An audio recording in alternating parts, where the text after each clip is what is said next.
today to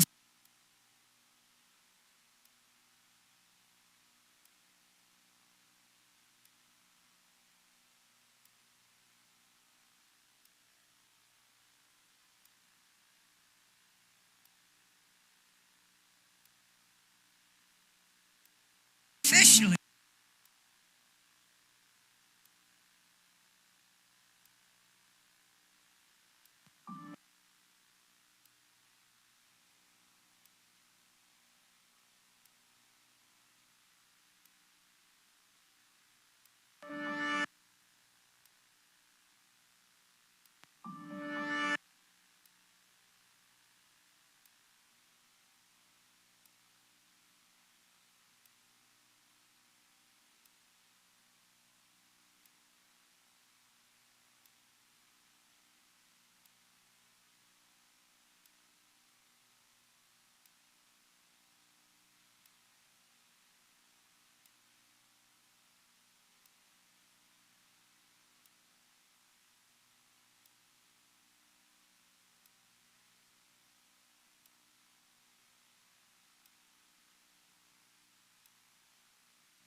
Hi, good. How are you doing? Good to see you.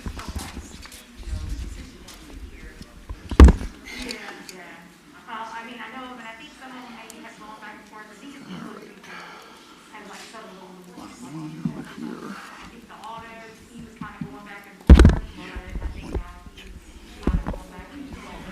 Yeah.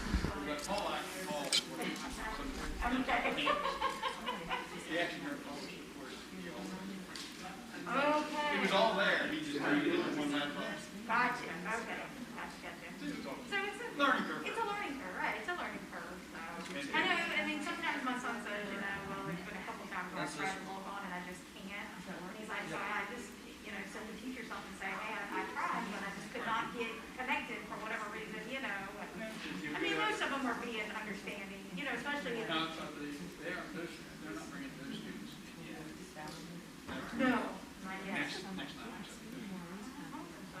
Because it's sort of hard to teach out of mechanics or autobody. Right, Yeah, Mr. they Griffin. really need some hands-on stuff. As Lewis says, how do you teach them from virtual? I know, right? Well, we got videos. I said, oh yeah, okay. They That can watch hand videos, take. give them some theory, right? And like, well, if we were here, this is what you would be doing. This is what you could, these are the rules we've been teaching you. These are the guidelines, but you got, you got to go hands-on. You're trying to learn trade, you got to go.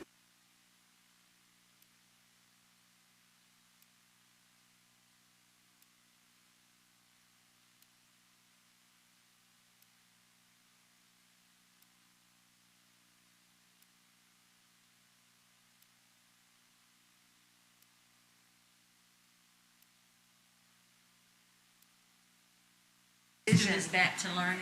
Oh, okay. So they want y'all to hold those signs, and we're gonna get a picture.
I had it open so they would think I was in it, because we were supposed to be in it like at 8:30.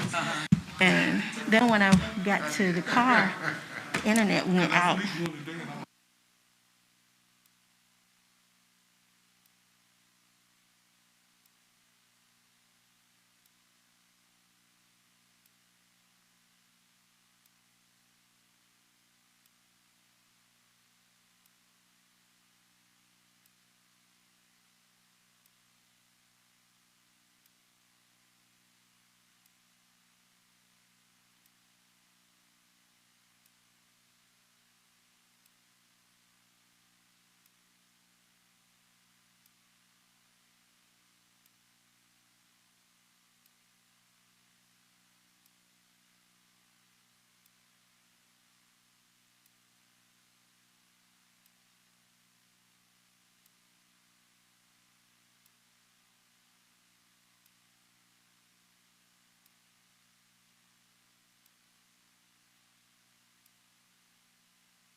I do, because she won't, if anybody want one.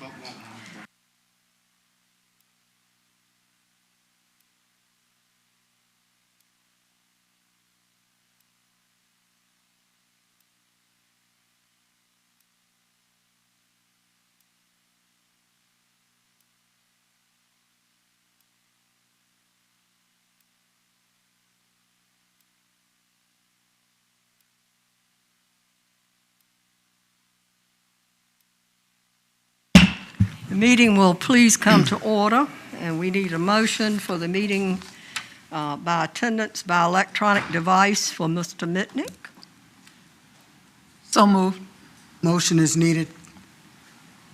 A motion is needed pursuant to Virginia Code Section 2.2-3708.2 to allow Board Member David Mitnick to participate in tonight's closed meeting and open meeting of the school board through electronic communication means from the school administration building due to a temporary medical condition that prevents his physical attendance at tonight's meeting. So moved. Second. Board members, please vote. Board Member Jenkins? Yes. Board Member Mayo? Yes. Board Member Riddick? Yes. Board Member Story? Yes. Vice Chair Brooks Buck? Yes. Board Chair Byron? Yes. Motion passed. And now we need a motion to go into closed meeting. Mr. Wallace, Just pause for a moment. Just pause, Yeah, give Mr. pause Mitnick for a a moment. chance.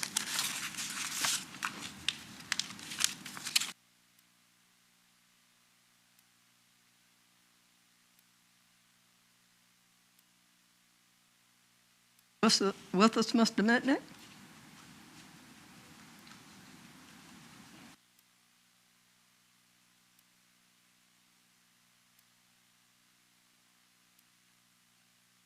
Hear me? Yes, yes.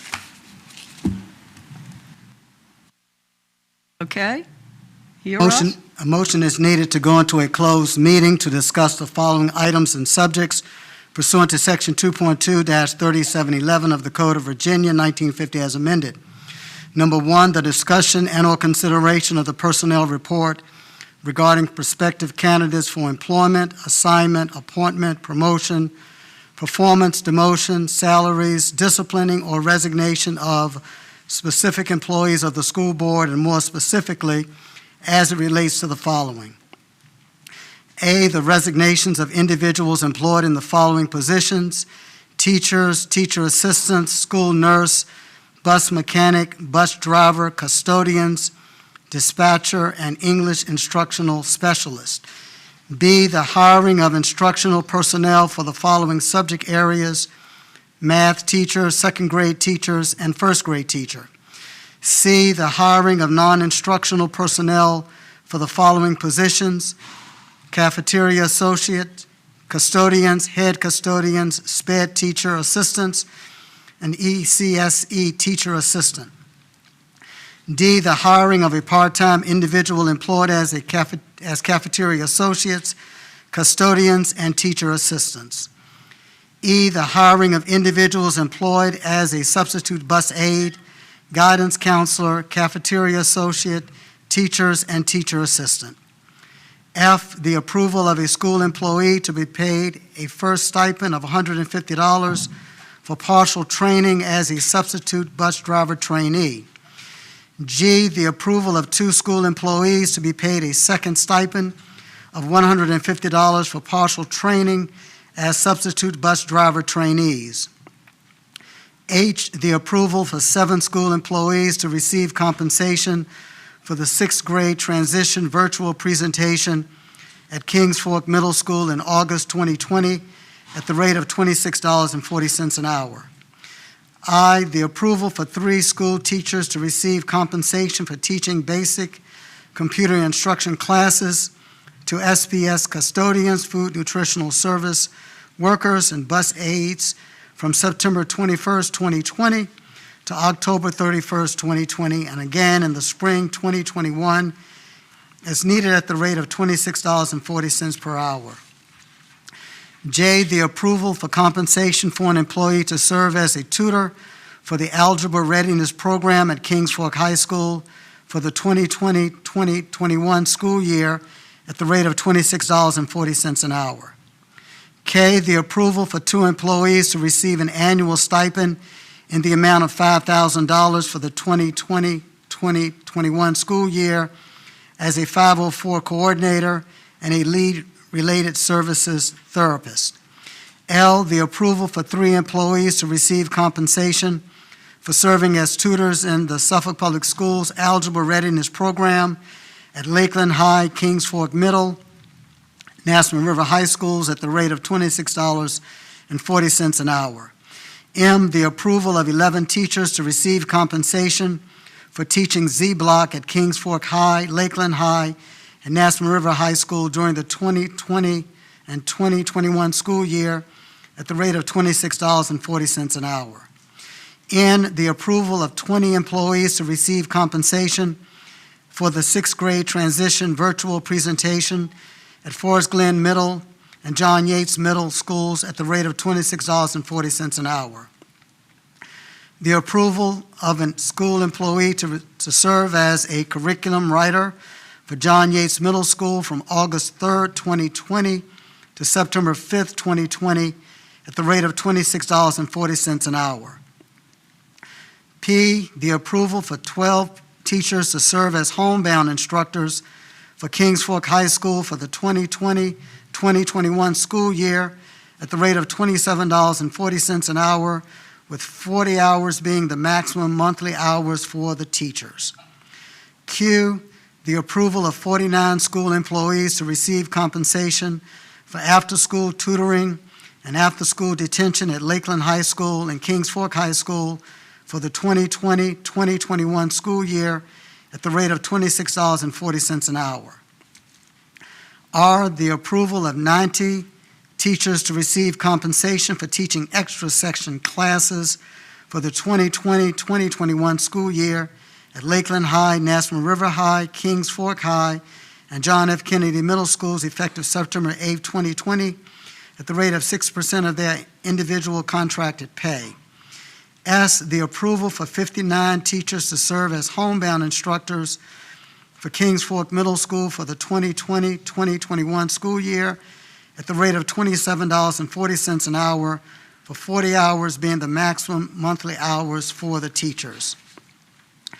T, the approval of 2 employees to receive 2 partial stipends in the amount of $300 for serving a trainee for substitute bus drivers.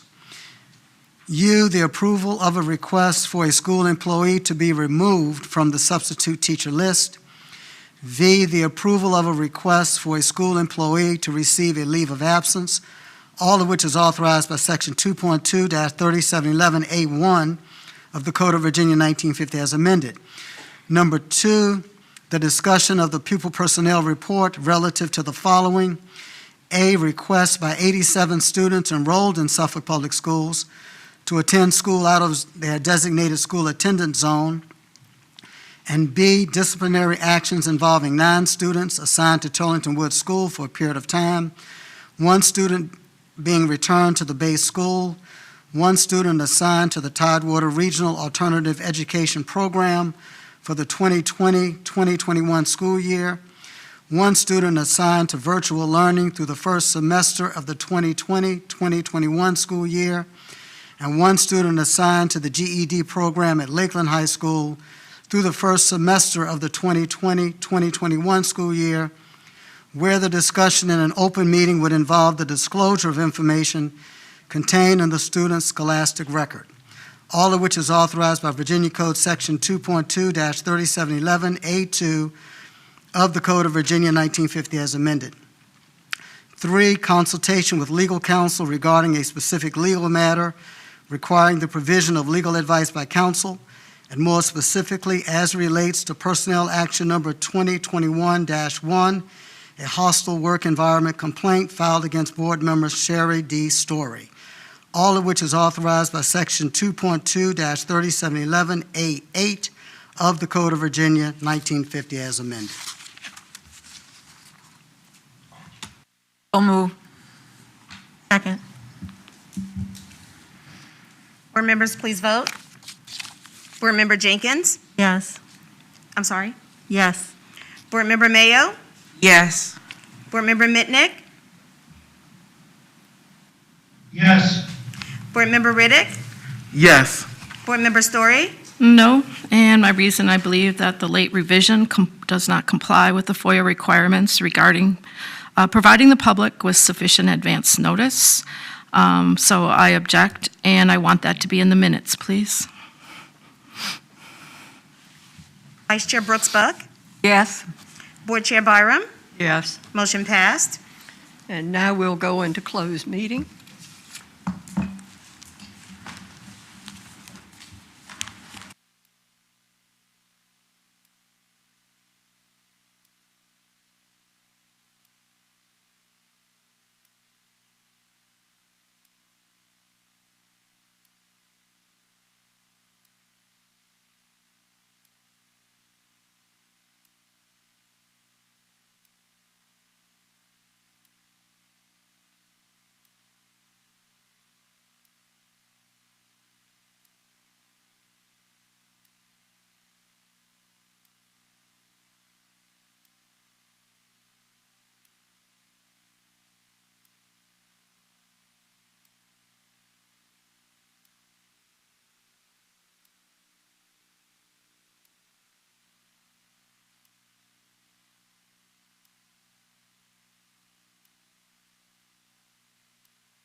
Meeting called to order. We need a certification of the closed meeting. Mr. Waller. Resolution of certification of the closed meeting of October 8th, 2020 pursuant to Section 2.2-3712 of the Code of Virginia, 1950 as amended. Whereas the School Board of the City of Suffolk convened a closed meeting on this date pursuant to an affirmative recorded vote and in accordance with the provisions of the Virginia Freedom of Information Act. And whereas Section 2.2-3712 of the Code of Virginia, 1950 as amended, requires a certification by the school board that such closed meeting was conducted in conformity with Virginia law. Now therefore be it resolved that the school board of the City of Suffolk hereby certifies that to the best of each member's knowledge, one, only business matters lawfully exempted from open meeting requirements by Virginia law were discussed in the closed meeting to which this resolution of certification applies. And two, only such business matters as were identified in the motion convening the closed meeting were heard, discussed, or considered by the school board of the City of Suffolk. So move. Second. Second.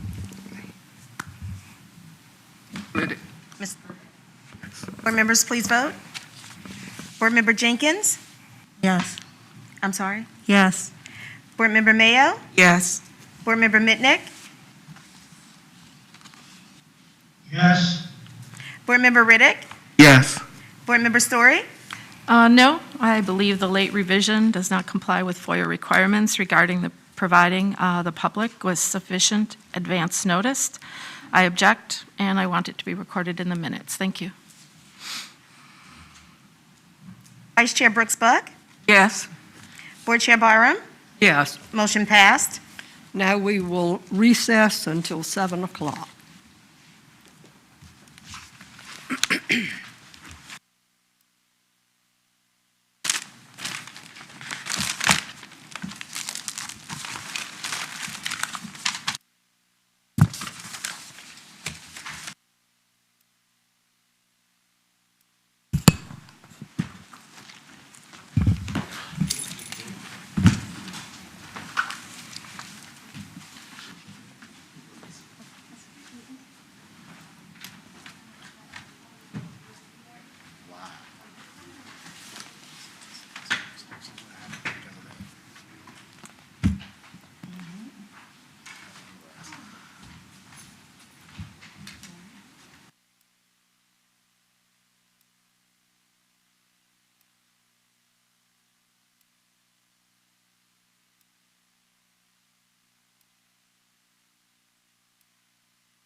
The meeting will please come to order, and a few items that we need to cover before we begin this meeting.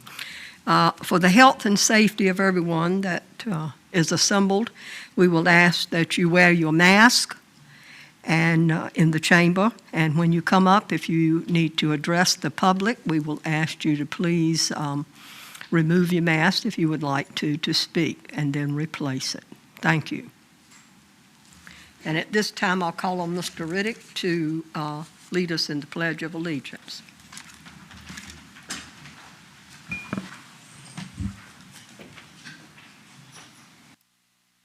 I pledge allegiance to the flag of the United States of America and to the republic for which it stands, one nation, under God, indivisible, with liberty and justice for all.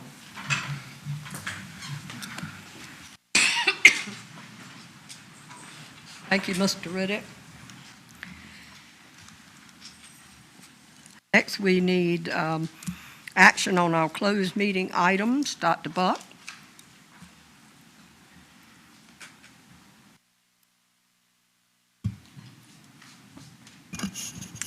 Madam Chair, I move that we accept the personnel report as presented.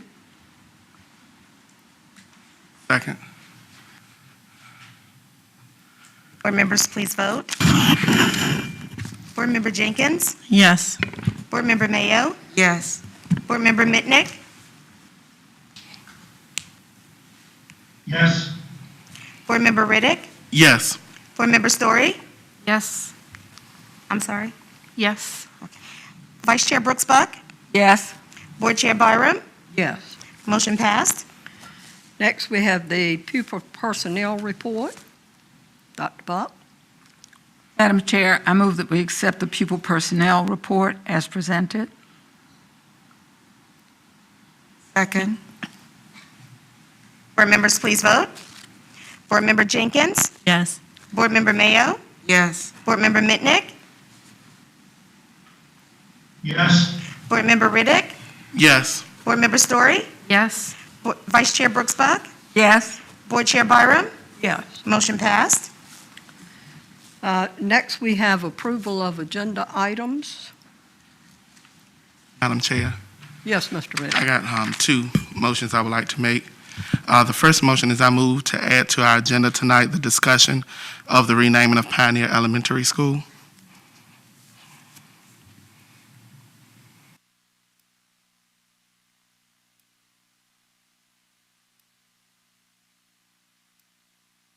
Oh, and the second motion would be I move to change educate to innovate fall reopening from informational item to an action item.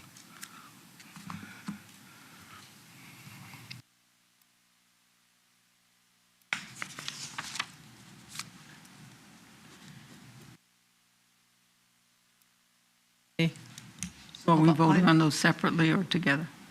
We need those separately, please. Separately? Okay, separately. Motion's been made. For the first one? Do I need to remake the motion and Who made have the someone sec- the second? second? I didn't hear second. I second. Okay.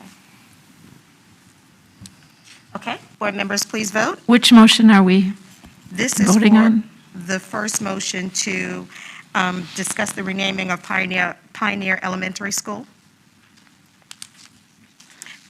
Ready? Board members, please vote. Board Member Jenkins? Yes. Board Member Mayo? Yes. Board Member Mitnick? No. Board Member Riddick? Yes. Board Member Story? No. Vice Chair Brooks Buck? Yes. Board Chair Byram? No. Motion passed.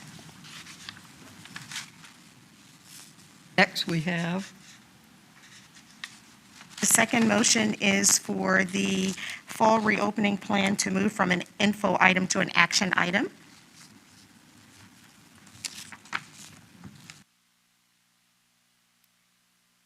Board members, please vote.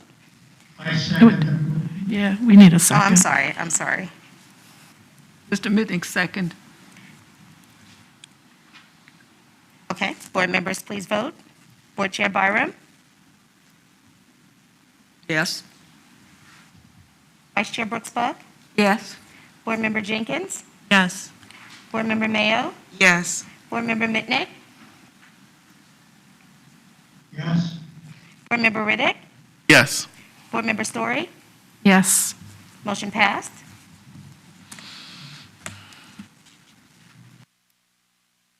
Okay, approval of the agenda, all other items.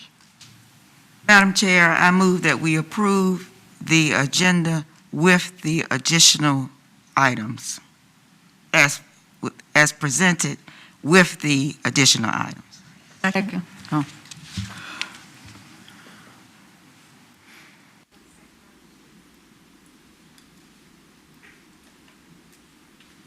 Board members, please vote. Board Chair Byram, Yes. Vice Chair Brooks Buck, Yes. Board Member Jenkins, Yes. Board Member Mayo, Yes. Board Member Mitnick, Yes. Board Member Riddick, Yes. Board Member Story, Yes. motion passed. Okay, moving along, public speakers on agenda topics. Ms. Gardner, the clerk will read our instructions. It is the intent of the school board to ensure that the affairs of the board be conducted in an open and orderly manner, that all persons desiring to address the board are afforded an opportunity to do so. Any persons addressing the board shall, 1, confine their comments to matters germane to the business of the school board. 2, refrain from words or statements which from their usual construction and common acceptance are construed as insults and tend to incite violence or breach of the peace. 3, refrain from obscenity, vulgarity, or other breach of respect. 4, comply with the time limit for public comment as set by the board, which can be up to 5 minutes unless the board, through the exercise of its discretion, decides to allow less than 5 minutes for public comment. 5, refrain from cumulative or repetitive remarks. 6, refrain from making any comment regarding any pending student discipline or employee grievance matters. The appropriate forum for such matters is the applicable administrative hearing provided by state law, or where appropriate, court proceeding. The school board welcomes comments from the public as appropriate. Board members will listen to public comments but will not comment unless granted permission by the chair. The chairman or other presiding officer shall preserve decorum and shall decide all questions of public order subject to appeal to the board.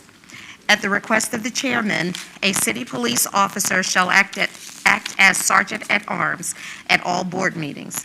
The officer shall, under the direction of the chairman or other presiding officer, have charge of the board chambers, the board conference room, the waiting areas and corridors adjacent thereto, and the school administration building, and shall prevent disorder or interruption of the business of the board. Madam Clerk. Also, we have a list, I believe, of 15 speakers, some of those on the form of letters to the board. Using our 30 minutes, that would give each person 2 minutes to speak. I hope people will also have written information to give to the board, and that is allowable. And they may choose, if you so choose, if you're on this list, you can appear at late appearances. So that is your choice, correct, Madam Clerk? Yes. That's correct. Okay. The first speaker we have is Greg Kasmark. Yes, and I have information for the board. They're for all the board members, including McNick.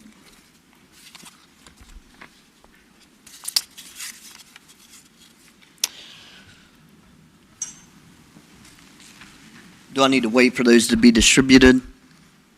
Yes. Okay. You may wait.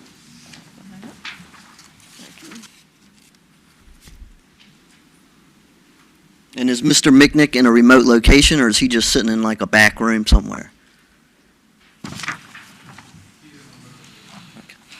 I'm remote. So you'll need a copy of those documentations too.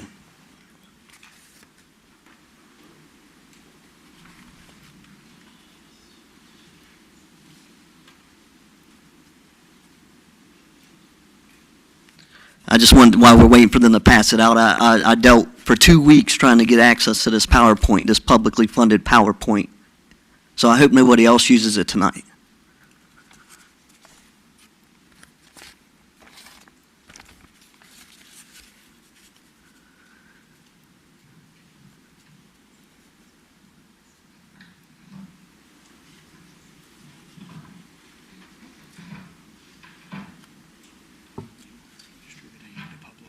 Does any of the public want any documentation? You good? Thank you.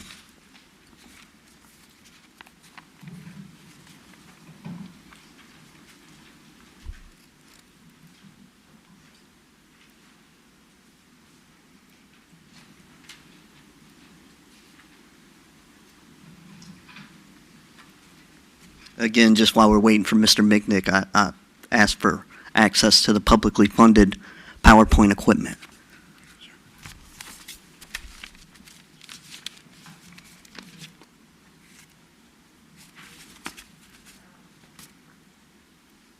Mr. Castmark, I'm actually in another building.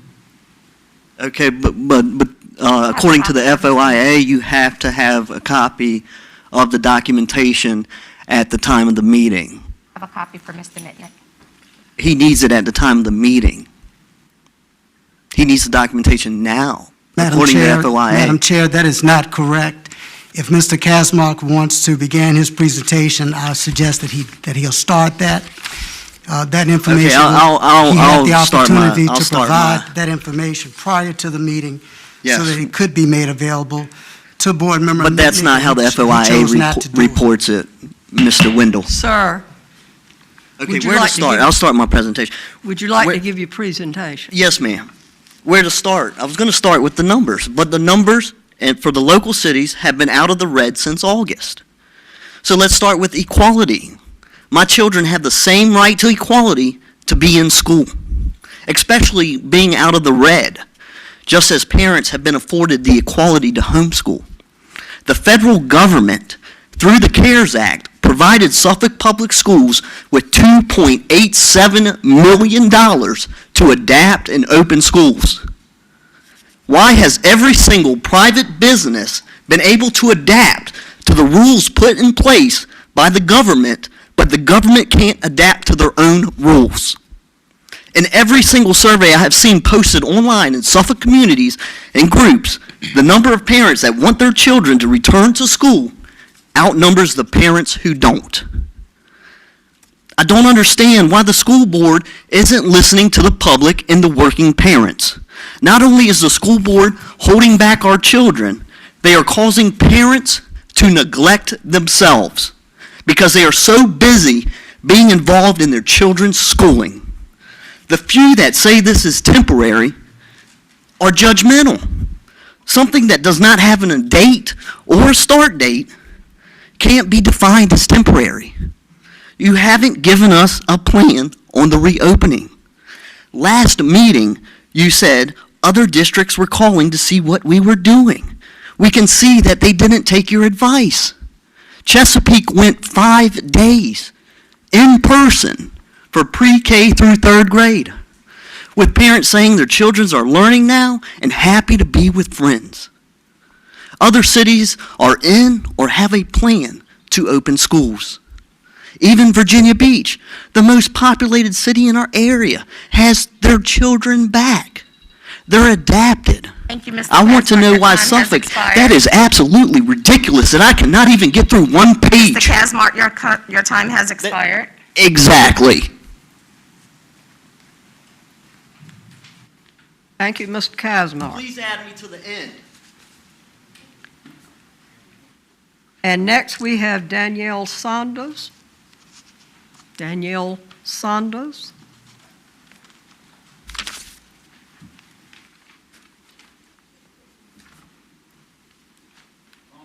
Danielle Saunders.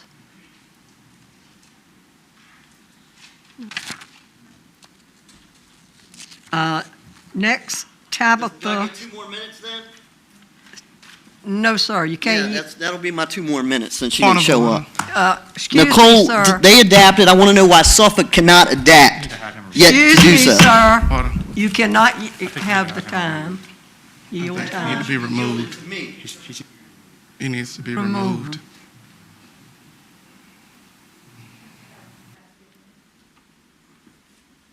Public can't be heard.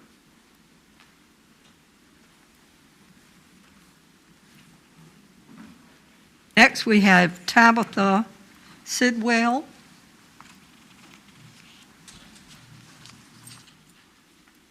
Tabitha Sidwell.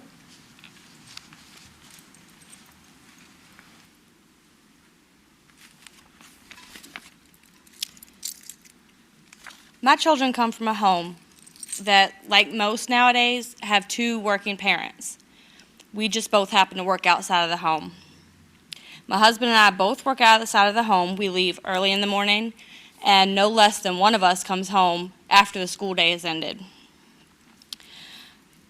We're lucky that I have parents that live close enough that my children can go to their house during the day, because despite being offered Alpha Best Academy, it is not affordable for a multi-child home. My mother also works from home, but she is working. My dad works outside of the house. 2 of my children are under 3rd grade. Any child that is under 3rd grade was given these computers, no instruction, a password, a login, and a tablet, and said, go, be free, figure it out. You all provided them with a platform that was designed for college-level courses, with 0 instruction to the children or the parents. And we are forced to navigate this alone. We get support from teachers who are working with their hands tied because of a platform and a system that you all put in place. I work anywhere from 8 to 10 hours a day. Typically, my husband does too. We then have to turn around and come home and teach what my mother wasn't able to teach while she was trying to do her job, as well as teach my children. I knew graduating high school, I was not built to teach. I didn't go into that as a profession. I did not go to school for that. And now that's what I'm being required to do, and I'm not being the one paid for it. My children are provided with links upon links upon links of numerous ways to get to their schoolwork. I'm sorry, Ms. Sidwell, your time has expired. Thank you. Thank you, Ms. Sidwell. Next, we have Jonathan Rankin. Jonathan Rankin.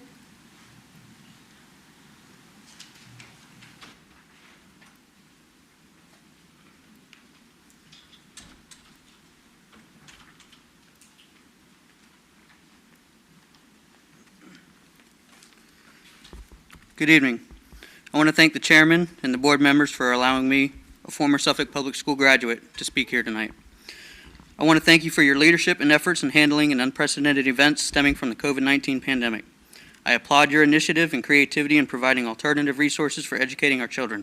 However, the current policies and guidelines for alternative solutions to educate our children is not working for our pre-K to 3rd grade children. I want you to imagine, if you will, sitting down at the dinner table and your daughter going through great lengths and in detail on how to sneak food into a school.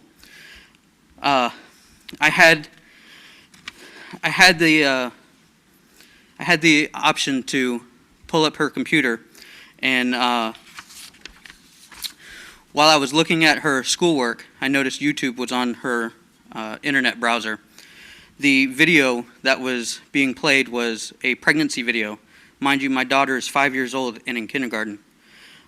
When I looked through the rest of her watch history, there was a video of a kitten with bullet holes. It was a series of graphic photos of a cat with bullet holes in the middle of its head and blood soaking in its body. There's nothing most children should be exposed to on a computer, let alone a 5-year-old in a school-issued computer. My point is, this age group is at the beginning of their journey in educational development and growth, which should be closely monitored and supervised. My child is at Alpha Best at Pioneer Elementary School. The level of supervision that these children are receiving for 8 hours is subpar. These people at Alpha Best, the workers at Alpha Best, are not certified to give education to the children.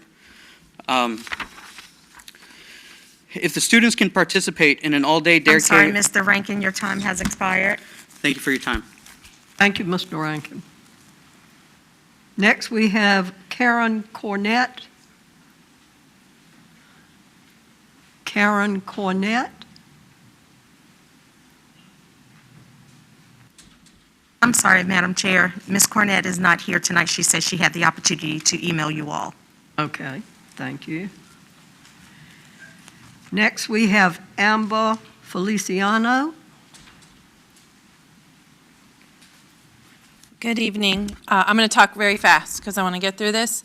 I want to thank the school board members and the school administration for allowing me to speak. I spoke in August, and my beliefs are still the same. The need for in-classroom instruction far outweighs the benefits of virtual learning for most children, not all. As elected leaders, it's important that each board member take into consideration the wants, needs, and futures of all the school-age children and their families in Suffolk. This week, the numbers posted on the Virginia Department of Health website are as follows. Tuesday, 3 new cases for Suffolk. Wednesday, 2 new cases. Today, 30 new cases. A 7-day average of 26 new cases, and that's including the outbreak at the jail.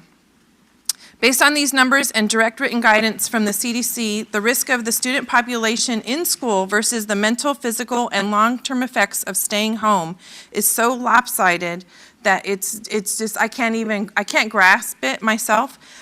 Families that have health risk factors, they know the needs, and they know the needs of their families. I strongly believe that each child and each family in this district should be given the option of virtual or in-school learning. I have 2 children with special needs, and with my one child, he doesn't fit what you all described as a severely disabled child.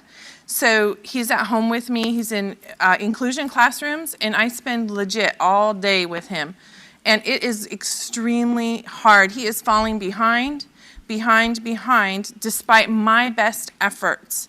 My other child is in school 2 days a week, and he goes to ABA 2 other days a week. So you can see, like, I'm in my car with my phone as a hotspot and my son next to me online trying to learn, but because he also has special needs while we're dropping off his other brother, it's just very difficult. So I just ask that you really take into consideration the health and welfare versus I'm sorry, Ms. Feliciano, your time has expired.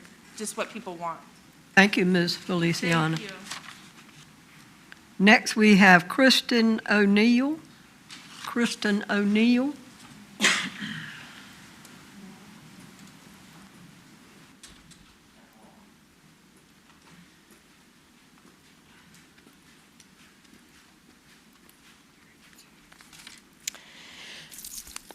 Through these last few meetings, the words loss of learning have been thrown around. Multiple people claim that loss could be made up down the line. I could not help but to laugh.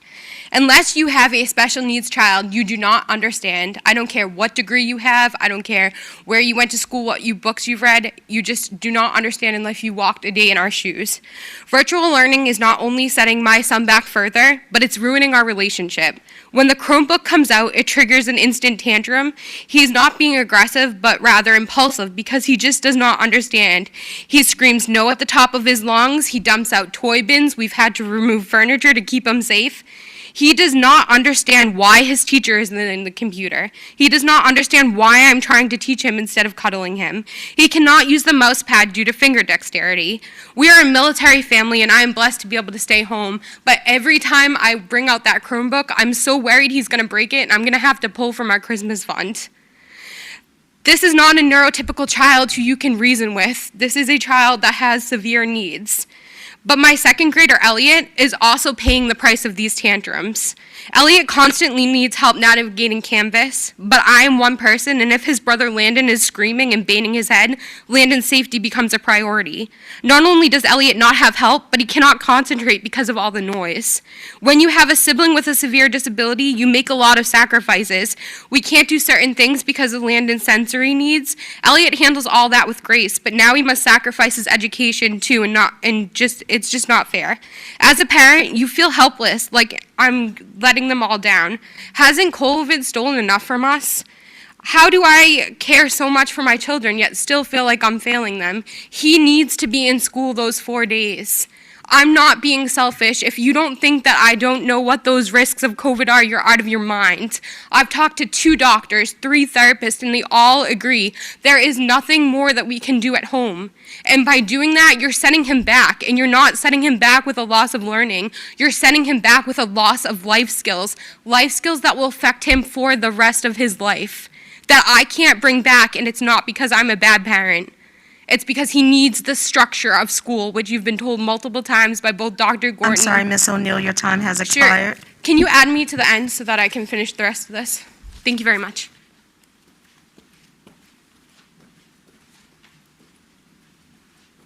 Next, we have Gretchen Jones.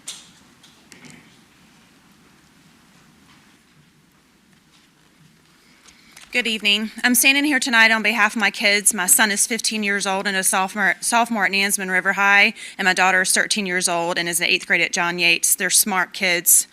I will start by saying that keeping the kids home any longer will be an enormous injustice to them. Humans are social beings. They need to be around others. I do not need a babysitter for my teenagers. I need for them to be in school to learn. Sitting in a classroom in front of their teachers, I need them to be able to raise their hands and ask questions, listen to others ask questions. I need them to interact with other kids.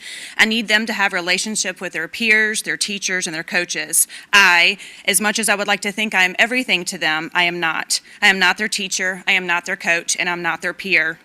They're not learning those things from my husband and me. These are life lessons that can only be learned outside of the comfort of their own home.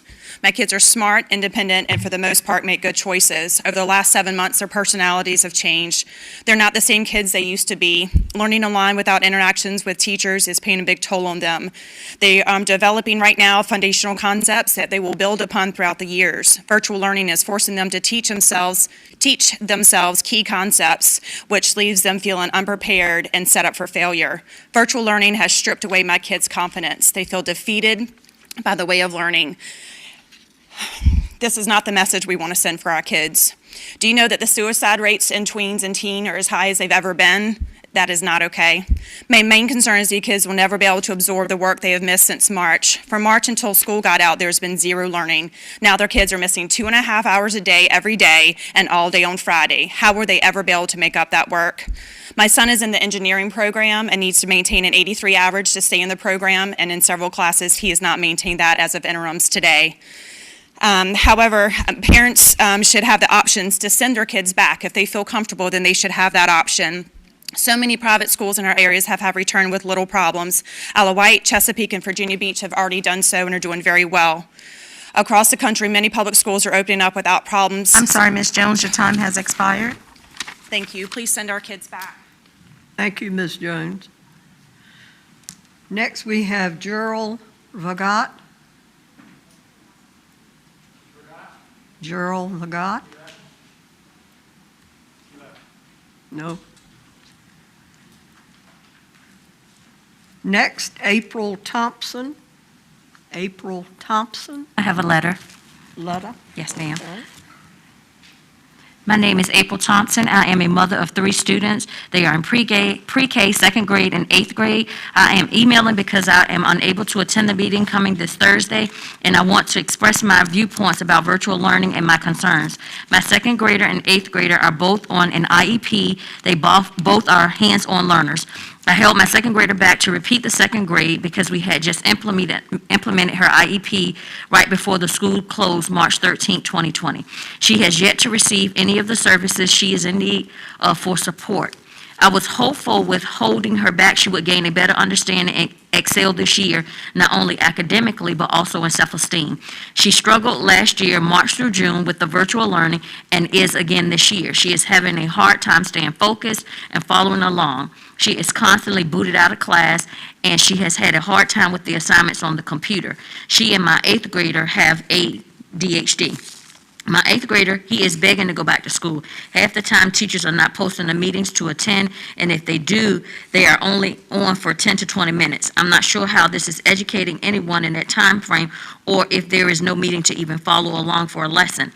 He has also had assignments lost after completion through the submission process and has had to redo work. This is very stressful in our home, as I have all 3 on there. It's so much background noise that kids are having a hard time focusing.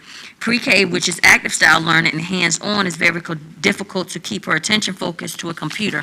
I understand I signed up for pre-K, but I was not aware that even little ones were required to learn a computer at the age of 4, or parents whom either work or, like myself, am working on my BA to be right there full-time.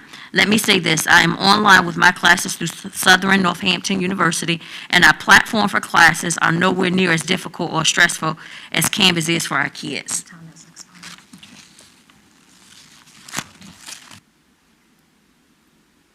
Thank you, Ms. Thompson. Next, we have Amanda Goodwin. I have another letter. Okay. Hello, I would like to be an early speaker and have read this, please. Can you please have this read for me at this meeting? Good evening. I'm writing this letter after finding out about the last-minute changes of the proposal for the special education students who are doing hybrid learning. First off, I want to say that 2 full-time days, which they have currently, is the equivalent to 4 half-days. That's math. This absolutely does not increase their access to services as stated in the proposal. Either this proposal was rewritten without really understanding this population of students, or just trying to fake more accessibility. It is very common for this population of students to be in a philanthropy of private therapies. For my children, these private therapies have been providing a consistency that Suffolk Public Schools education has not. Do you know how long the waiting list for afternoon slots for ABA therapy at our company? Months long.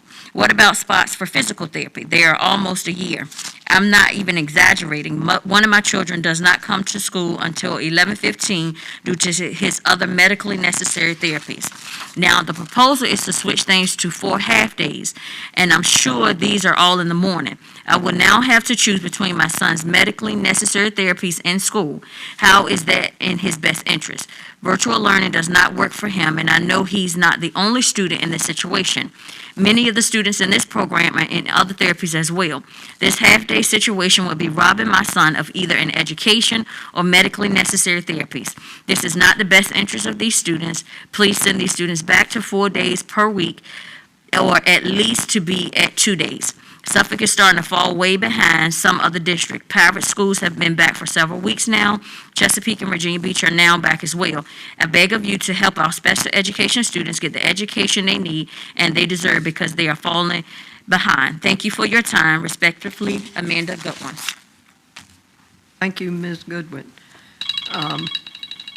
Next, we have Katie Morse. Katie Morse. Come on, babe. Have another letter. Okay. This evening, you will have your first look at a policy change that does away with the Pupil Personnel Committee of the school board and replaces it with an administrative committee. The main goal in doing this, as discussed during the most recent meetings of the Policy Review Committee, is to ensure the rights of student privacy at what have become very crowded Pupil Personnel Committee meetings, which are held at the downtown administrative offices. Having attended one of these myself, I can see how this is a valid concern.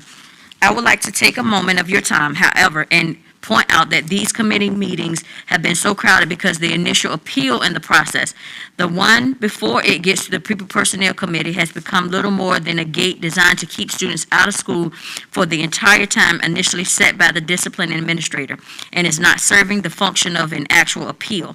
Before my daughter's appeal, I wrote a lengthy letter to the gentleman who would hear our appeal, explaining some background behind the situation and explaining that she is a child with autism and not a neurotypical child. Not only did he not bother to read my letter in advance or our appeal, he refused to read it during the appeal.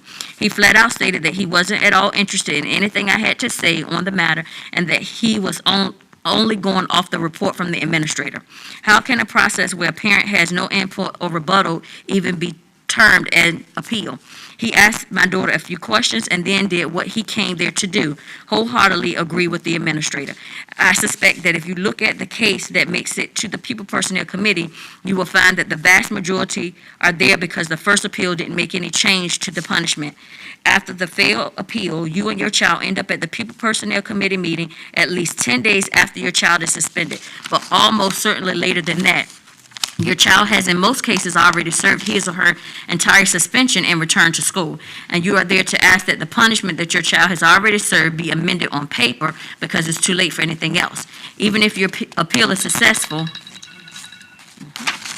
Thank you, Ms. Morse. Next, we have Renee Rawls. Have another letter, Madam Chair. Okay. Dear board members, I'm writing to express my concern regarding the plans to return or not return to the face-to-face instruction.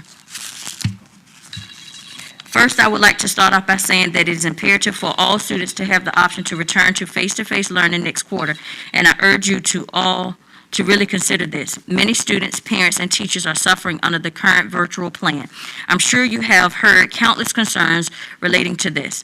That being said, I fear many of you have already made up your mind regarding this, so I won't linger over the subject of a return for all.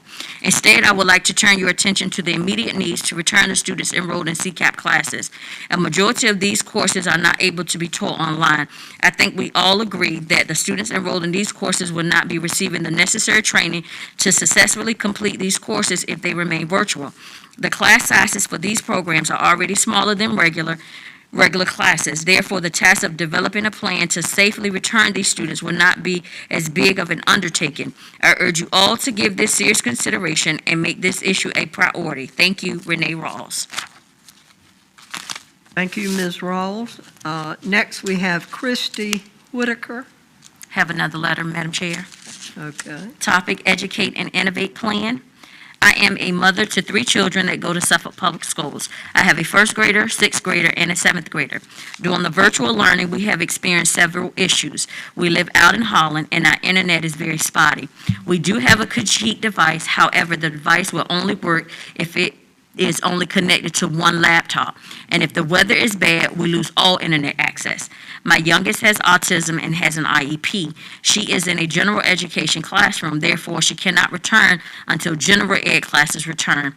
She is receiving an extra service virtually, but that means she is on the computer more than other first graders, and it has become a struggle to keep her engaged and wanting to learn. Her teacher and speech teacher have been an amazing resource, and I am so thankful she has kind and caring teachers. With regards to my older 2 in junior high, the teachers are all great. However, they each have 5 teachers, and each teacher has set up their Canvas differently. Assignments are not listed the same for each teacher. Live classes are not listed the same, some are in Google Meet, Zoom, or Canvas. Trying to remember what 10 teachers have set up and where to go have become difficult. This is not working for us. We are doing our best, but my older 2 who have been honor roll students are now failing. I'm trying my best as their parent and first teacher to help them as much as I can. I do not have a college degree. I was actually enrolled to start classes this fall to become a nurse. I've had to cancel that so that I can be at home and help my children with their virtual learning. Please consider a hybrid option. I know it has been very hard on our teachers with the extra workload. I have nothing but the utmost respect for our teachers and staff, but so many children are falling behind. For those children that virtually is not working, we need another option. Thank you, Christy Whitaker. Thank you, Ms. Whitaker. Next, we have Amanda Plotner. Madam Chair, I have one more letter. Okay, letter. Hello. I would very much appreciate the following letter be read aloud during the October 8th school board meeting. I am the mother of 2 elementary students, one of which has multiple disabilities. While the changes in education due to COVID has affected both of my children, my special needs child has truly suffered. She has had a massive uptake in seizure activity due to the stress of change in routine, requiring increases in all of her anti-epileptic medicine. Her behavior has regressed and tremendously on virtual learning days, requiring an increase to behavior medicine as well.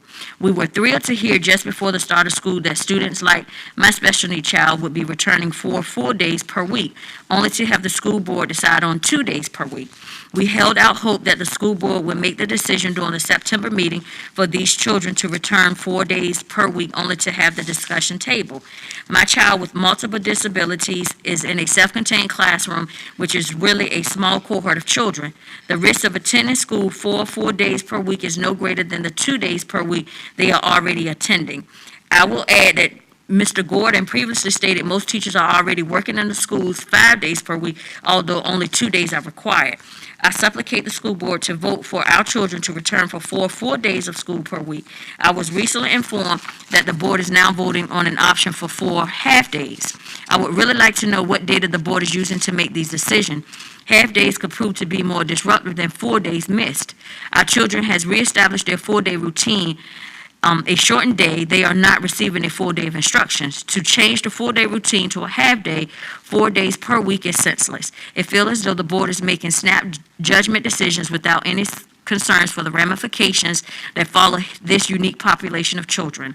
These students have already missed 7 months of instruction and special education services. The district is required to provide a free, appropriate public education for these children. This is hardly being met by the virtual model. Thank you, Ms. Plotner. We have one other speaker, Danielle Saunders.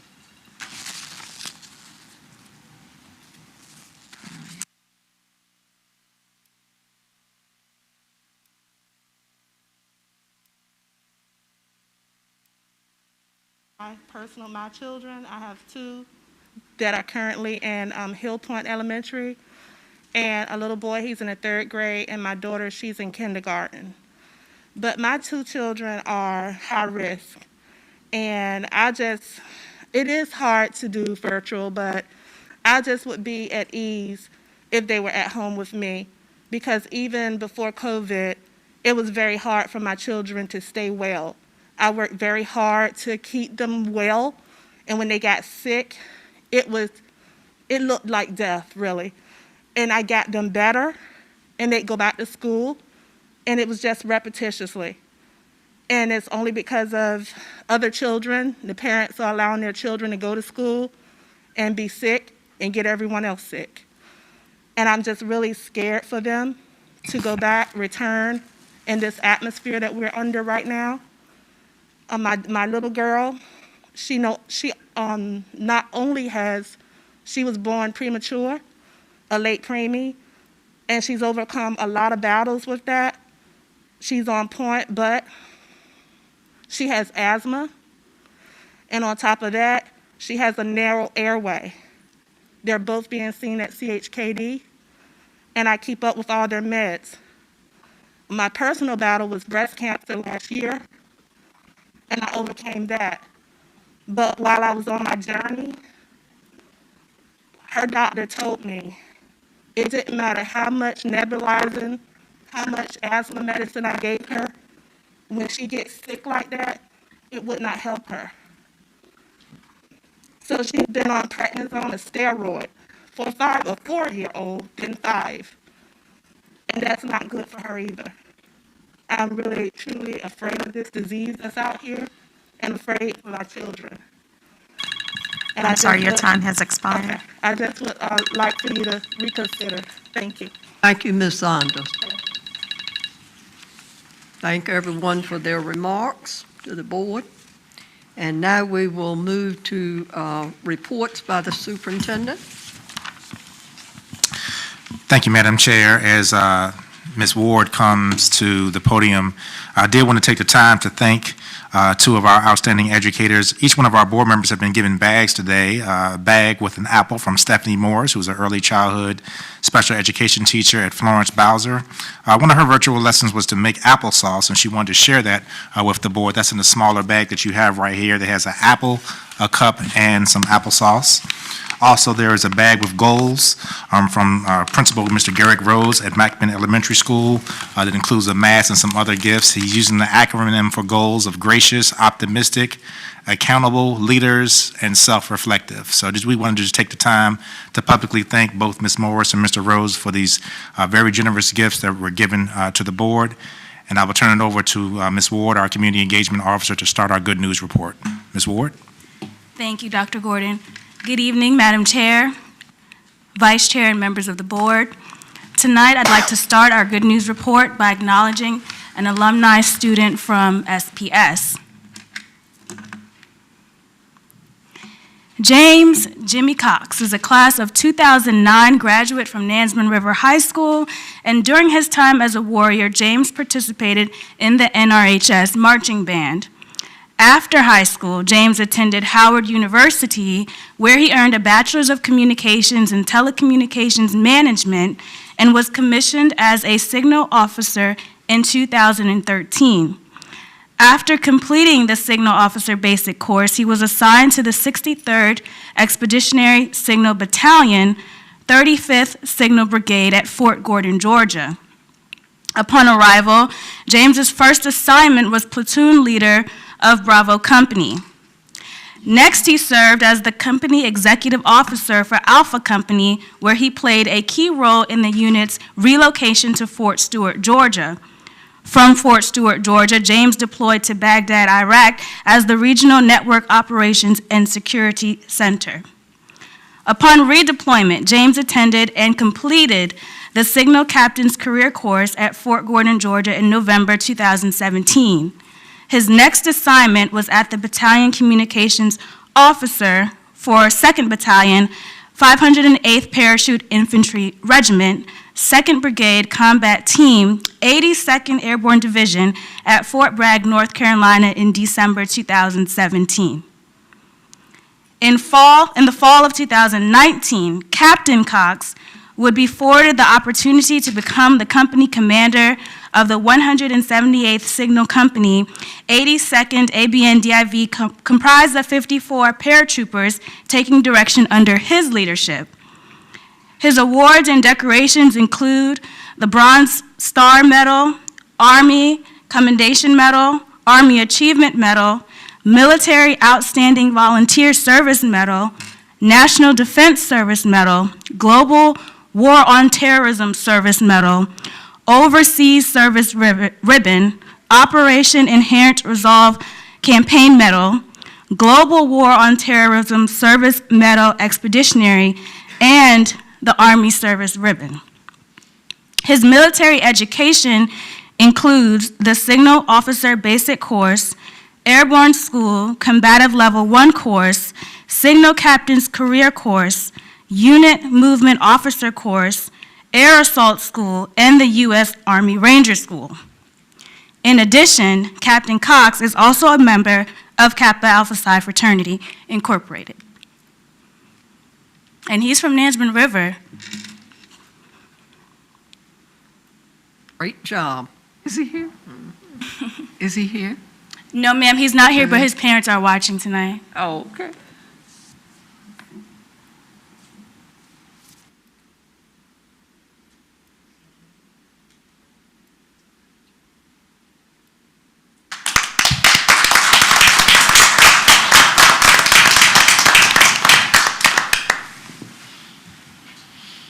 All right, next we'd like to acknowledge the Wavy 10 and United Way Adopt a Teacher partnership.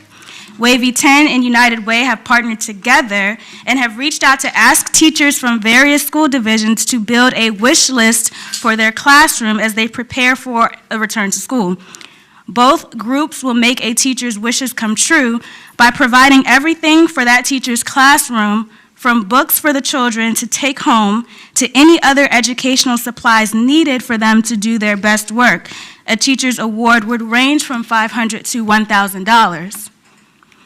Our nomination from SPS are Tricia Littlefield, a Title I reading teacher from Pioneer Elementary School, and Malika Wainwright, an inclusion teacher from Kings Fork High School. And neither one of them are here tonight, but of course, we definitely can't wait to see pictures of how they decorate their classroom with their award.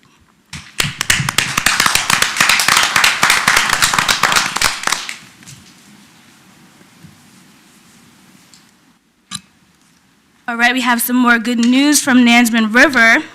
NRHS students were selected to participate in the Grammy Career Day online. The virtual event is held by the Recording Academy Museum on Careers Through Music. The Grammy Career Day online provides students with a behind-the-scenes look into the many careers available in music. It also provides insight into how K-12 music education teaches skills that are beneficial in any career while contributing to making students college and career ready. Members of the Recording Academy, other music industry professionals, and Grammy in the school staff will speak with students in an interactive Q&A format via Zoom. Guest professionals to speak include Henry Alonzo, Chief Creative Officer at Adraga Entertainment Group, and Jeff Greenberg, CEO and owner of The Village Studios. David Sears, the Vice President of Education for the Grammy in the Schools unit of the Grammy Museum, will moderate the event. And as a part of their class lesson, students will discuss the event in their class meetings as well as in their weekly modules. And that event actually took place this afternoon at around 3 p.m. So I'm sure the students were very excited.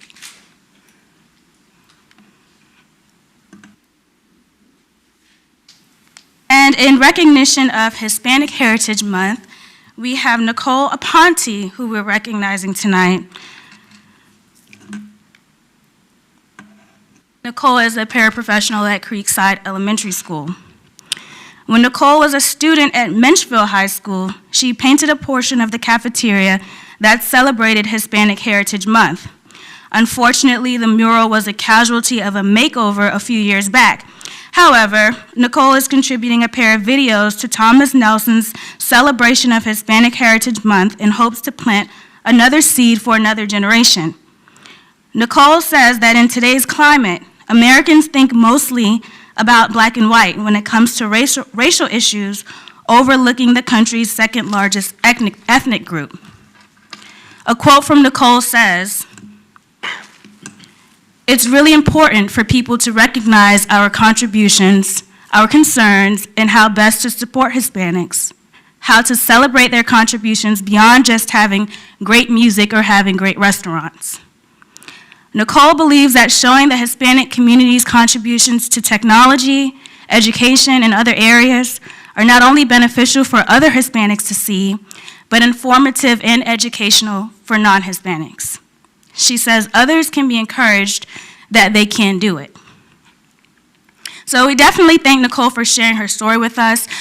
We want to say be on the lookout for artwork and student assignments that we'll share on social media, on our social media page, in recognition of Hispanic Heritage Month.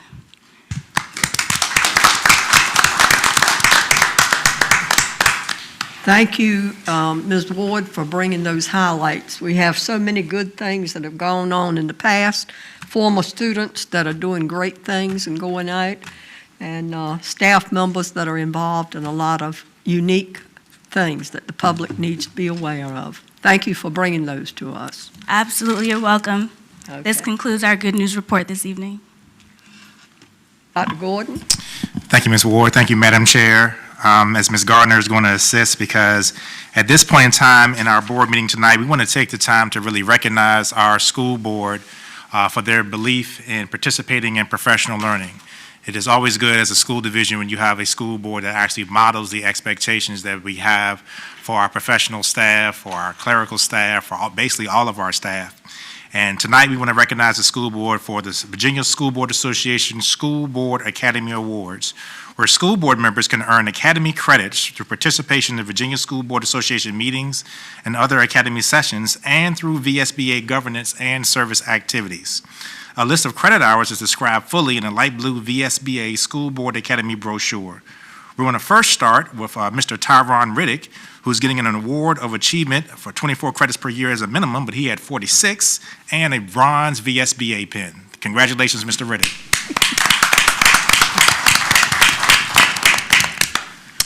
Next, the Award of Excellence for 48 credits in 2 years and a silver VSBA pin goes to Ms. Sherry Story, who actually earned a total of 51 credits. Congratulations, Ms. Story. The next is the Award of Honor, which includes a minimum of 66 credits in 2 years and a gold VSBA pin. First, we have Chair Phyllis Byram, who earned those 66 credits. Congratulations, Ms. Byram. Next, Vice Chair, also for an Award of Honor, earning 76 credits, Dr. Brooks Buck.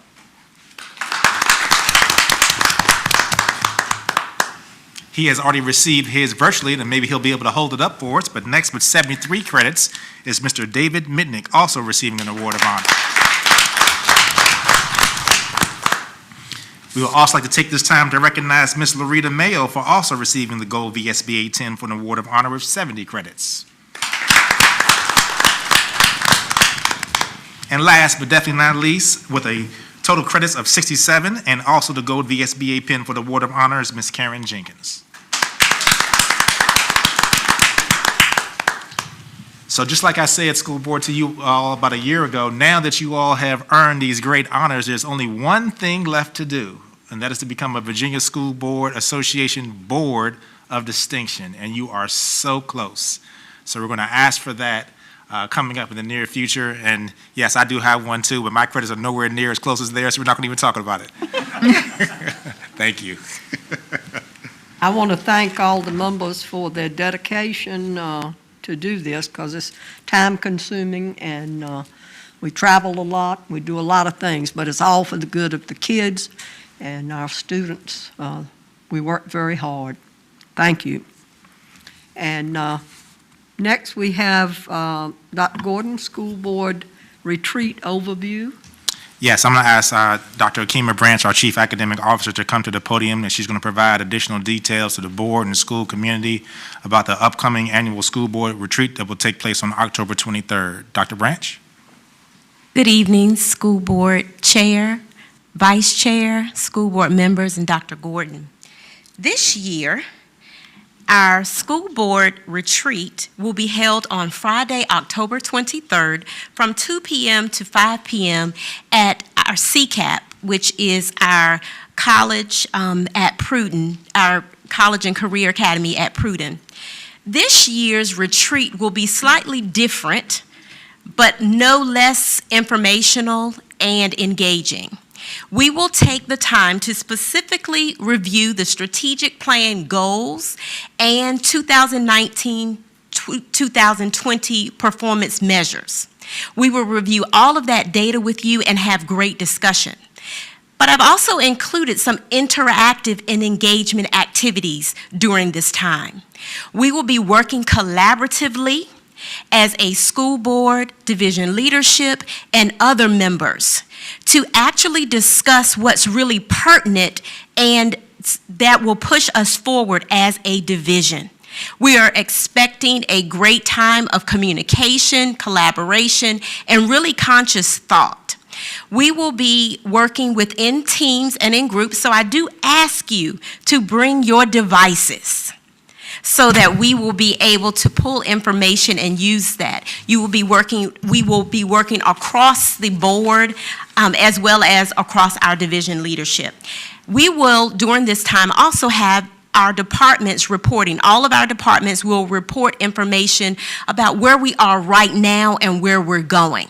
We will not belabor any points. We will engage you in conversation about what is next, what our action items are, and then we will move forward. We look forward to a very good, successful school board retreat on Friday, October 23rd. Are there any questions? Thank you, Dr. Thank Branch. you. Mm-hmm. Thank you, Dr. Branch. I want to take this time to announce to the school board and to our school community our upcoming calendar of special events. Next week is Grandparents Week, October 12th through the 16th. Some information is coming out from our Community Engagement Office about the importance of grandparents, not only in some of our child care we have, but also how they've been supporting our students. Next week is also National School Lunch Week. I actually received an email before this board meeting started where Dr. Whiting, our Director of Food and Nutrition Services, stated that as of September 1, we had delivered 51,400 meals in the city of Suffolk.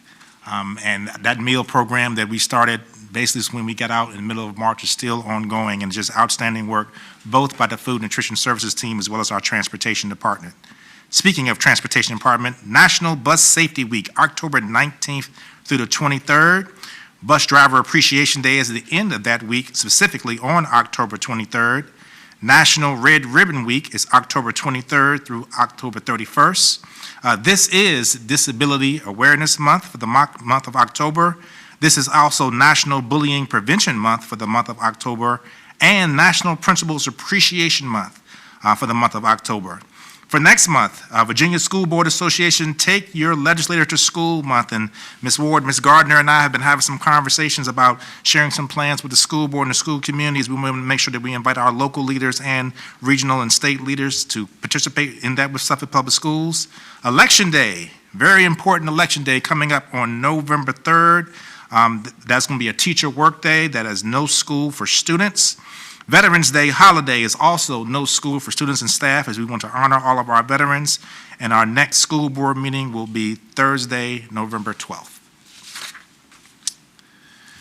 Thank you, Dr. Gordon. Next, we have Educate and Innovate update. Yes, ma'am. I'm actually going to move to the podium for the next two parts of the reports by the superintendent, so I think they kind of lead into each other. Okay.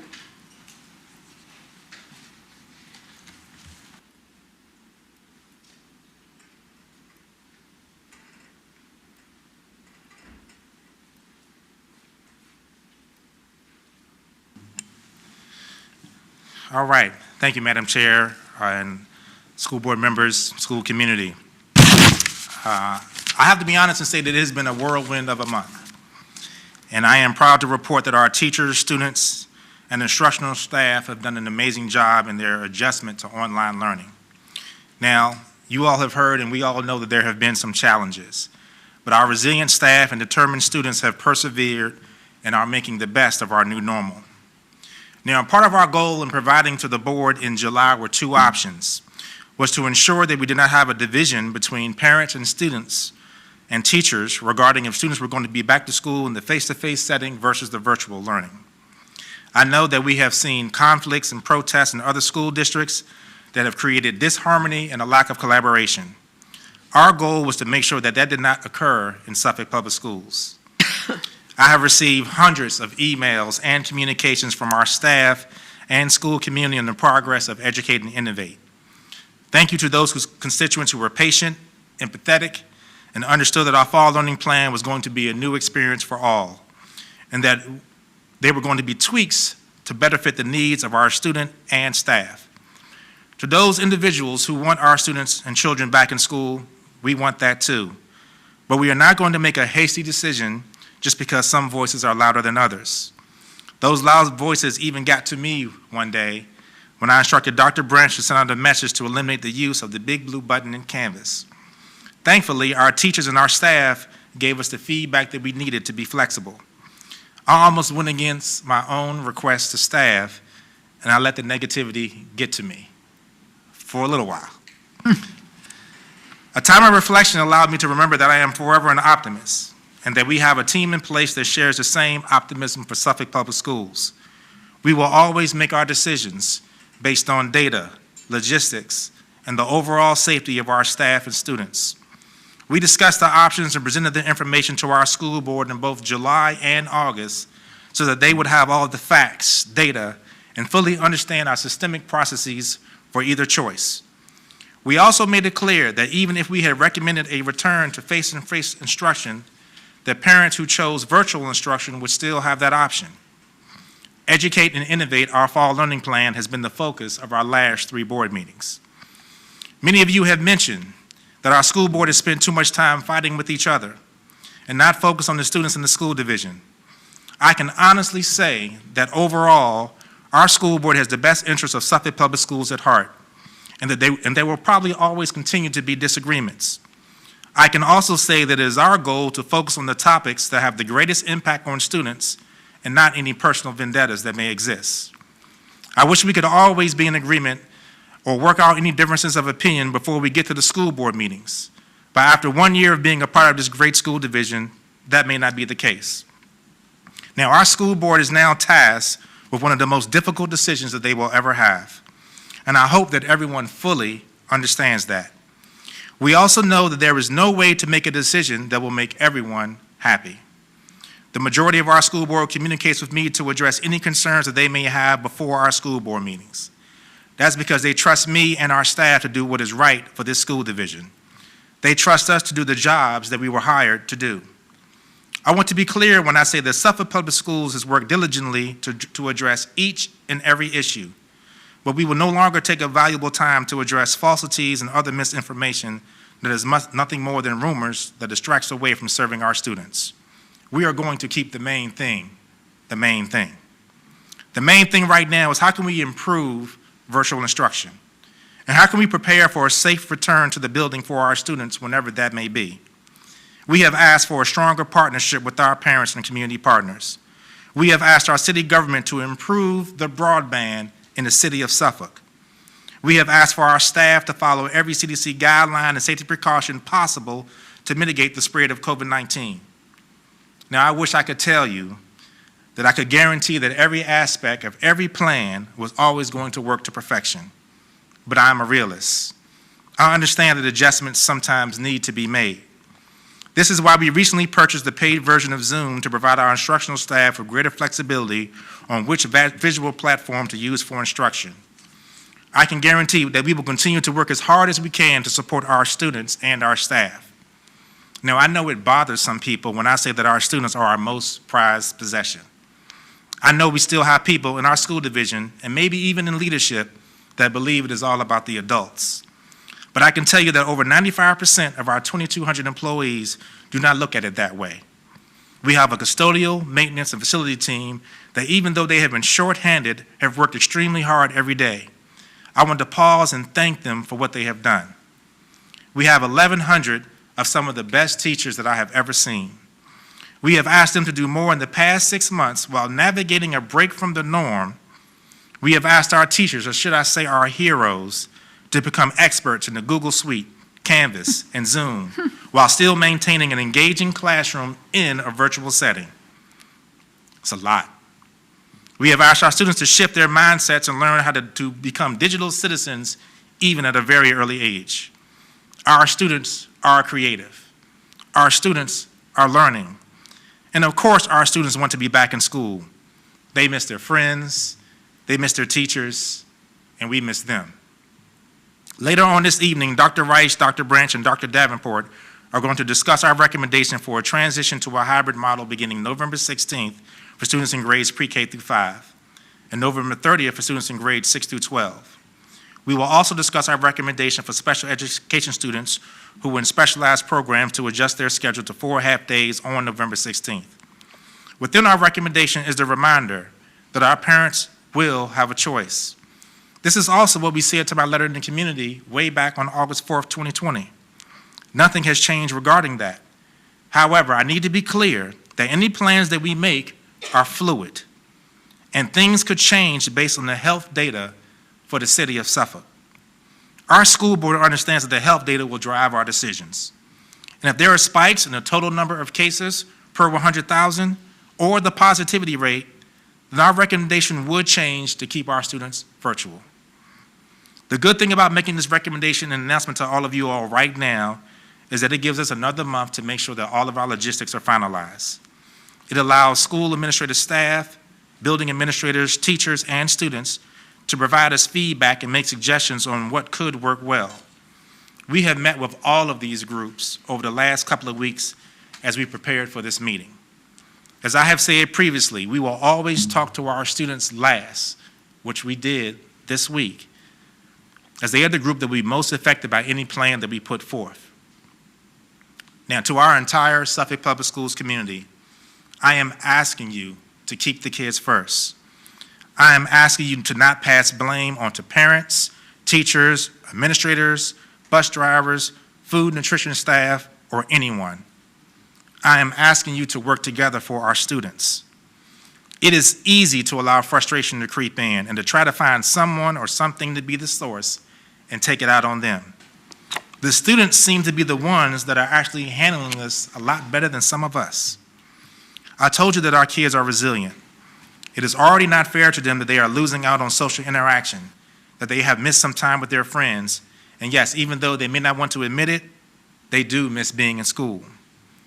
A quick reminder, none of this is their fault. But they also should not have to listen to the adults taking shots at each other, not working as a team, not remembering that all they want to do is go to school. This is the main thing. I feel for our kids. I feel for our families. I feel for our staff. I feel for our school board. This is what empathy is all about.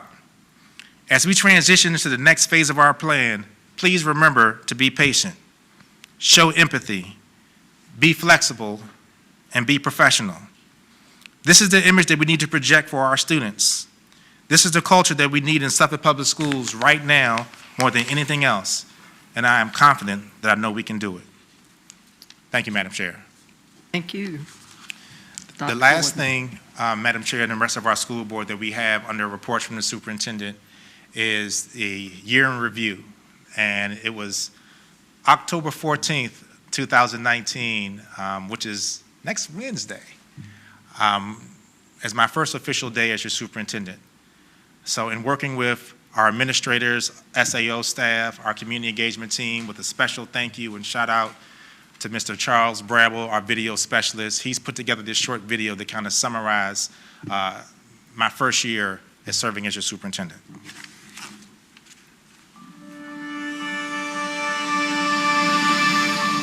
We're here today to officially install Dr. John B. Gordon III as our new superintendent. And I'm very excited about this, and I know the board is very excited about this.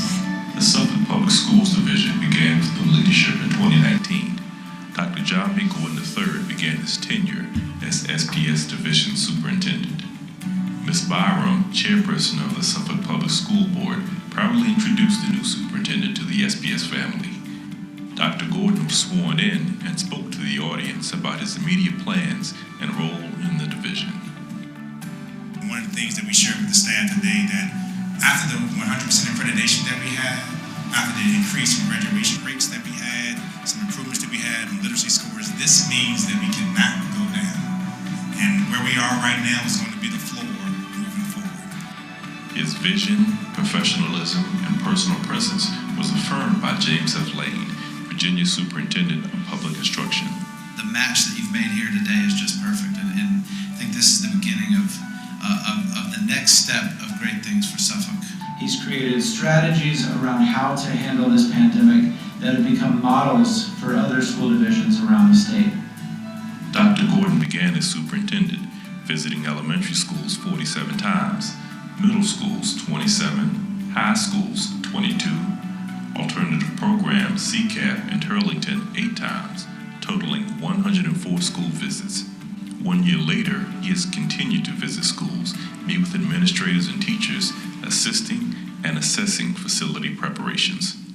Dr. Gordon came in with a plan of implementing technology that was already in his plan pre-COVID, and the fact that he started implementing that within a couple months has helped us transition. And then the expectations for the staff to be Google certified and so forth, all that's part of his plan, and it's really worked out because of COVID. And then we're also able to give feedback to parents when they call and they don't understand something or they need support. We're better trained in helping them. I think just knowing that we have the division level support, continued support, helps. I think what I've seen is the streamlining with the finance to meet the needs. Each building is different, and we do have a different set of needs. He's on the ground a lot and visits our buildings, and then he can see firsthand, and we can talk through, what our goals are, what our hopes are for the building, and then we can work to meet those needs. Dr. Gordon, took the time to come around and visit, specifically when we had that initial faculty meeting, both when he came in as new superintendent, as well as when we had our virtual meetings in the spring, as well as the interactions that we've had this school year. Our teachers feel as if Dr. Gordon is more approachable, feel like they can express their concerns with him, and those concerns would be addressed.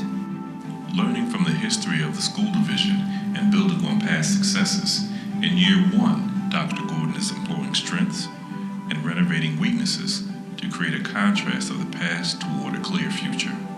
His efforts to develop a positive, collaborative, and trusting relationship with the school board begins with firsthand knowledge of what happens in the schools. I think he's actually done a really good job with communicating, sending out emails ahead of time, giving parents notices. He never fails to respond to a student's email. He doesn't want a student to fail. He wants to see every student succeed. The focus on plans and strategies for academics and student success is the impetus for building the best SPS. Dr. Gordon's entry plan is the roadmap designed to implement a healthy learning environment supported by an innovative curriculum. The superintendent reviewed and reorganized the organizational chart for the division to establish an effective, efficient, and transparent transition of leadership with a focus on students, staff, and improving student achievement. And we heard the needs of our students, staff, and community on what they thought was necessary in order to take Suffolk Public Schools to the next level. And that is something that each and every one of the board members, you all have tasked me with when you all hired me to start on October 14th. One of the things you're going to see this year is we're really going to explain to you the why. There's been several discussions in the past on why the school division needs certain dollars. You will see a line-by-line analysis of where, once we receive this money, and yes, I'm a very optimistic person, once we receive this money, where it's going to go. Currently, Dr. Gordon, Dr. Akima Branch, and Dr. Suzanne Rice are meeting with stakeholders within the school division, seeking feedback for improvements. Dr. Branch is developing a plan to improve instruction and individualized learning plans. One of the professional learning opportunities that Dr. Gordon has led us in this year is culturally responsive instruction. We brought in a nationally recognized educator, Zaretta Hammond, who is the lead on culturally responsive instruction, where we're not just looking at a student and looking at their academic ability. We're looking at the whole student. We're looking at how that student learns and what one topic may mean to one student, which could be very different from another student, using their life experiences and integrating that into our instruction. There is a concerted focus on student growth, enrichment, remediation, and positive behaviors. Curriculum improvements will help students focus, broaden their creativity, and inspire students to embrace technological advancements in learning methodologies. Administrators have and will continue to evaluate current programs for improvements and allocate resources to underperforming schools to ensure student growth. There is a determined focus on 21st century technology skills, creativity, student growth, and the Virginia standards of learning. Professional development is an integral factor in raising division expectations. Dr. Gordon initiated a partnership with the University of Virginia's Curry School of Education to establish the division's SPS cohort program. Dr. Gordon worked with some colleagues from the University of Virginia to bring a master's in administration and supervision to Suffolk Public Schools. The great thing about this program is that students will benefit while the teachers are going through the program. So not only will it help the teachers prepare for their next step in leadership, whatever that may be for them, but they'll be learning a lot about equity and data-driven instruction and just what great instruction looks like in order to be an instructional leader. The very first course they take is about family engagement, which is relevant for teachers, leaders, all across the board. Dr. Gordon has fully examined the needs of the organization. Comparisons to other like-sized school divisions has helped restructure SPS to become more efficient and fiscally sound. I think we've had some restructuring of positions, beginning with assistant superintendents moving from assistant superintendents to chief academic officer, chief financial officer.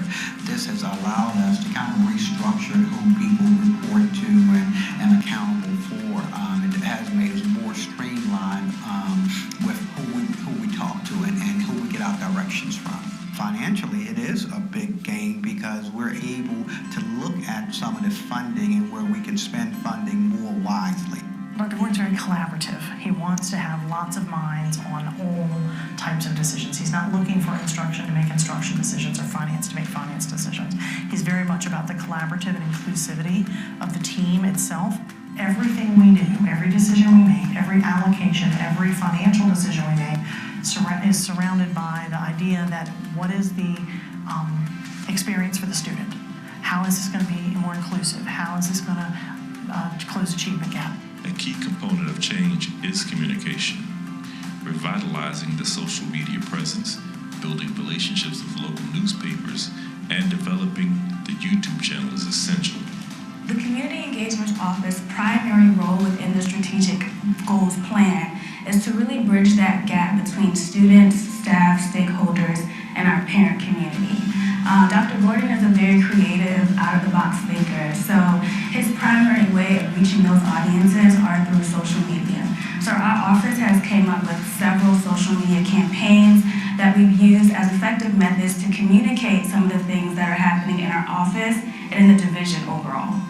Right now, the district currently uses several active communication vehicles, which include school messenger phone calls and school messenger emails. Information is also sent through our SPS district website and mobile app, along with social media platforms, Twitter, Facebook, and YouTube.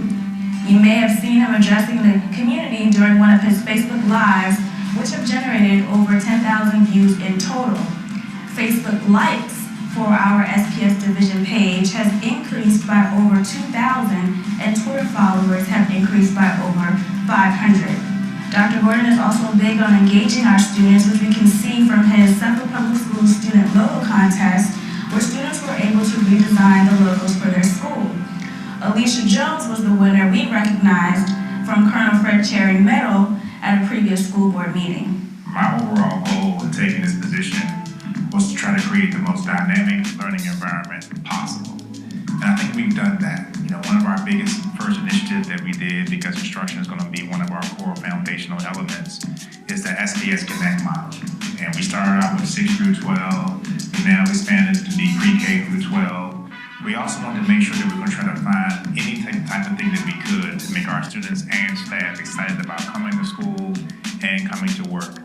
We think our partnership with Nike, we think our partnership with Perf Jones, where anytime our students and staff step onto campus, they are excited about being a member of Suffolk Public Schools. Suffolk Public Schools is probably one of the first ones to get to the level where they get the premium discounts as some colleges and stuff like that.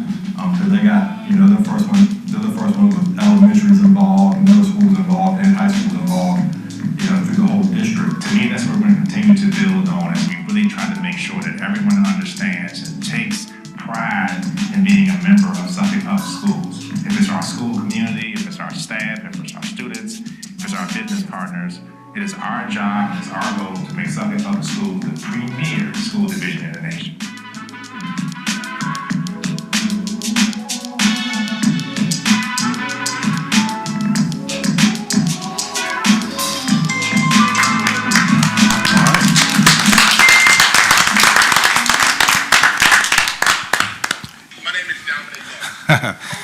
Thank you so much, Madam Chair, and the rest of our school board for really, you know, giving me and our team this opportunity. And I wish I could honestly sit here and say that I wish things were normal. You know, if things were normal, we really feel that we would be even further ahead on some of the goals and things that we want to do. You know, Mr. Riddick has reminded me several times, you know, Dr. Gordon, you only had 5 months of normalcy. And then starting off this year, you know, with our virtual setting, it's just different.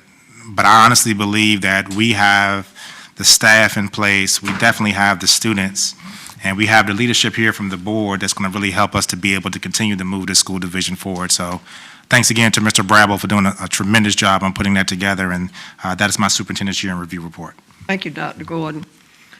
We are, like you said, approaching your 1-year anniversary. I can't believe it's been a year next week that we were in this chamber, you know, giving you the swearing in, so to speak. And it's been a very challenging experience for all of us, and I know it's been very challenging for you. I hate to say it, but looking at you there, you look much younger in that picture. You look much younger in some of those pictures. We've all had tremendous challenges. I thank you personally. I've worked closely with you, and Dr. Buck has as well, and we thank you for your service to Suffolk Public Schools, and we thank you for accepting our invitation to be our superintendent. We were very lucky when you accepted that. And I think we made a great choice, and I think that the innovations and ideas that you have brought have been tremendous. I think we couldn't even imagine last year at this time that we would be talking about COVID-19 or any of these things. But irregardless of those things, you are always full steam ahead. And I like that approach, and I hope you continue it. And speaking for the board, I appreciate you greatly. Thank you, Dr. Gordon.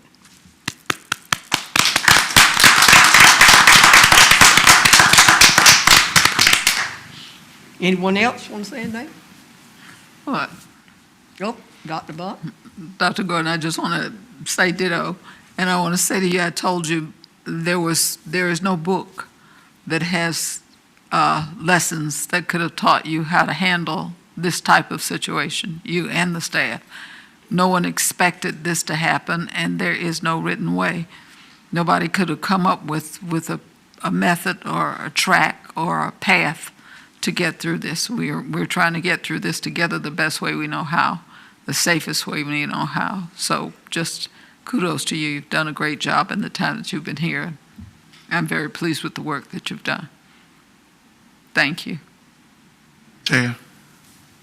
Yes. I'm going to make mine brief. You know, I'm excited that Dr. Gordon has chose to come to Suffolk and do great work here. I've seen the benefits of some of the ideas he has brought to the table firsthand. I've seen the culture of our school system pertaining to staff and as well as parents and how they feel connected change over time.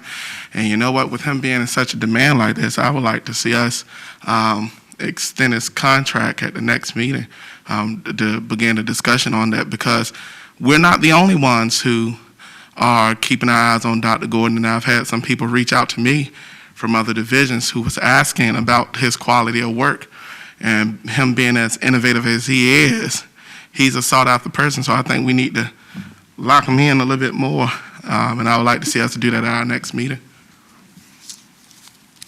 Anyone else? Ms. Jenkins? Madam Chair, Dr. Gordon, I just want to thank you for everything that you've done thus far. You came in with your plan, and even through this, you are fulfilling your plan, and we appreciate you, and we support you. I know I support you 100%. Even if we don't agree on everything, I still support you, and I appreciate the team that you have put together.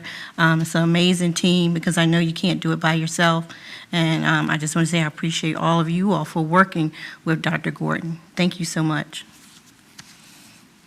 Mayor?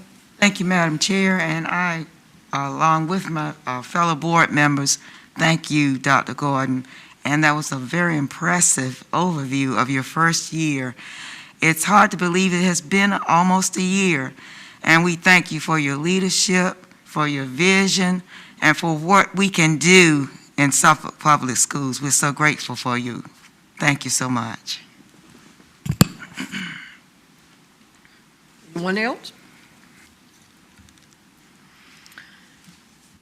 Okay, next we'll move to consent agenda. This is an action item. Madam Chair, I move that we approve the consent agenda as presented. Second.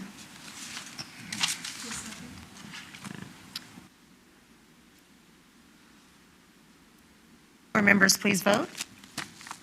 Board Member Jenkins? Yes. Board Member Mayo? Yes. Board Member Mitnick?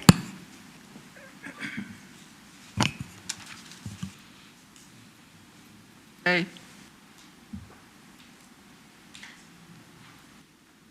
We can't hear you, Mr. Mitnick. Mr. Mitnick? Yes. Thank you. Yes. Board Member Riddick? Yes. Board Member Story? Yes. Vice Chair Brooks Buck? Yes. Board Chair Byram? Yes. Motion passed. Next, we have under unfinished business, special education, specialized programs presentation. Thank you, Madam Chair. I'm going to ask for Dr. Branch, our Chief Academic Officer, to come to the podium. She's going to be substituting for Ms. Whitley, who had a family emergency and couldn't be here this evening. This is a carryover of communication and conversations that we've had in previous meetings about our special education, specialized program students. So, Dr. Branch. Thank you.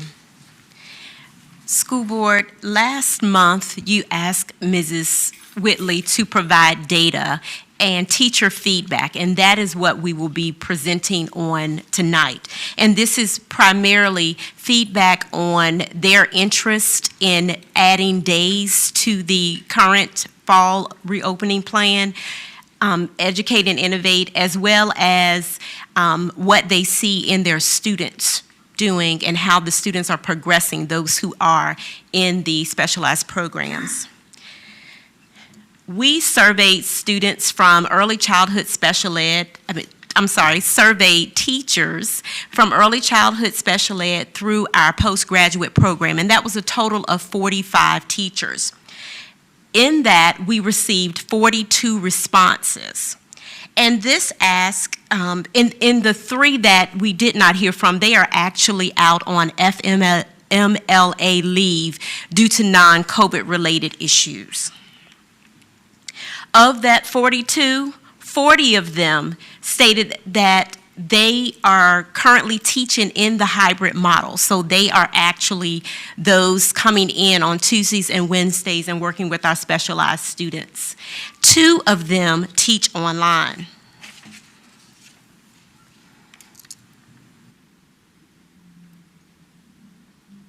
One of that number of 42 teachers are interested in increased days in school.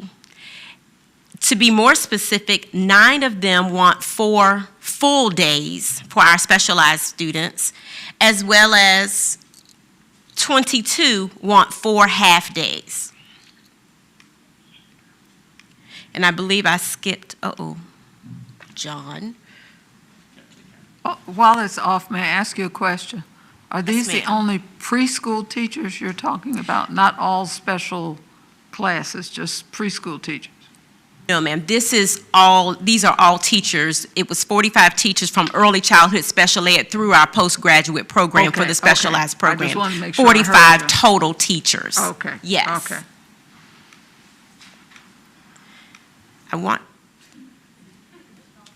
I'd like to stress a few of the pieces of feedback we received.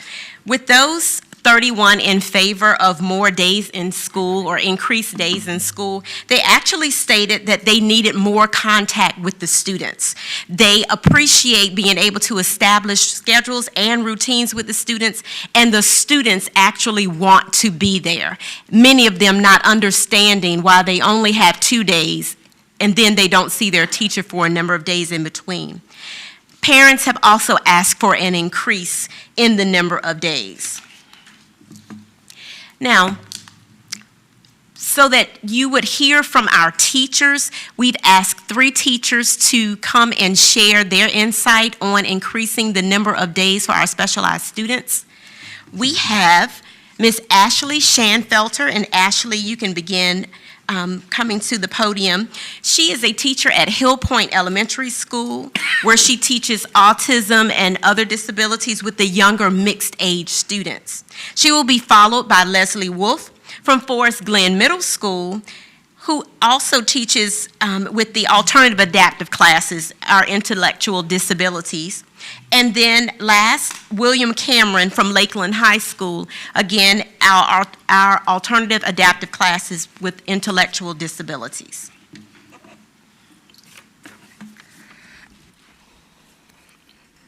Good evening, school board members. I am one of your elementary program teachers. I am in support of bringing back our students who chose face-to-face for 4 half days in place of the current 2 full days. This schedule would allow for more consistency for both my face-to-face students and my virtual students. I would be able to teach my face-to-face students in the morning and my virtual students in the afternoon.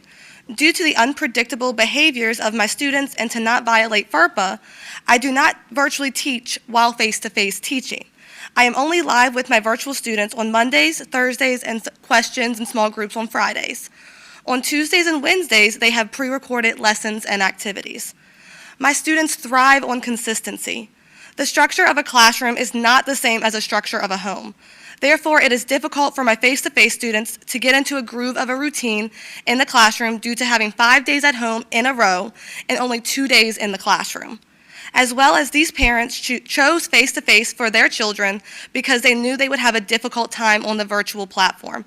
Because of this, I am limited in my virtual interaction with these students. We are working on our working stamina in the classroom and virtual, and a 4 half-day schedule would be a great transition to help with the working stamina. We are working very hard on social distancing, but it is very difficult for my students in the afternoons. We are working on creating a consistent routine for them. Therefore, I am in favor of a more consistent schedule for my students, whether they chose face-to-face or virtual, since we are doing both at the same time. I believe that 4 half-days face-to-face and 4 afternoons live with other activities to supplement would provide a more consistent schedule for our students in our program classes until we return on a full schedule. Thank you. Excuse me, Ashley, how are you? Good, how are you? It was your class that I visited. Can you repeat that question? Was it not your class that I visited? Yes, it was my class, yes. Now, with regard to wearing masks, we did not have on any. Is that That's it. correct? Yes, we've been working on it. Okay. And with regard to social distancing, the space in your classroom, you had 5 students when I visited. I think we had 4 in the 5 class when we students, finished. right? Yes. And there was just enough space for those students. How many were missing?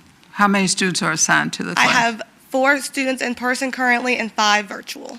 Now, with the 5 students that I saw, there was not 6 feet of space that I could see from the space that I was in. It was not possible to have that much space between the students. Even if the children were able to be spaced, the space was not in the room that you were in. What is the plan for providing enough space in the classroom for the students to be separated? Excuse me, Dr. Brooks-Buck, we have identified and worked with our building administrators to identify alternative classrooms for our specialized programs. We realize that many of the classrooms in certain buildings for our special needs populations are smaller, but the principals have worked with us, and at Hill Point Elementary School, they have already identified a larger available classroom. We saw one class, Dr. Branch, when I was there, a kindergarten class, but there were 2 classes. There was one class that had 5 students, but 5 were missing who were at home. As long as they don't come to school, then we don't have a problem. Then in your class, we had almost half the class who was at home. If anybody comes to school, then we have a problem. There was 1 class available, is what the administrator told me. Now, I came with permission because I never go to schools without permission. And as I walked around the classroom, that was the first question I asked. How do we, 1, social distance? How do we, 2, because I've worked with this population before, I'm very familiar with them, and I understand my babies don't understand the whole mask thing. They don't understand they don't understand what social distancing even means because they are my babies.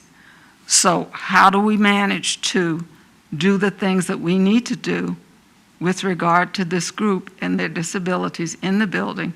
And how do we manage to even what's in our plan?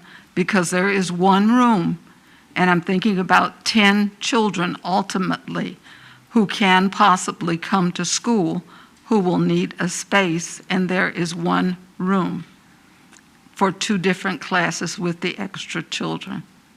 Yes, ma'am, and we are looking at numbers and spacing.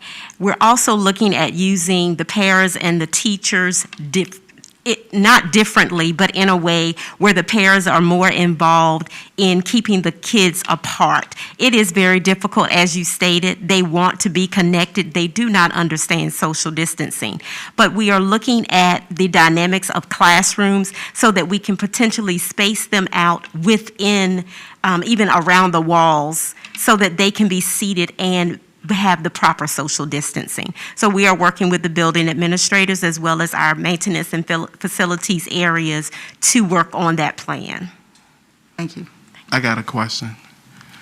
What's the long-term plan? Because when I did my tour, there were 3 teachers in the class, not to include students, and it was cluttered.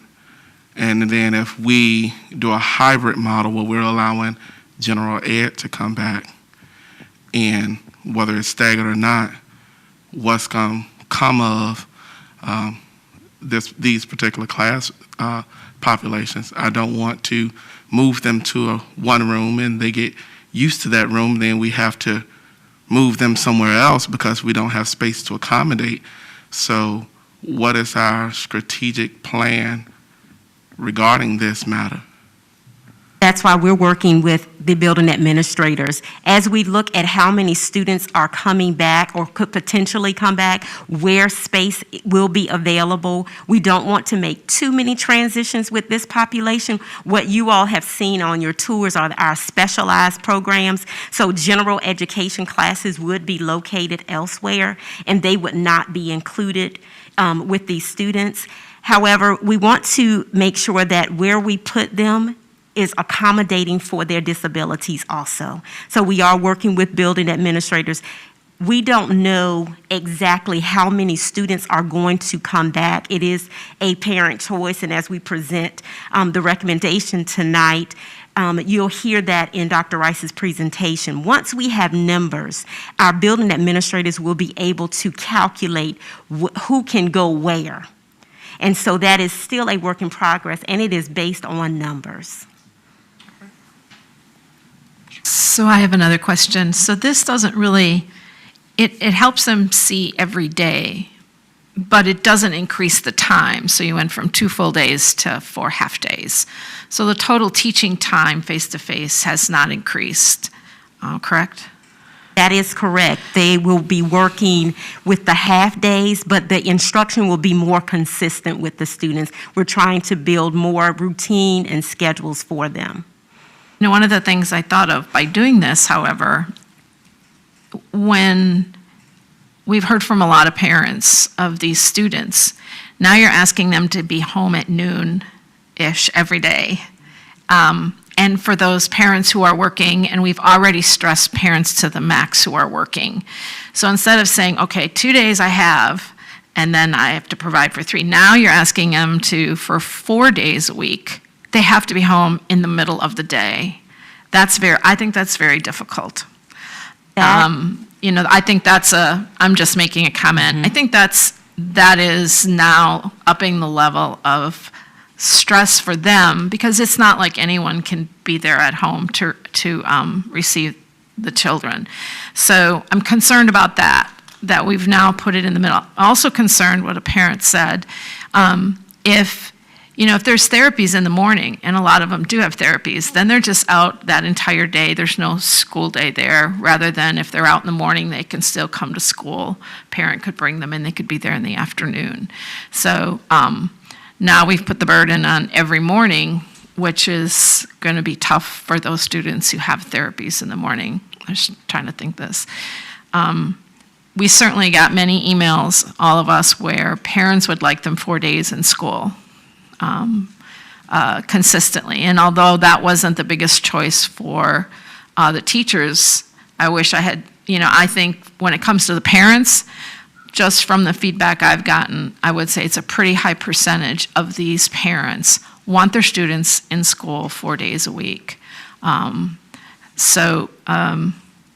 just thinking through those things. I wish we had sort of seen what the parents, how did the parents fall out? We don't see that here, but we certainly saw that in the emails that we got from these parents. So I want to express that because I think that was the initial goal, if I am correct, back in July. Correct. We had for 4 days, and I did not vote for it then, and then I heard from a lot of parents that really that would have been the best plan. And now we haven't, that plan is gone again. And I wish we could go back to I think that, what I heard from them say was, that was a good plan.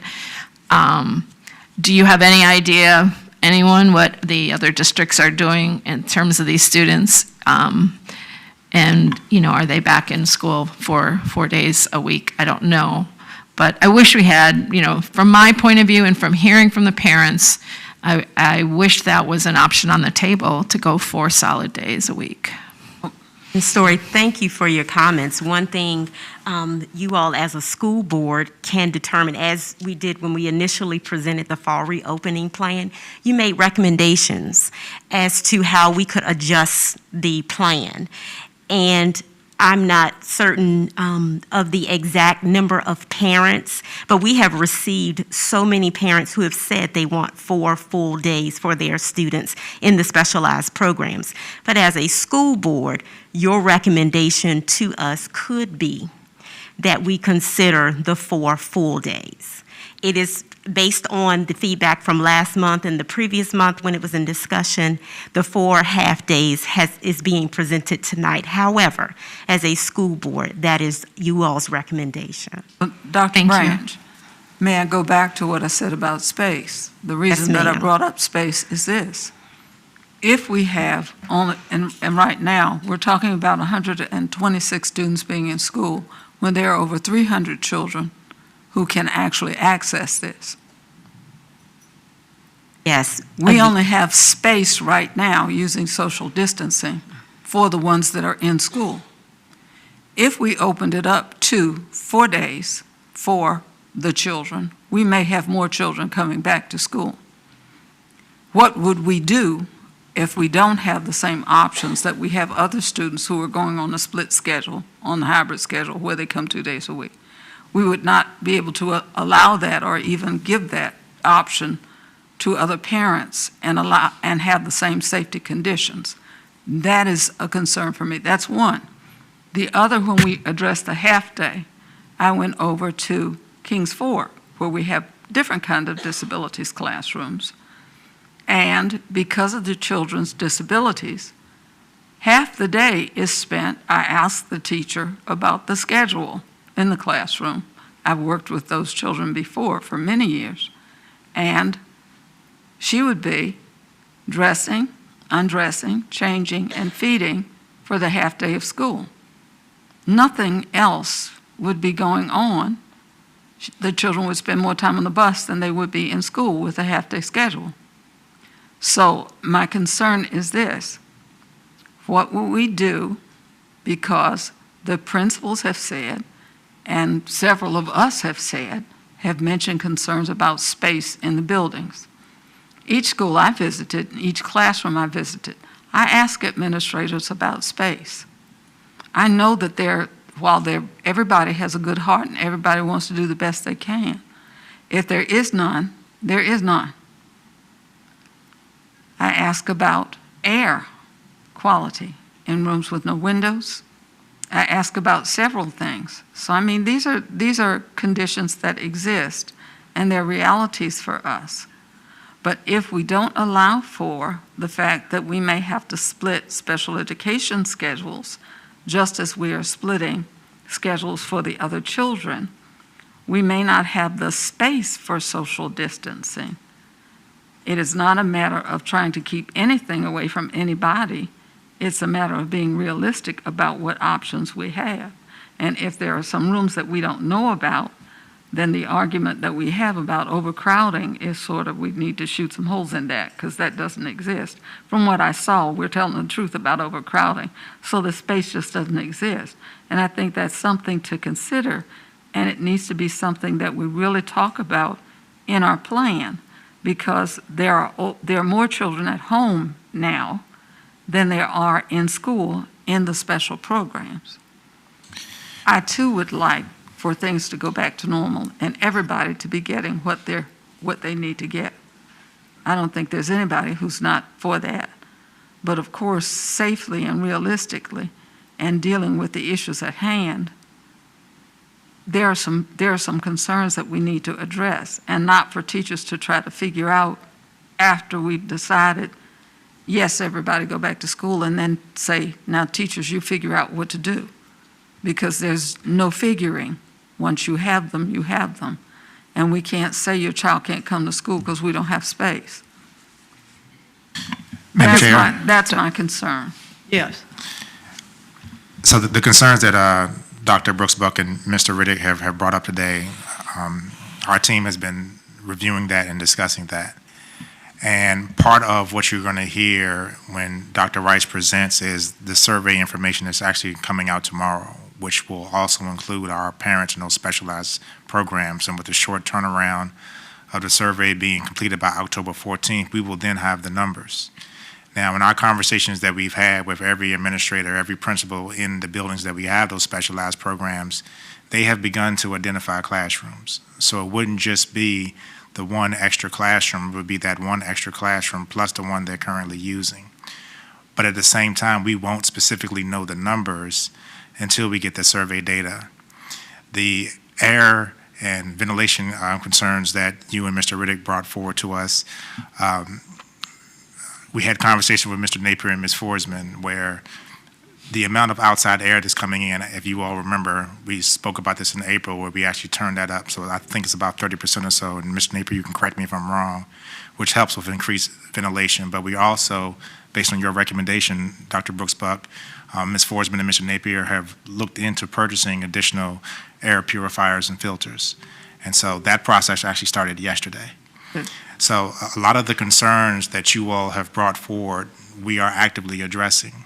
And that kind of goes back to what I was saying where some of the concerns, if the board approves or adjusts, whatever direction the board gives us today, part of the reason why we have that November 16th start date, because it allows us to fix it. It allows us to address each and every concern where we could potentially give you all a small update October 23rd at the retreat. Or we could give you all basically showing you everything that we've done to address your concerns as well as identifying the new spaces based on the data that we'll get from our survey at our November 12th meeting. So we do have an opportunity to provide you feedback. I will be honest and tell you that we can't answer every one of your concerns yet because we don't know specifically how many new kids are going to come or if the number stays the same. Now, I can share with you that in the conversations with Ms. Whitley, she believes that the change won't be as much.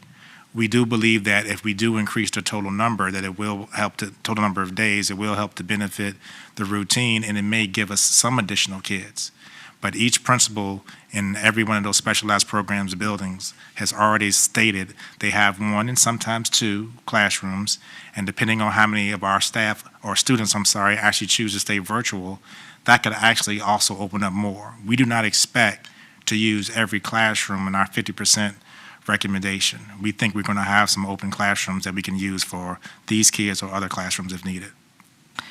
Well, based on that, I would like to make a motion. That sounds great. Thank you very, very much for that, Dr. Gordon, and what you've given. And based on that, and knowing that there would be the space and we've got ventilation, I would like to make a motion that we bring these students back for 4 full days, which was the plan, and that by this time frame, you will be able to, sounds like, make those accommodations.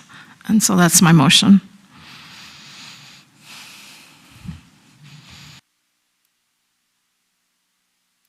A second?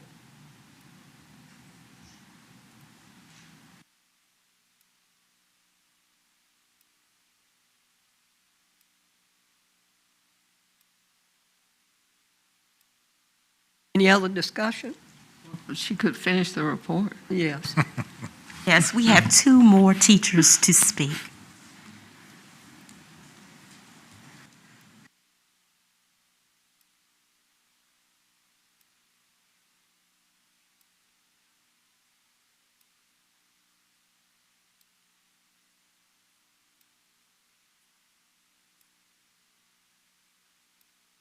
Program teacher at Forest Glen Middle School. When the students came to my classroom, we were given the opportunity, When the students in my classroom were given the opportunity to return to brick and mortar for 2 days a week, I knew that there were going to be some challenges. To my amazement, students adjusted quite well to our new system of routines and guidelines. We've been wearing our mask, following social distance protocols, and keeping our hands washed and sanitized. We have learned alternate ways of praise instead of our traditional high fives and fist bumps. The challenge I encountered is the degree of regression that my students had a result of not attending face-to-face instruction since March. Although students were and are still currently being taught virtually, it has been a challenge addressing those communication, social skills, functional needs. Since being in school, I have seen recruitment in their progress towards their academic, functional, social, communication, and behavioral needs. During my live lesson, my data reflects an inability to focus, a lack of participation, and a lack of communication. Students within my classroom are having a difficult time understanding why they can't come to school and why they are being made to do school at home. When they are dropped off on Tuesdays and Wednesdays with me, they're eager to learn, they're happy, and they greet me. In conclusion, I understand that there are several factors that you must consider before making a decision to increase the amount of days students in special programs can attend school. Students and staff at Forest Glen are doing well adjusting to the guidelines SPS and the CDC have put into place to ensure everyone's health and safety. Please take into consideration that I would like to have an amount of time increase so that I can meet the needs fully for my students within the classroom setting. Thank you. Thank you.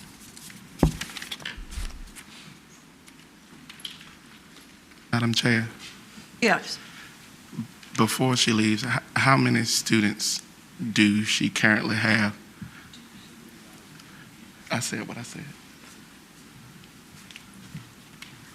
I currently have 4 students, and 3 of them are face-to-face instruction. I only have 1 that's virtual. Okay, thank you. You're welcome.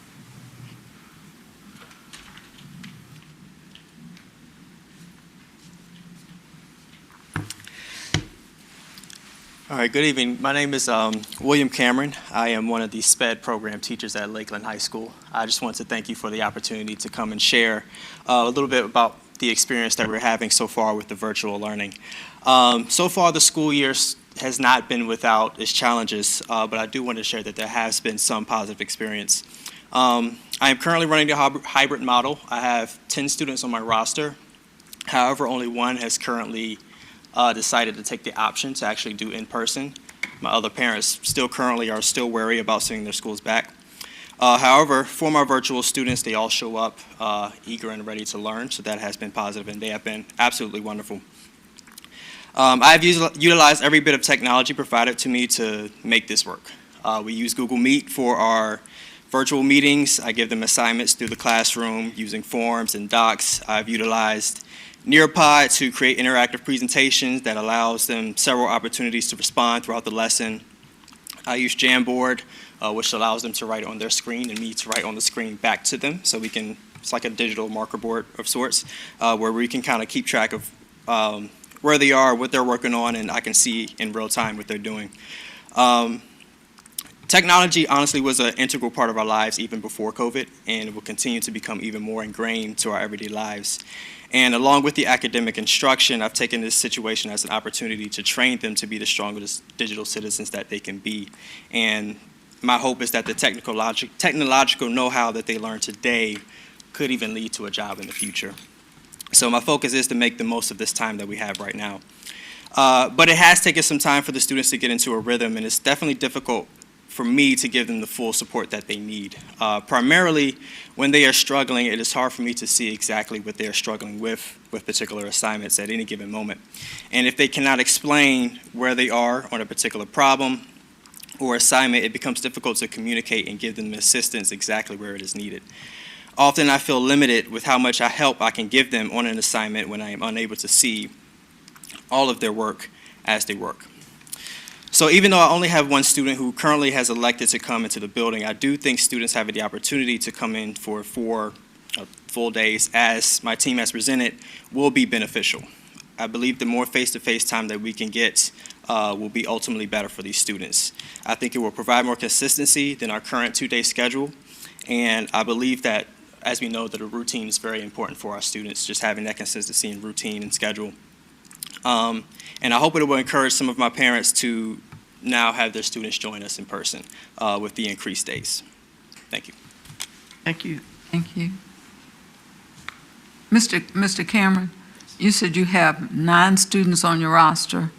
10. You have 1 at home? 1 in class, 9 at home. 1 in class? Yes, ma'am. 4 And the rest at home. So 1 in class, 9 at home. and 9 at home? Okay. Yes, ma'am. Thank you.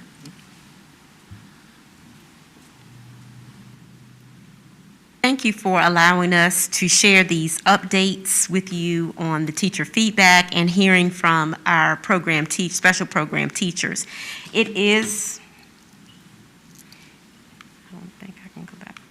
It is the recommendation to increase access to face-to-face learning for students with disabilities in district-wide program classes so that these students attend school and our initial recommendation for 4 half-days per week to coincide with the pre-K through 5 return to school recommendation you will hear. Thank you. Thank you, Dr. Brown. Any discussion? Mr. Riddick?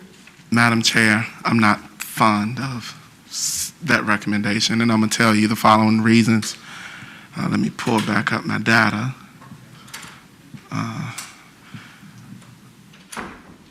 Looking at the VDH chart, Suffolk is still in the red. And I know a lot of people would like for us to do what neighbors do, but just as my parents told me, it's not good to go along with everybody just to get along, because our neighboring divisions have different factors that their locality is affecting. For an example, Virginia Beach, Norfolk, Hampton, Isle of Wight, as well as Newport News and Chesapeake are all in the orange. And Suffolk is still in the red with 259 incidents. And it says that we are at a higher risk here in Suffolk. And since space is a challenge, and we're talking about challenges at schools, that space was already a challenge during a normal operating day. And when I toured the schools, there were some things that concerned me, and I'm sure they probably are corrected by now, but there are some things that concern me. I'm looking at this here, and I said this before, and I'll say it again. We have a tough situation. We're between a rock and a hard place, and we have to choose which one could we live with the loss of. Could we live with the loss of learning, or could we live with the potential loss of life? From the way I'm looking at it, everybody has their own opinion. This is mine, based off the data. I can't send our children to school for additional days, which does increase the risk of exposure. Because instead of riding the bus to school twice and coming home on that bus twice, it is moved up to 4 times in the morning and 4 times in the evening. You've increased the student being exposed to staff in the building from twice a day, twice a week, to now 4 times a week. What I do on my Friday is different from what I do on my Wednesday. So this is what I'm looking at. Just as the parent came to the podium and elaborated tonight, there are some parents who send their children to school knowingly sick. Being a bus driver for over 7 years, I dealt with that firsthand. I'm not in favor of this. I would prefer to leave it as is until we have some consistent improvement in COVID cases for Suffolk. Our neighbors are doing what they feel is best for them, and my recommendation is what I feel is in the best interest of Suffolk itself. So my recommendation would be to leave the plan as it is now. Yeah, may I make a comment? Yes, Dr. Buck.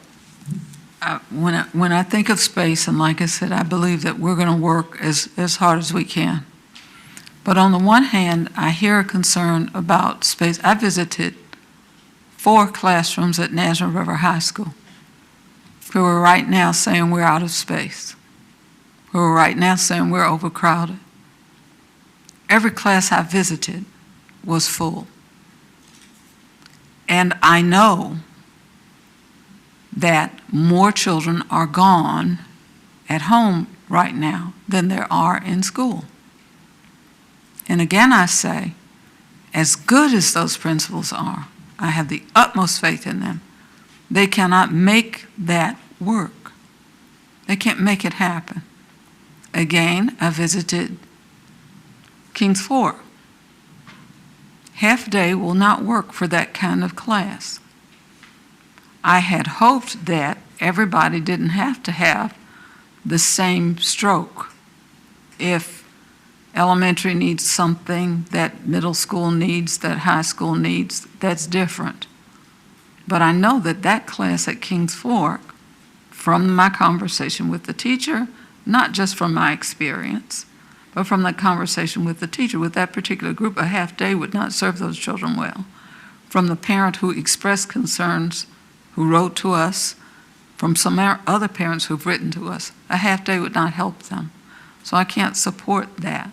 And I mean, that's just me. Everybody else has to vote.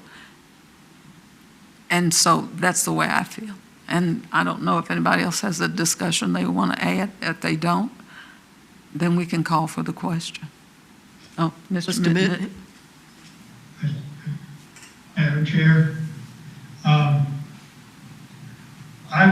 would support the recommendation that's coming from the Ms. Whitley, the Director of Special Ed, and Dr. Branch.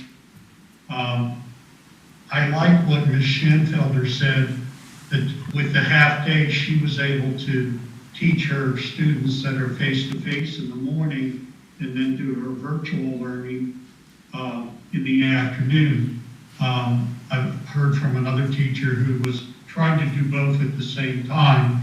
And even though the numbers are low, it's been a challenge for her.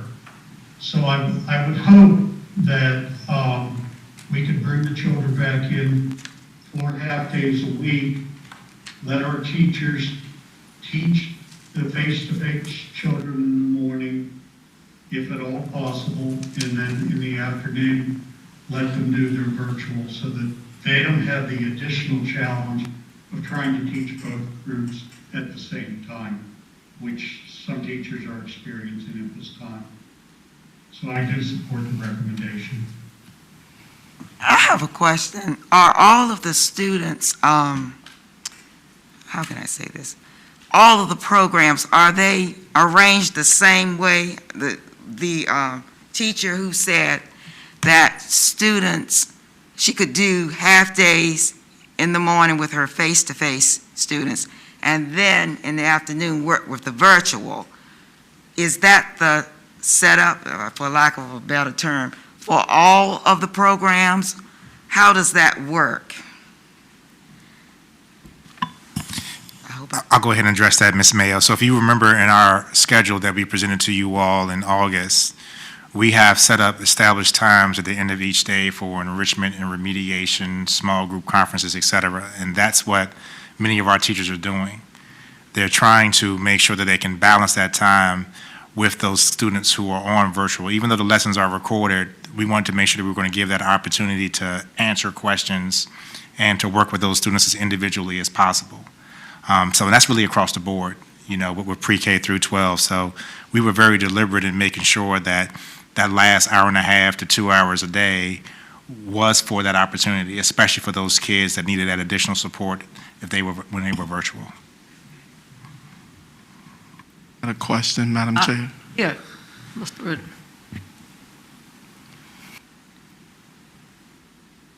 How would increasing the days impact our transportation department?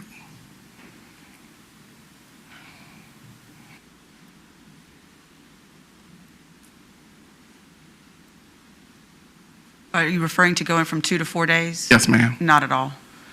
Because when I asked during my tour, it was explained to me that we would have to be at a staggered schedule because we couldn't transport all the kids who receive specialized service on our sped buses at the same time. So would their schedule be the same time frame, or would it be tiered phase based off of different routes? If so, how does that affect the sanitary as far as cleaning the classes? I mean, not the classes, but the buses? Or we're going to talk a little bit about the buses when I do my presentation, but we're going to have to, if we do any kind of changes to the schedule in a modified version, change back to the tiered so that we can transport at all three levels. So we would have to have the middle, then the high, and then the elementary. Okay. Next question would be is, have we considered in this number, I believe it's, what my notes said? I didn't write it down. I think it was 45 teachers surveyed. Did we survey the other staff that will also be put at risk, such as teachers' assistants? Are they included in that number? And is our custodians included in that number? Is the persons who bring the meals included in that number? Because this is the way I'm looking at it. We are dealing with bringing in additional students. That's a possibility. But also increasing the days that the current students who come to the building. It's more people that's going to be in that circle of connection than just teachers. So what is our long-term plan as it relates to TAs and the bus drivers and bus aides, as well as people who just work the building? Do they have the same, because this is the only condition in which I can see me passing this, and I'm expecting a lot of emails tonight, and that's fine. Are we giving our staff the same option as we're giving our parents and students? Because it's their health as well. Dr. Branch, I'll address that for Mr. Riddick. So in the survey that you saw, it was only the instructional staff. If you all remember this summer, we kind of laid out who was essential on the expectation of who was going to be at work every day. This was before the board had made their choice for us to go virtual learning. We did not survey the teacher assistants, but Dr. Brown has kept a chart of every staff member on their original discussions on if students were in the building, we plan to go to our hybrid model.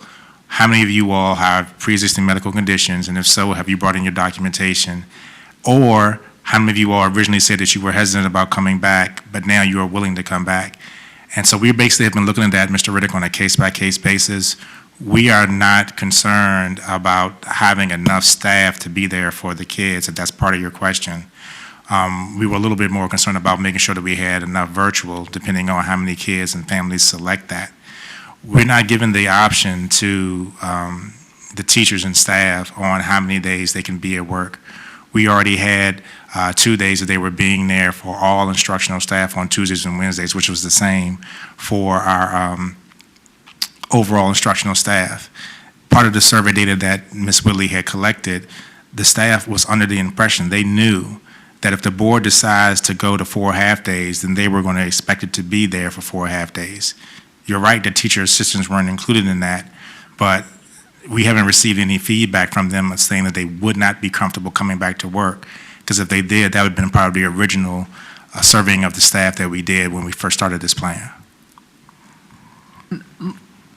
Could I ask a question? Dr. Gordon, what do you know about these kids and what the teachers and everything, what do you think these kids need to not get very behind, to be adjusted at home? What do you think they need in terms of a schedule? What do you think? That's a double-edged sword question there, Ms. Story, where the recommendation that we brought forward is my final thought, my final decision. And I received probably 70 to 80% of the same emails that you all did, but I probably also received about 50 to 60 more. Mm-hmm. And I'm looking at this from multiple ways. part of the reasons why we asked our 3 teachers to speak on this today is because I always want to make sure I give you all the teacher perspective, because I know that you all are already hearing from the parents. And the majority of our speakers that we had today were talking about the importance of getting, students back into school overall, but especially special ed. For a special education student, based on my experience, and I have deferred to Dr. Buck on a lot of things and talked to a lot of other staff members, the most important piece to me is just the routine. The routine is the main thing that keeps our kids engaged in school. And some of the testimonials that we received last month weighed on me heavily. I mean, Mr. Riddick and I actually talked same night of the morning after, when we had received some emails from, some of our parents that spoke. And so I know that this is challenging because every concern that you all have brought up is legitimate. I'm not going to dismiss any of it. But I also want to remind the board that a part of what you're going to hear in the second part of this is, for any families that do not want their children to come back, our recommendation is they have that option. They do have that option to make that choice, just like we said on August 4th when we laid out our original plan. So we did the 4 half-day recommendation based on the feedback that you saw and the data that Dr. Branch shared for the teacher side. We also looked at it as a compromise from what we originally had proposed for the 4 full days, and the board, within their right, adjusted it to 2. But that routine for the kids is the most important, in my opinion. And the instructional side, we also know that if we have those kids in there for more of the days, some of the therapies that they actually are taking place that Suffolk Public Schools is providing allows us more flexibility to do that as well.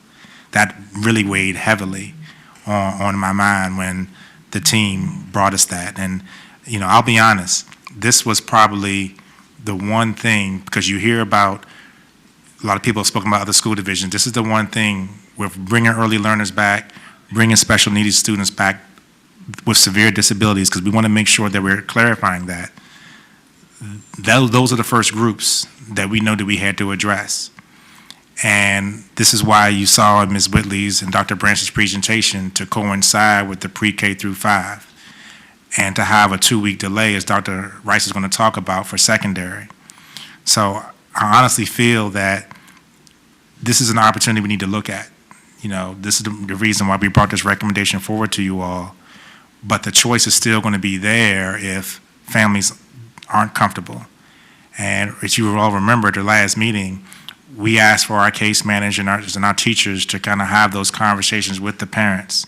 And that's probably why the volume of emails that we've received have been from the parents in our specialized programs or special ed that we've heard tonight as well, that are talking about they need that routine.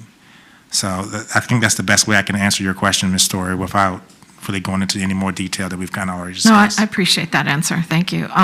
Is it possible, it is a very small number of children, that if we go to this, that we can do for just them, it is a small number. Can we do that sooner than November? Can we bring them back first in a couple of weeks or in a week, get them started going on this plan? Because it is a very small number. Many of them, the teachers have said they're probably not going to change. They're already doing it. Can we go ahead to the 4 days a week? Do you see any problem with that and start that now?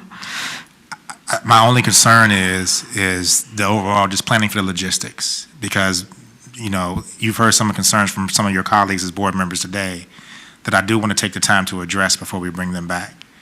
And we also want to make sure that we need to get the final data from what the rest of the population wants to do, because that's going to drive our being able to substitute and find additional classrooms. So I don't want to tell them that they can come back in 2 weeks, and then when we get the data back from the rest of the population where those classrooms that we were kind of, pinning to use are no longer available because of an increased amount of folks that may want to come back in face-to-face. Our original survey data when we did this had about 70% that wanted to do face-to-face and about 30% that were hybrid overall for the school division.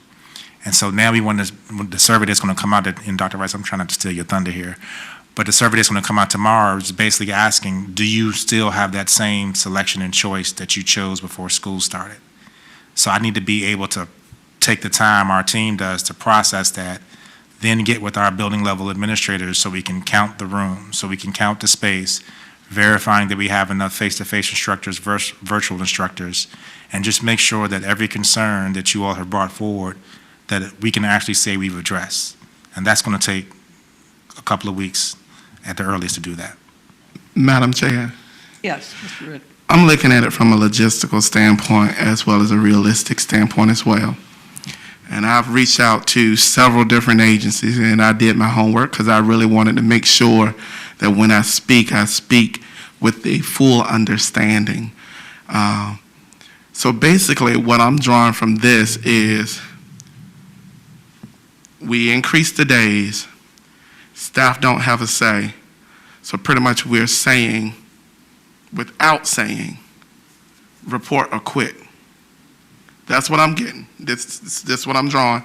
Because if staff can't say, hey, I feel comfortable exposing myself 4 days, I didn't want to do the 2, but I came and did the 2. I sacrificed the 2, but now you're saying 4 days.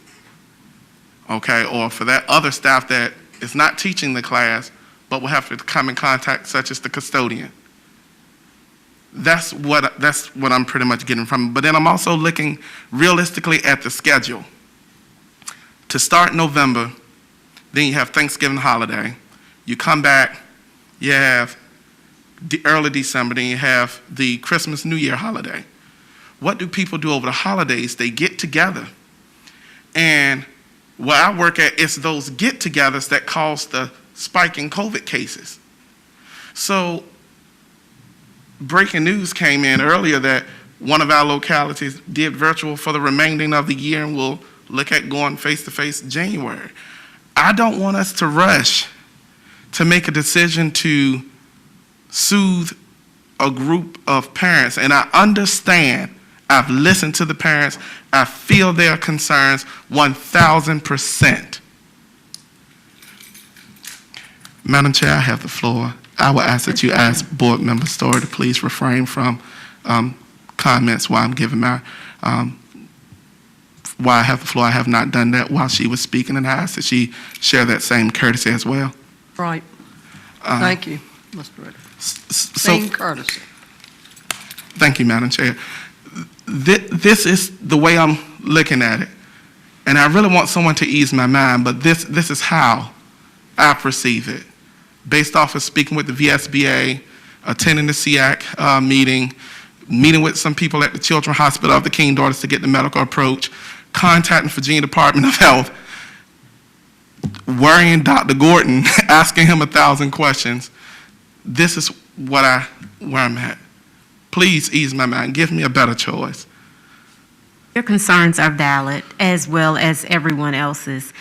We actually, as Dr. Gordon mentioned, have asked our staff about their preferences. That survey went out, Dr. Brown, in July, August, in June, to ask them about that. And they have been given all this time to provide any documentation, so they have never been excluded. Our custodial staff has worked diligently, as you all are already aware, keeping our buildings clean and sanitized and safe. They still have a say. We have not excluded anyone from this process.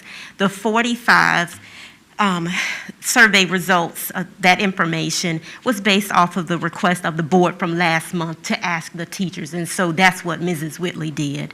And so it's still no exclusion to anyone for this. Everyone is working and everyone is open to the concerns, which are valid, but we are not excluding anyone from the process. Thank you. Any other? Mr. Mitnick? Chair? Yes, Mr. Mitnick? Yes, I don't know who to direct the question to. Are the custodians working 5 days a week in the building, and are any other staff working every day? I know our food service people are, but what are the custodians doing? Are they there every day? Yes, I'll go ahead and answer that. Yes, custodians are there every day, administrators are there every day, school counselors, media specialists, transportation staff. These were some of the list of essential workers from the memo that we actually sent out this summer before we got to the month of August, as we wanted to identify everyone that was going to be needed for the day-to-day operations and to support our recommendation in the Educating Innovation Plan. So we have several groups of employees that are there every day. The only group that is mandatory to not be there every day right now is the instructional staff. So, to answer Mr. Riddick's question, that pretty much takes care of everybody except for the teacher assistants. Call for the question. Thank you. Okay. Call for the question. Which one are we voting on, please? It says the recommendation is to increase to 4 half-days. Clerk, Would you read read the the recommendation. question? The motion that I had was from Ms. Story. No, That one This died. this is the question. Increase access to face-to-face learning for students with disabilities in district-wide program classes so that these students attend school for 4 half-days per week to coincide with the pre-K return to school recommendation. Do we want to increase 4 half-days? I can put that. And that's the question that was on the floor. So should I put it in the form of a motion? Yes. Had Dr. Branch finished her presentation? Yes, ma'am. Okay. Okay.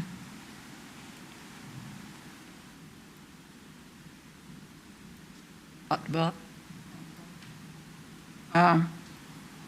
Do we need a motion? Yeah. Do you want to? Your motion is to accept the recommendation as presented? No. Is that what you're saying?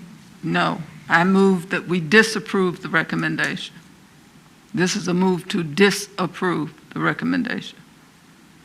So just to make sure we're clear, Yeah. if we want to If you say no to yes, you accepting. disapprove it. Okay, I got you. Just want to be clear. Okay?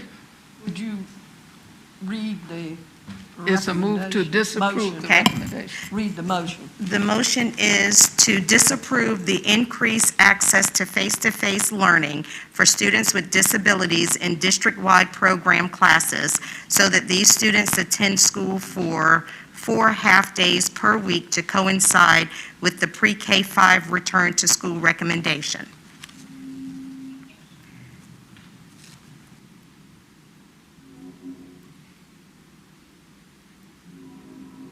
I can go first. Is there a second? Second. Board members, please vote. Board Member Jenkins? Yes. Board Member Mayo? Board Member Mitnick? Candace? No. Board Member Riddick? Yes. Board Member Story? No. Vice Chair Brooks Buck? Yes. Board Chair Byram? Yes. Motion passed. Okay, next order of business, ordinance 20-21-1/21-1, amending Chapter 4, Section 6 of Section 4-6.1 entitled Statement of Policy, Contractual Authority of the School Superintendent, Contracts Not Requiring Sealed Bids for Competitive Negotiation. This is for the second reading. This is an action item. Move to approve. Second. I second. Board members, please vote. Board Member Jenkins? Yes. Board Member Mayo? Yes. Board Member Mitnick? Yes. Board Member Riddick? Yes. Board Member Story? Just a moment.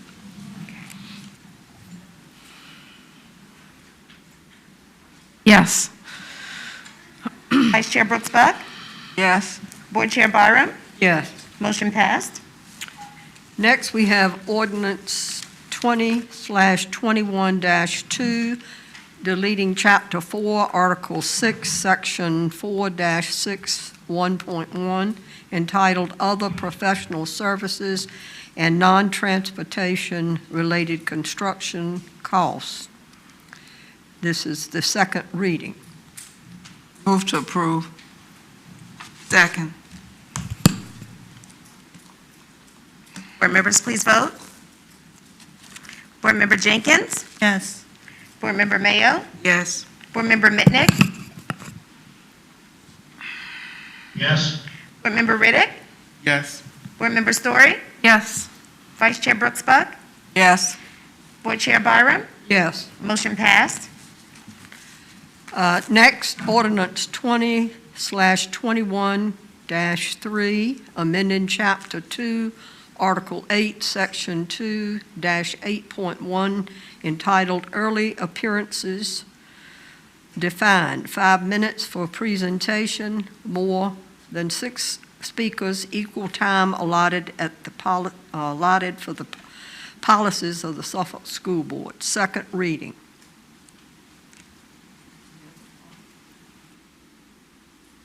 Action item. Madam Chair. may I Yes. speak?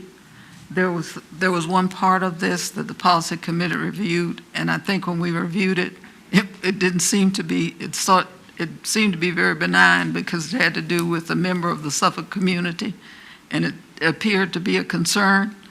In the 8 years I've been on the board, there hadn't been anybody outside the Suffolk community, but it appeared to cause some confusion. So I would like to move to just table this. Second. A second. Second. Mr. Riddick. Board members, please vote. Board Member Jenkins? Yes. Board Member Mayo? Yes. Board Member Mitnick? Yes. Board Member Riddick? Yes. Board Member Story? No. Vice Chair Brooks Buck? Yes, Board Chair Byram? Yes. Motion passed. it goes along with the next one as well. Ordinance, Madam Chair, yes, Mr. Mitnick. Madam Chair, Yes. can I ask that the Policy Review Committee also consider the statement that was added, provided that the total allotted time for all speakers does not exceed 30 minutes? I think we had an issue with that this evening, and I don't know that we should be limiting those who have important comments to contribute to our decision, whether we should be limiting them. So I would like the Policy Review Committee to also consider that. I felt like tonight, limiting our speakers to 2 minutes was not in the best interest of listening to our public. Thank you. Any other comments? I just want, Mr. Mitnick, that was not a change, that's been the policy. That was not a part of the change. That was not a part of the It's change. underlined, Dr. No, look at the policy. I don't know if it was underlined, but that's not a part of the change. It's at the end of the first paragraph. A total of 30 minutes. I'm looking at paragraph B.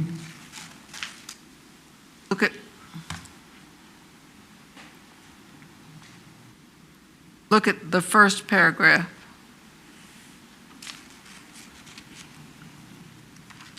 I believe he's talking. Early appearances shall be limited to a total of 30 minutes. I see where you're looking at paragraph B, but if you look at the first paragraph, where early appearances, it's also in the first paragraph. It was 30 minutes all the time. It wasn't a change. The only sentence in paragraph B, the sentence was changed, provided the total allotted time doesn't exceed 30 minutes, but 30 minutes has always been a part. Look at the very first paragraph under 2-8.1. Look at the last sentence. The total amount of time set aside during the public meeting of the school board for early appearances shall be limited to a total of 30 minutes. That's in the first paragraph. That sentence in B was partly changed, and that's why that's down there, but it's up in the 30 minutes was always there. We can discuss, I don't have a problem discussing it. Mr. Waller is, I believe what Board Member Mitnick is asking is that the Policy Review Committee look into that. so you want us to change the policy completely? Well, I think what he's asking, and Mr. Mitnick, correct me if I'm incorrect, I think what he's asking is that the Policy Review Committee look at the 30-minute requirement to see if maybe that needs to be expanded or whatever adjustment needs to be made so that people aren't cut off when they have comments to make before the board. Is that, Mr. Mitnick? That what Thank you, you, Mr. Waller. right, is that what you mean? Thank you for the clarification. Yes, ma'am. Okay. I thought you thought it was a change, and I was sharing with you that if you look at the first paragraph, it wasn't a change. But, yeah, I have no problem looking at that. Right. Okay. Any other comments on that? No? Madam Chair, in that case, the next ordinance, we should do the same thing because it's dealing with the same type of Same thing, scenario. yeah. So we would table both. Of course, we would have to vote to do that. Okay. Are you making the motion, Ms.? Table that one as Okay. well. Let me make sure I got the right ordinance.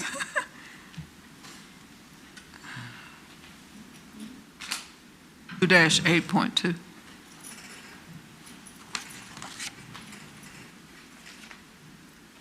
Madam Chair, I move that we table ordinance Changes.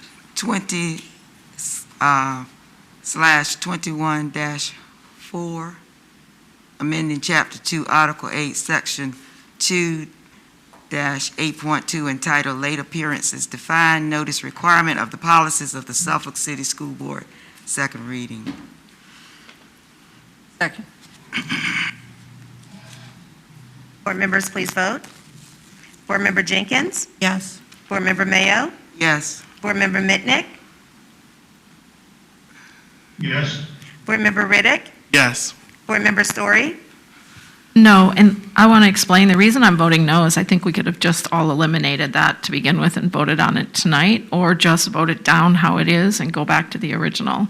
So to go back and forth, I'm not sure why there was a necessity, but that's why I'm voting no. Vice Chair Brooks Buck? Yes. Board Chair Byram? Yes. Motion passed. Under new business, educate and innovate, fall reopening plan update. Yes, ma'am. I'm going to ask Dr. Rice, our Chief of Administrative Services, to come to the podium to provide an update to the board that kind of ties along with some of the prior recommendation for our specialized program students, but also for the remainder of a total of pre-K through 12. So, Dr. Rice? Yes, thank you, Dr. Gordon. So, as mentioned, I'm going to bring to you our recommendations, and this is just an overview of what you'll see in this presentation. First of all, of course, will be the COVID-19 data, the metrics that we've talked about all along, and that's first for a reason because that's the primary thing we'll be looking at in order to make an educated decision on this. We will share with you the recommendations that we have moving forward for a modified schedule. We will look at some sample schedules. We'll talk a little bit about transportation, parent responsibilities that I shared with you back in August, and then how we will handle positive case notification. Dr. Rice, I've had comments from the board. We will take a brief recess for about 5 minutes. Hate to Yes, ma'am. interrupt you. Okay? Recess, 5 minutes.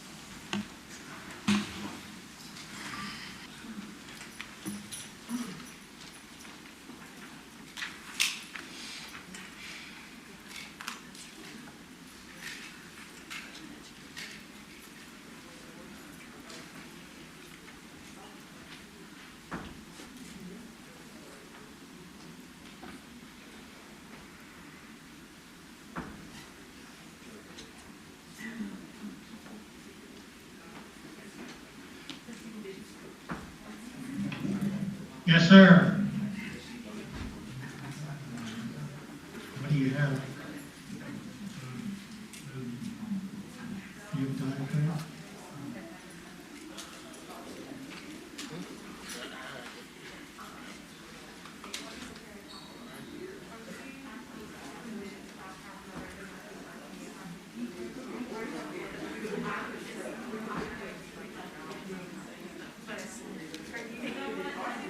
diagram?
Yes. No, else, like Well, who you? Yeah. Go ahead. We did Ms. Strong, don't we? We need to start. Go ahead.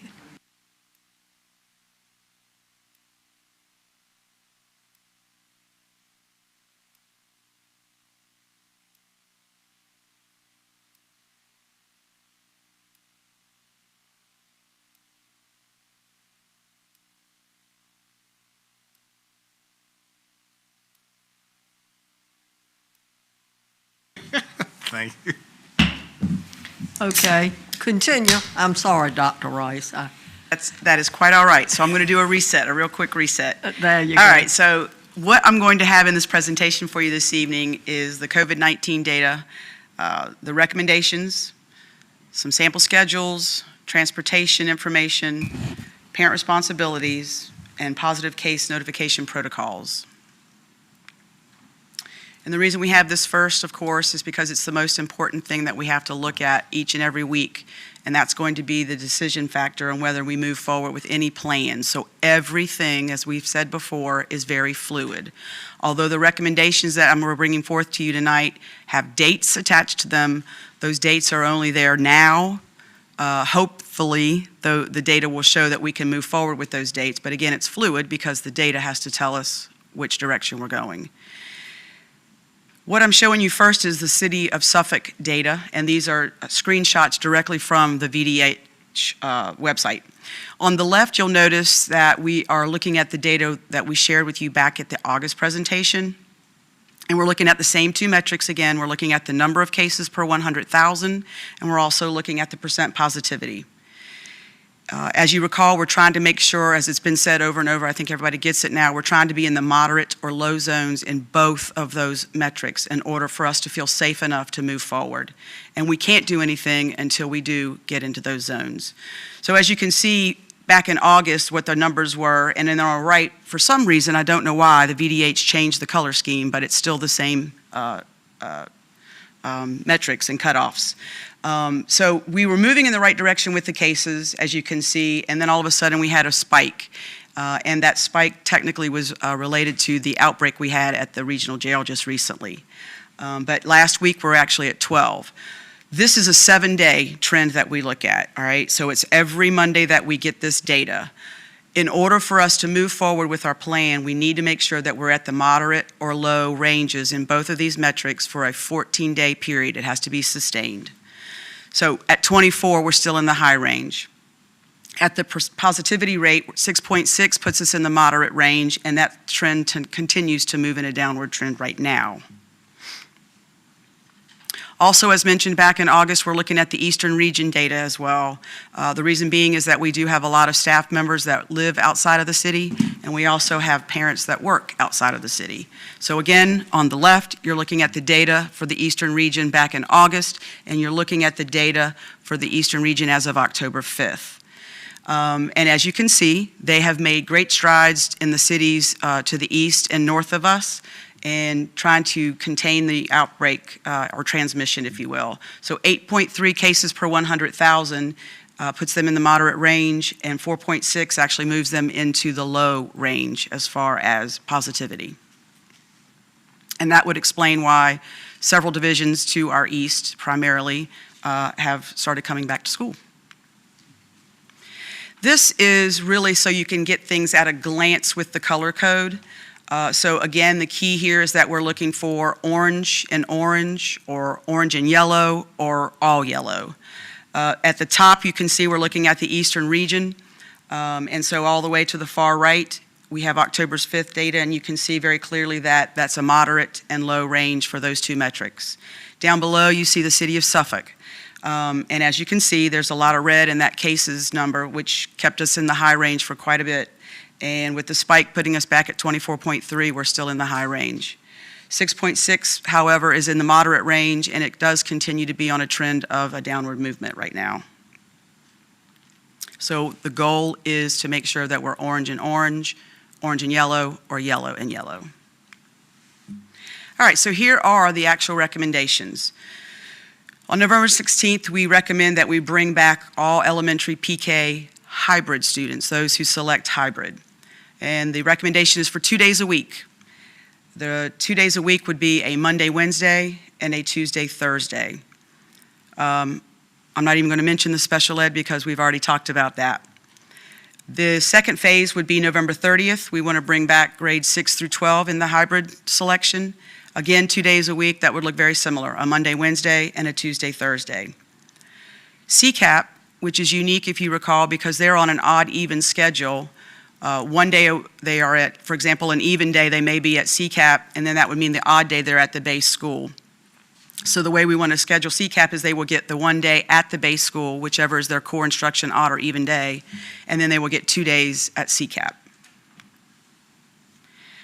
As Dr. Gordon mentioned earlier, we are going to put a new survey out. We put a fall registration survey out to all of our parents back in August, and because we mentioned that it was for the first 9 weeks, we feel it's only fair that we put another survey out. I mean, a lot has happened since August, and so we want to be fair and make sure that parents have an opportunity to change their minds if they want.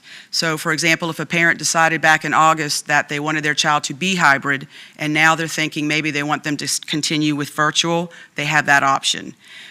If they chose virtual and they want to change to hybrid, they have that option. If they don't want to make any changes, they selected virtual and they want to remain virtual, they can simply not respond to the survey. It's okay if they do respond. There's nothing wrong with that, but it's really to capture anybody that wants to make changes. So we will send that out tomorrow. And because we're on a tight time schedule here, we want to make sure that goes out tomorrow. And then we will follow up probably around the 12th with some phone calls for folks that may not have responded or folks that may not have had a good email address so that we can get a good number of responses from all of our parents. It is important to remember that they will get an email with all the information with directions on how to complete the very short survey, and it includes their student ID. That was an issue that we had with the fall registration, so the ID will be included this time for parents. 1 survey per child. And so again, that will be starting tomorrow. On the 14th, we're going to close that. And just like we did with the fall registration data, anyone who does not respond to this is going to default to hybrid. I will repeat that anybody that does not respond to this will be a default to a hybrid option for learning. And by the way, they will also be defaulting into wanting Suffolk Public Schools transportation as well. So once we get all that survey data back, it's going to take a few days to go ahead and disaggregate it. We need to go through and sort all of those responses and determine which are going to be hybrid and which are going to be virtual. Once we get those hybrid students pulled out, we will then separate them into 2 cohorts, an A cohort and a B cohort. And our goal is going to be to ensure, to the best of our ability, that we keep siblings in the same cohort. So if we have siblings in multiple schools or the same school, whatever, they will all be on, let's say, the A cohort or the B cohort. So we're going to do our best to make sure families stay together. As I mentioned earlier, the A cohort would be Monday, Wednesday. The B cohort would be Tuesday, Thursday. And so what that would look like for an A cohort would be Monday face-to-face, Tuesday online at home with some asynchronous activities, Wednesday back to school face-to-face, Thursday at home with some asynchronous activities virtually, and then Friday will remain the same as it is right now, and that will be for everybody. Friday is going to continue to be that enrichment, remediation, teachers reaching out for one-to-one conferencing with students, and even professional development if we need that. We're also going to have to start working on bus routes. So part of that survey information we get back will be that question again of, do you need bus transportation? And certainly this does not commit that if you want to transport your kids during this modified scheduling and you want to switch back to that when we get everybody back, that will be an option as well. So during this modified schedule, if you would rather transport your child, you have that option of just doing it during this time. And I need to point out that once we get buses on the road for students, we have to return to the original 3 tiers that we've had. The early tier being middle, then high, and then elementary. That's the only way we'll be able to transport everybody. And this is just to remind everyone that those that do pick that virtual schedule will also follow the same tiers. So that would mean that the virtual middle school student would start their day before the virtual elementary student, because again, their schedules will be tiered. Then the next step in the process will be to notify the parents about their schedule. They'll know what cohort they're in and what the schedule looks like, and if there's bus transportation, we'll get bus information as well. We will also be sending home that parent acknowledgement form that I'm going to talk about again in just a few minutes. And then, of course, we will advertise the bus routes as many places that we can, Peach Jar, the website, social media, the newspaper, and so on. And at this time, I'm going to call up my colleagues, Dr. Branch and Dr. Lawson Davenport, to share with you some virtual sample schedules. Thank you, Dr. Rice. Dr. Lawson Davenport and I will review sample virtual schedules. And we decided to do the virtual schedule because the face-to-face hybrid schedule would be standard and according to that building. I will review the elementary, and Dr. Lawson Davenport will review the secondary. Just a sample, at our elementary school on the tiered model, they would begin at 9:25. At the elementary school, the administration as well as the teachers will designate a teacher to become the virtual teacher for each grade level. There will be a grade level virtual teacher, and this is based on numbers. And as Dr. Rice just said, a survey will go out and we'll know how many students are coming back. But our administrators are already working to plan and identify that virtual teacher. That teacher will be responsible for the instruction, the grading. They will be in alignment with the hybrid teachers as far as pacing and all instruction. But that teacher will work just like the face-to-face teachers Monday through Thursday, with the Fridays being an instructional day, one-on-one conferencing, remediation. Virtual and hybrid students would still continue to work in the Canvas platform. That is our learning management system. And our resource classes will continue on in the virtual environment. Resource classes would be like they are now, pre-recorded videos. Students will work in an asynchronous setting. And in the hybrid model, our resource classes would be bi-weekly in the classes. They would be pushed into the classes.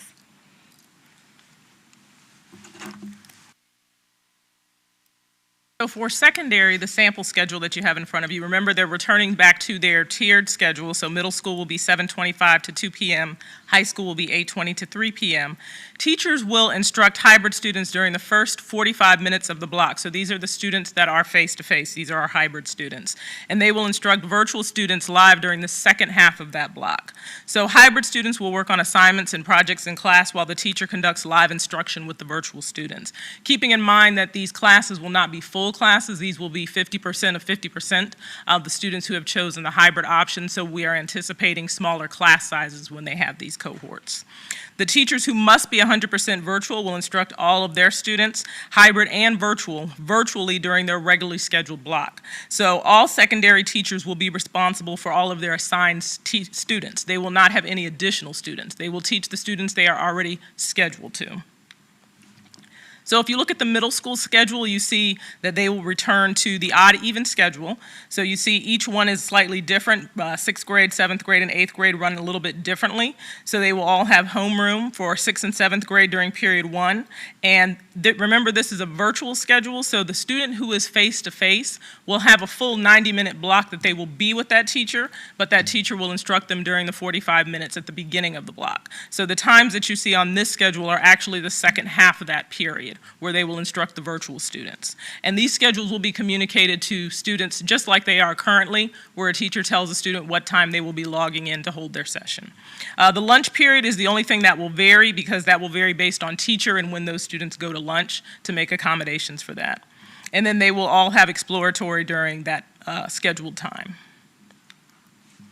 For the high school schedule, it will be an odd-even schedule as well. Notice first block meets every day. So first block is only 25 minutes since they will see them 2 days. And then the other blocks are 45 minutes, also with lunch times varying based on the teacher and where they're located and what time they go to lunch.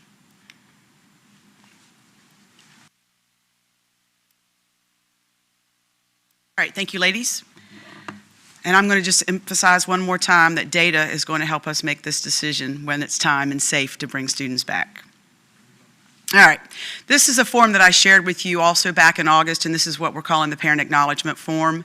As you may recall, our staff members and students are going to be screening at home prior to coming to school. Again, that's going to help to mitigate anything that could happen when they're at work or at school. And so this acknowledgement form basically is an agreement by the parent to say that, yes, I will monitor my child, I will take a temperature every day, I'm going to be looking for symptoms, and I will not send them to school if they have any of these. I won't send them to school if I know they've been exposed to someone with COVID. If we've traveled abroad, I'll make sure I notify the school. And the last bullet there is really important because it's letting them know that they have a responsibility that if indeed their child becomes ill at school, that they will come or make arrangements to come pick them up as soon as possible. So again, this is something that's going to go home with all hybrid students with that schedule letter. Transportation, again, this will begin if we get off the ground with metrics and data on November 16th with the 3 tiers, starting with elementary. What you're looking at in the chart here basically is the numbers that we received from the fall registration. So principals were given that fall registration data, and so was transportation department, so that we could do some preliminary planning to determine the number of days we could get students back into the buildings, and can we transport them that number of days, et cetera. So looking at that fall data, that's why we have an asterisk here. Those numbers there represent what was given to us in the fall registration. So middle school, we're going to be transporting around, based on that data, around 1,900 students. The high schools, we'd be transporting around 2,400 students, and the elementary would be around 2,700 students. All doable if we can do 1 or 2 double runs at Creekside, Hill Point, McBen, and Northern Shores.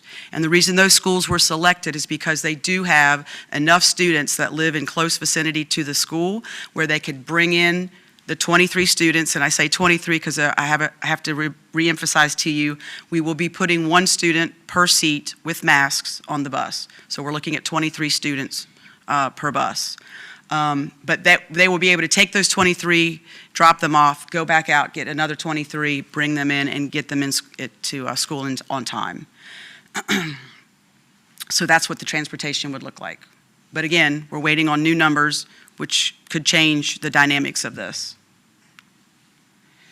All right, so what happens when we have someone who's symptomatic or has been diagnosed with COVID?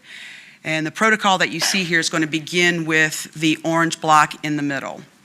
If we do have a student or staff member who is experiencing any of those COVID-like symptoms, we're going, and we can't associate it to anything like pre-existing conditions such as maybe asthma or allergies or something like that, then we're going to go directly to that block below. So the first thing is make sure that you stay at home, okay? So you should check yourself every morning. If you have those symptoms, you are not going to school.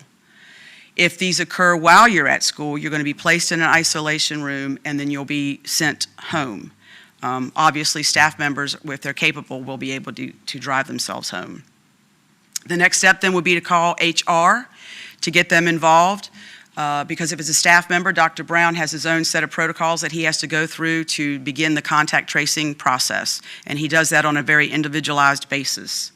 Ms. Williford will be contacted if it's a student, and then we get in touch with the Suffolk Health Department so that they can get and start that conversation with them, and it is a very ongoing conversation with them as far as what decisions need to happen next.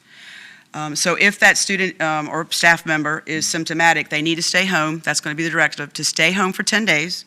And within that 10 days, they need to make sure that they are 24 hours fever-free without the assistance of meds. And then they also need to make sure that they've had some improvement in whatever the symptoms were that they were experiencing. During that time, of course, we're expecting that student or staff member to be on the virtual format. On the left-hand side in the yellow box, if we have a student or staff member who has been exposed or close contact to someone that they know was positive, then we look at whether they have symptoms or not.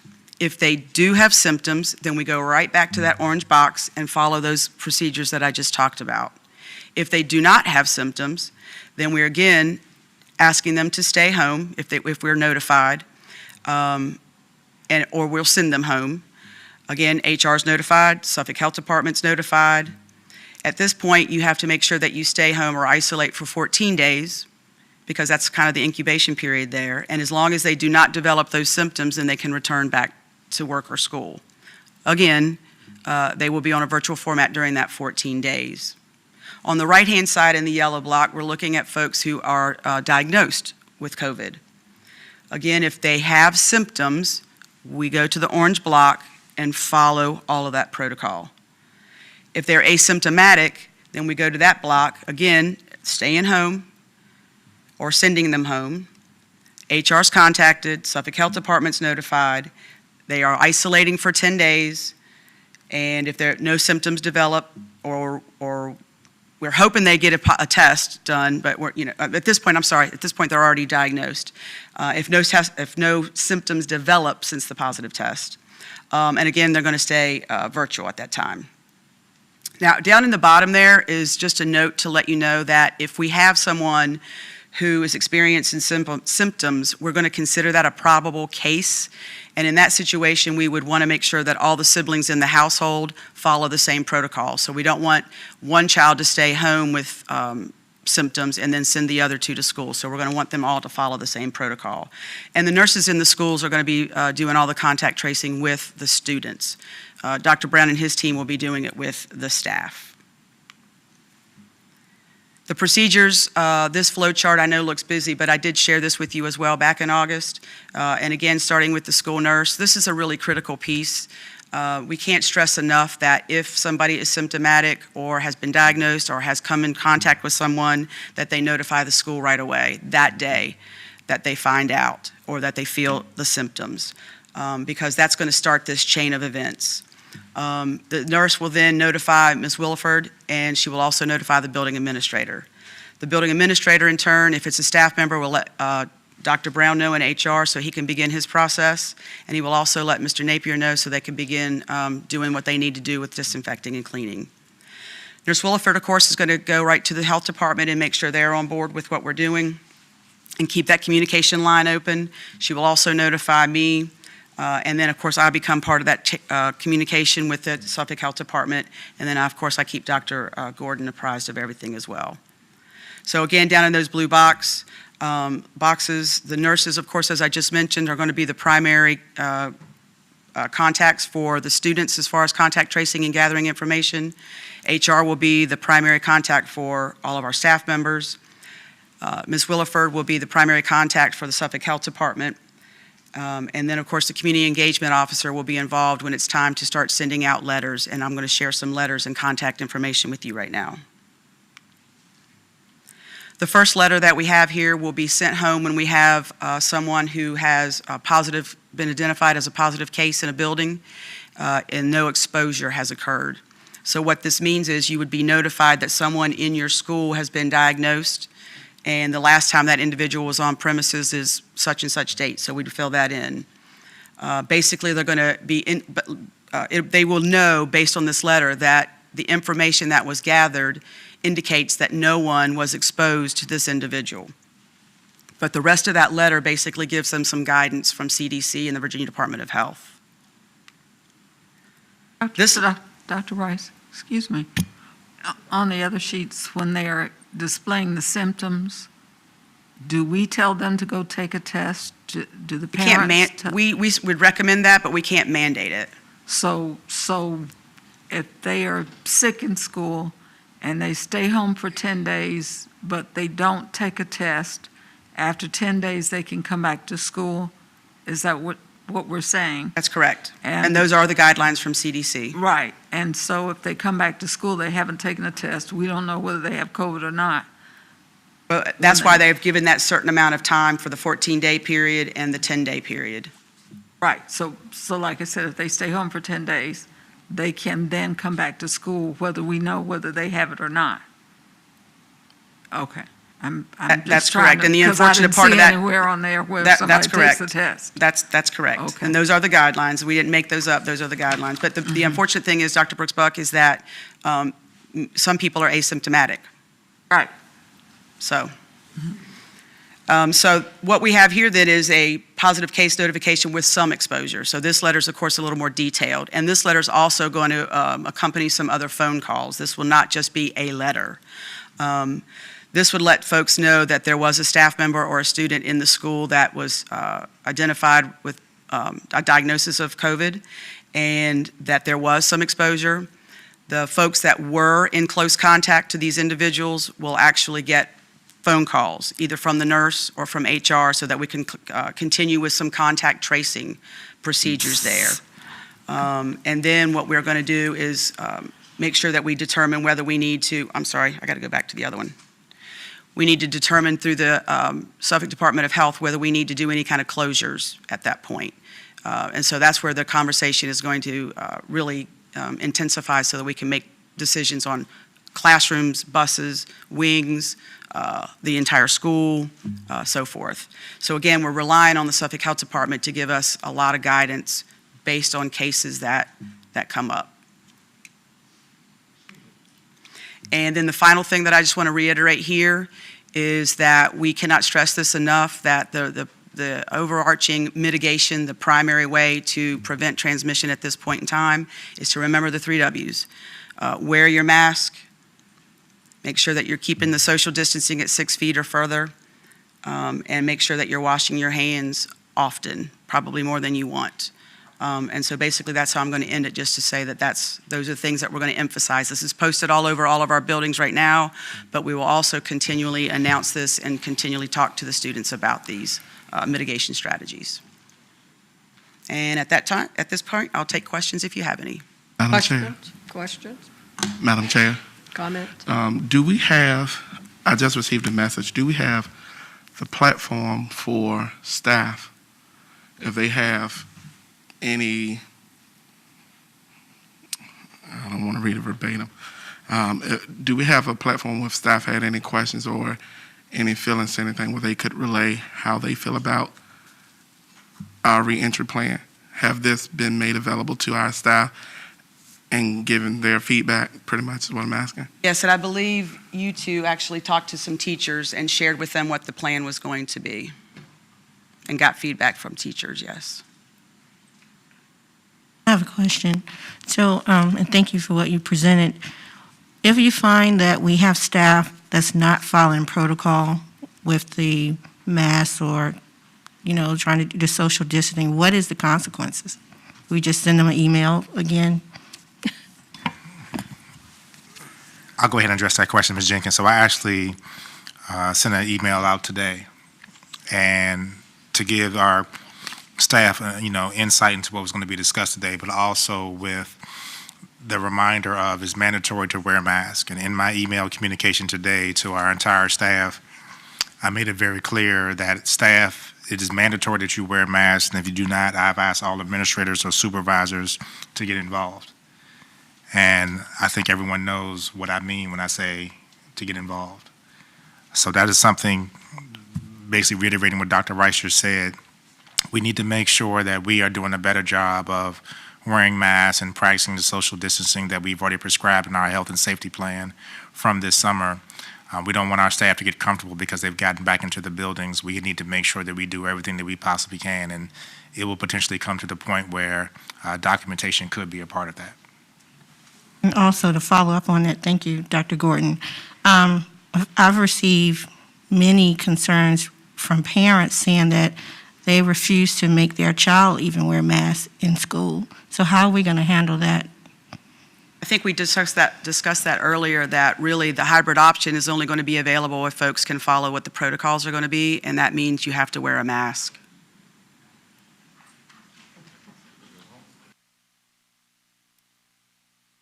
Thank you. Any other comments? Right. Thank you.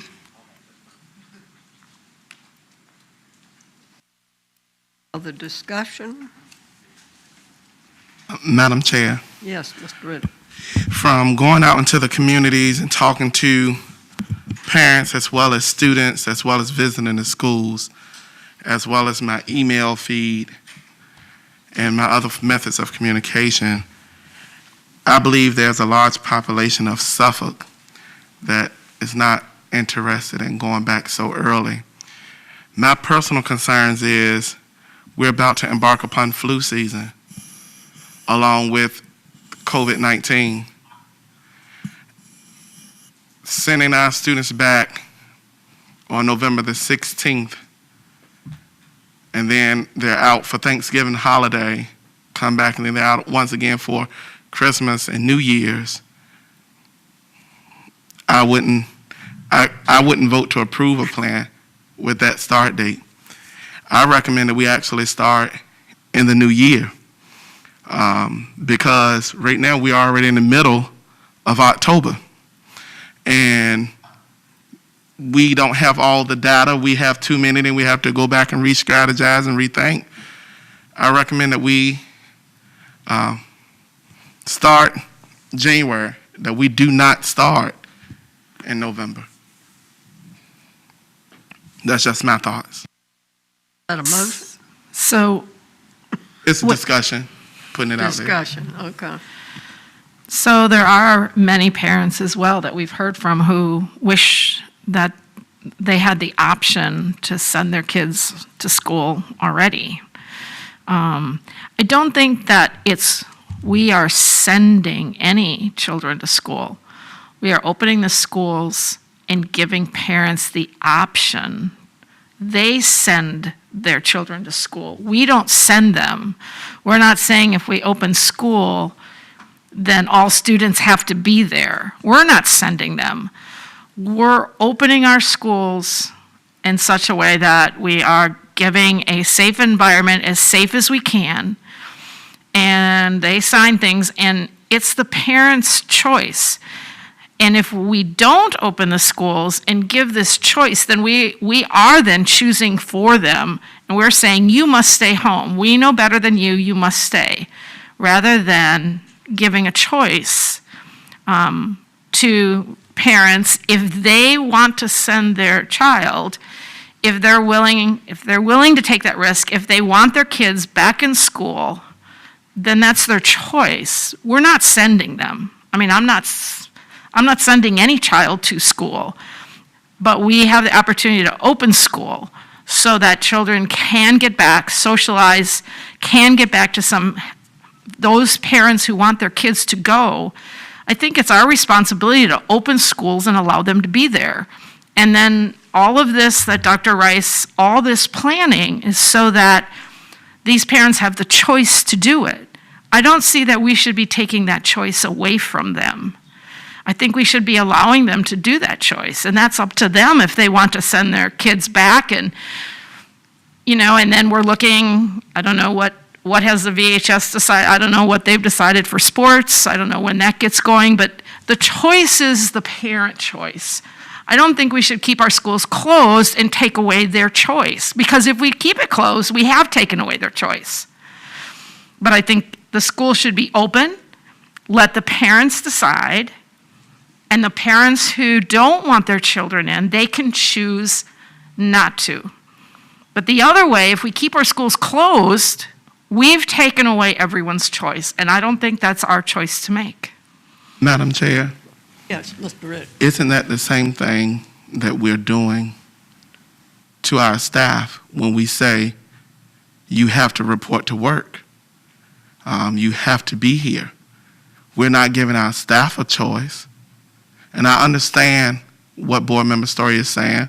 I understand the perspective that the parents are making. I'm a parent as well, and I have 36 nieces and nephews as well. And I mentor and have an organization that oversees over 300 children. So I fully am aware of the challenges that our children and parents are faced with. But it's one hand, we all are about choice, and then on the other hand, we are pretty much not given a choice. It goes back to what I said earlier. We're saying indirectly, come to work, you got a job, or stay home, you don't have one. And that's for those who don't have the medical reason that validates them staying home. This is for that person who don't feel comfortable coming to school, but in order to make ends meet, they still have to get up and go. So I'm looking at the whole scope, not just from one dimension, but I'm looking at the entire picture here. And I believe that's what we're saying if we move forward along these lines. We're talking about sending students back November 16th. Remember, major we're holidays. not sending them. Well, you know what I mean. No. I have the floor. Sending students back November the 16th with 2 major holidays coming up after that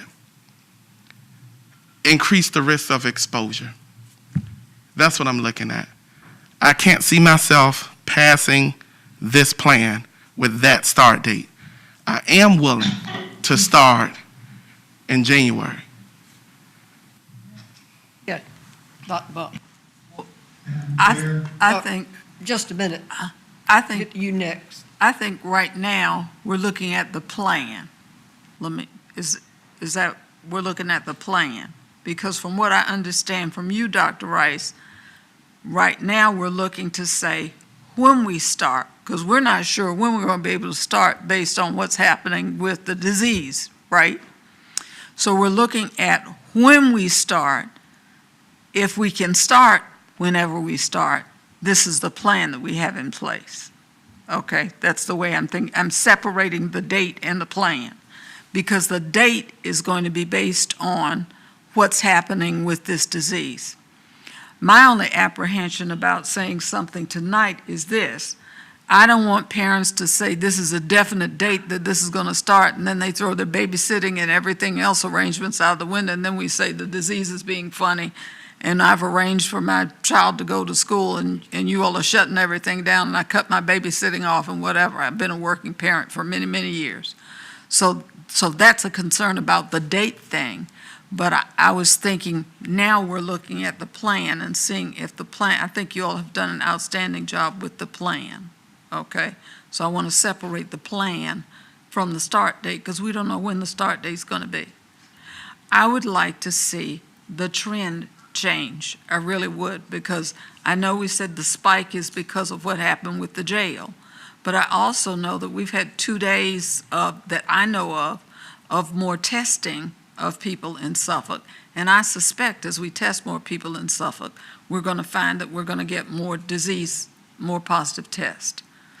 So I'm thinking that we might have some more of these, or some more test positives that we'll see come about as a matter of fact. So I'm trying to separate whether the plan is a good plan in place. I think we have a good plan, and I made some recommendations, and thank you, Dr. Gordon, for at least listening to what I had to say with regard to those classes and some things that we can do to help make them ready when we are ready to start them.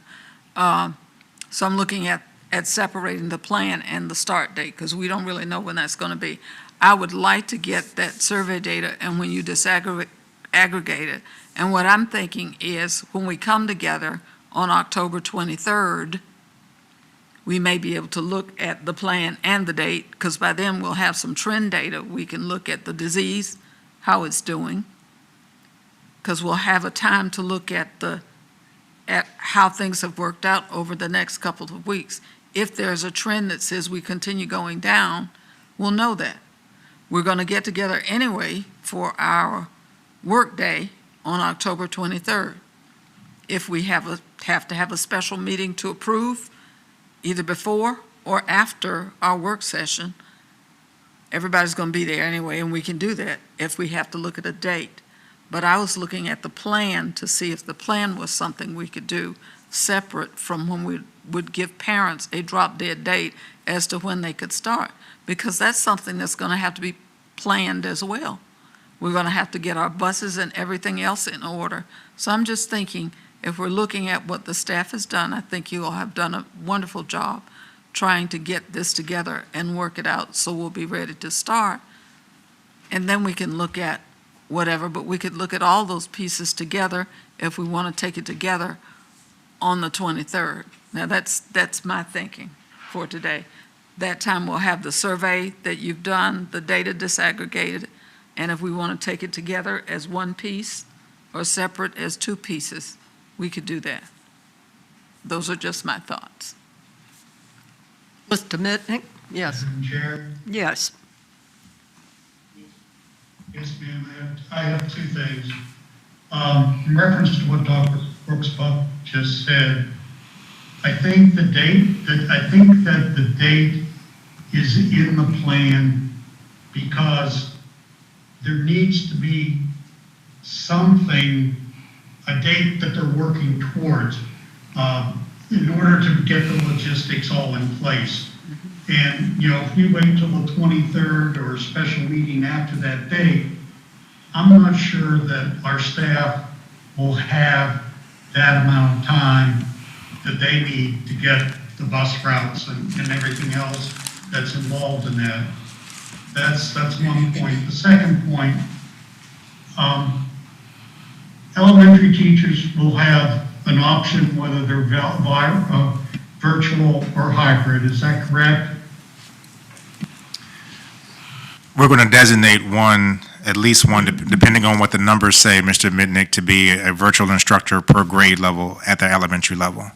So that's going to be determined based on how many students actually select. We currently are using our preliminary data that we did before the school year started as a guide, and then we're going to compare and contrast after we disaggregate the data, like Dr. Rice stated, that next week to determine how many virtual instructors we will need per grade level at the elementary level.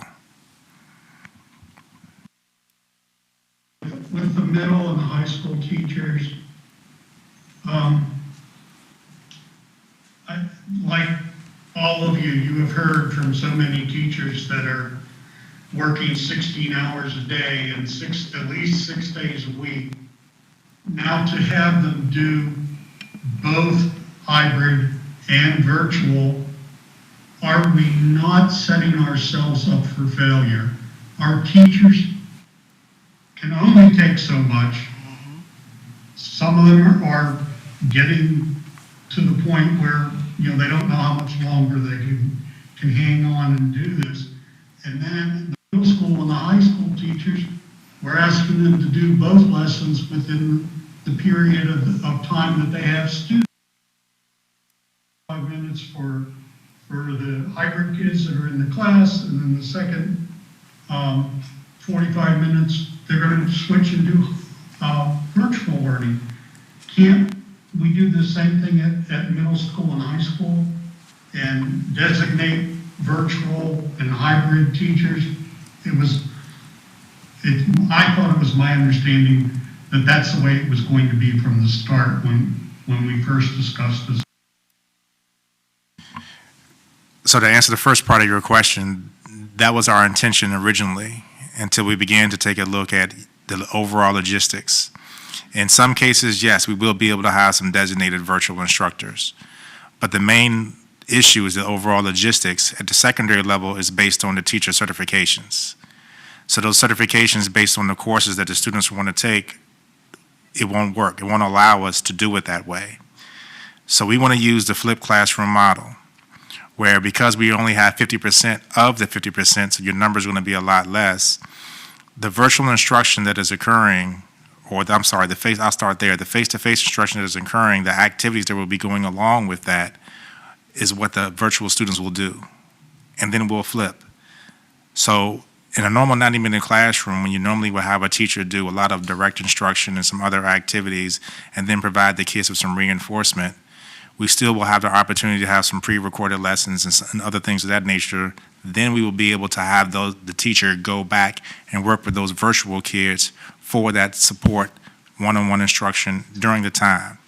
The biggest challenge, Mr. Minnick, that we have at the secondary level is we do not want to redo 7,500 master schedules. That's your challenge. So in order to make things as easy for the student and be able to keep that consistency based on that student-to-teacher relationship that's already developed, that's what we're going to have to do. Ideally, we wish we could have did that at the elementary level as well, but again, it's going to depend on the numbers. But this is where the professional learning communities, from the staff, from the teachers that they are working with, those that teach like subjects at the elementary level, those that teach like grades, that's where that's going to really come into play. So really, since you all gave us the directive in August, for the last 2 months, this is the main thing that we've been working on for logistics. This has been the hindrance. We have to make sure that everything still works with the master schedule in the eSchool while also considering the individual certifications of secondary teachers. As you know, not all of our secondary teachers, if it's a science teacher like Ms. Story, they may be certified to teach biology only, not biology, earth science, and chemistry. That gives our limits right there. So the cross-referencing that Dr. Brown did and looking at each individual teacher certifications for those who were virtual, that's the first place we're going to start. But we have to make sure that we try to keep as many students at the secondary level with their current teachers as possible. Anything else, Mr. Mitnick? With the elementary teachers, will we see children changing teachers if they select virtual or hybrid? Will there be a change of a teacher possible? If they select virtual, there's a possibility it could be a change.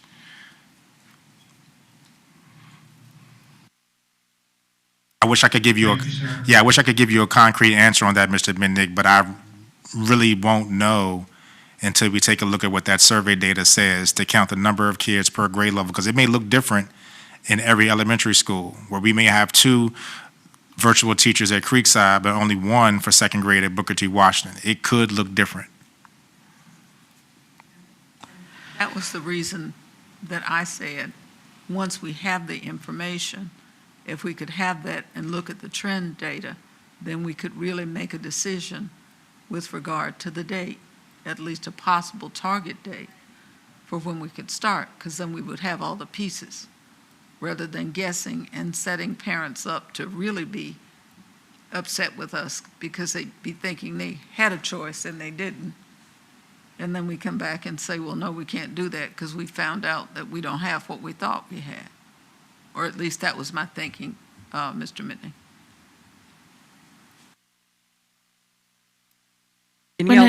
Yeah. I don't want to interrupt Mr. Mitnick. Are you done, Mr. Mitnick? I just wanted somebody to clarify. If we're going to start November 16th, doesn't that have to be part of the plan so that the logistics can be? Maybe Dr. Moore, you can answer that. Yes, ideally, yes, Mr. Mitnick. So that date was chosen strategically for multiple reasons. The first one is, if you all remember, we originally were circling November 9th, but then our team made it very clear to remind me that teachers' grades were due during that time frame. We also have Veterans Day on November 11th, so it's not a full week. So we pushed it back. We also anticipated the same concern that Mr. Riddicker brought up about the holidays. So if you count the days, we're actually talking about our students being in school for potentially 2 to 3 days before they get out for the fall break. We gotta be politically correct, can't say Thanksgiving anymore. For the fall break. So that if there are any positive tests, if there are any issues, we will actually have quarantine days that would happen over the holiday, which would eliminate kids missing more instructional time. It's the same thing if they occurred for November 30th for the secondary students, with their winter break starting 2.5 weeks later. If there were any potential positive cases, God forbid, again, some of that would take place over the winter break. So we were also knowing that the total number of instructional days has been a challenge for us in our virtual model of making sure that we can still try to get as much face-to-face time as possible while still thinking of the worst-case scenario. If there is any issues, the holidays actually help us out. That was our thought process going into it. Any other questions? Yeah, I Mr. Mitnick? have, sure. Go ahead, Mr. Mitnick. Yeah. For our elementary teachers, will teachers give breaks during the day?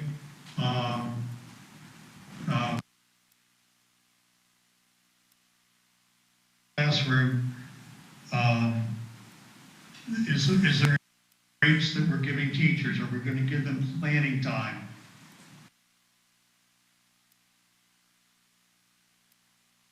Grades in. So current. Are we expecting our teachers to spend more time outside of school and on weekends to do those kind of tasks? currently in the face-to-face elementary schedule, teachers have the resource time set aside for planning. That's their designated time for planning.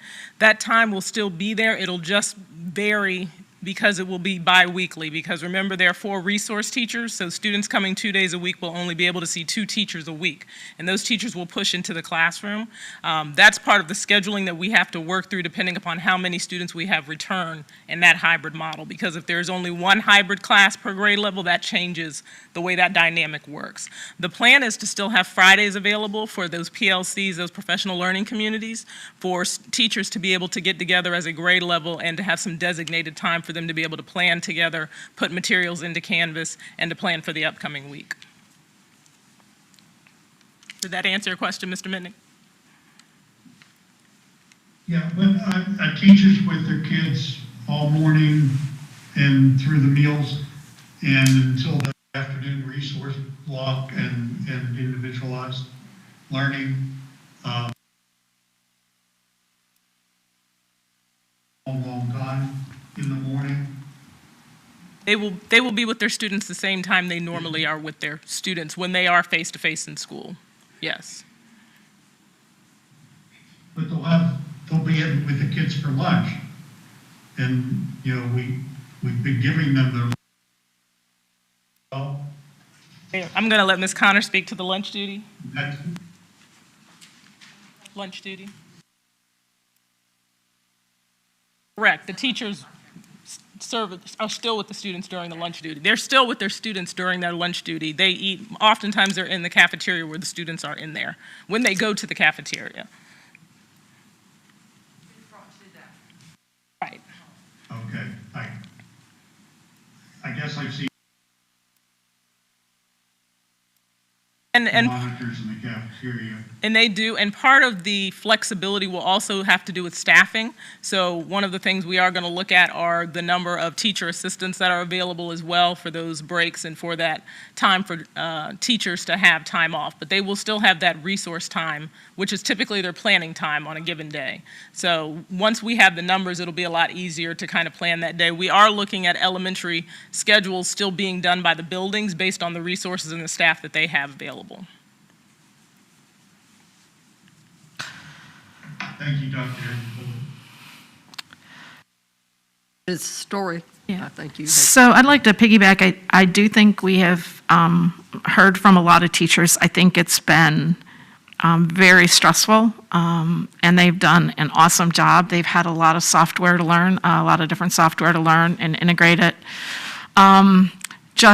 They've done a phenomenal job with communicating with parents. Parents report that, you know, many of them, the majority of them have really communicated with parents and kept them up to date. And I think they've put in a tremendous amount of effort, and I want to give kudos to them, but just kudos in us telling them that thank you so much for putting in hours and hours and working over weekends. I would like to suggest that we offer them a $2,000 stipend for this time frame. I think we should entertain that. I think we could find that money. There's some monies that we haven't been using, and I think we should reward our teachers for all the extra hours that they've been putting in.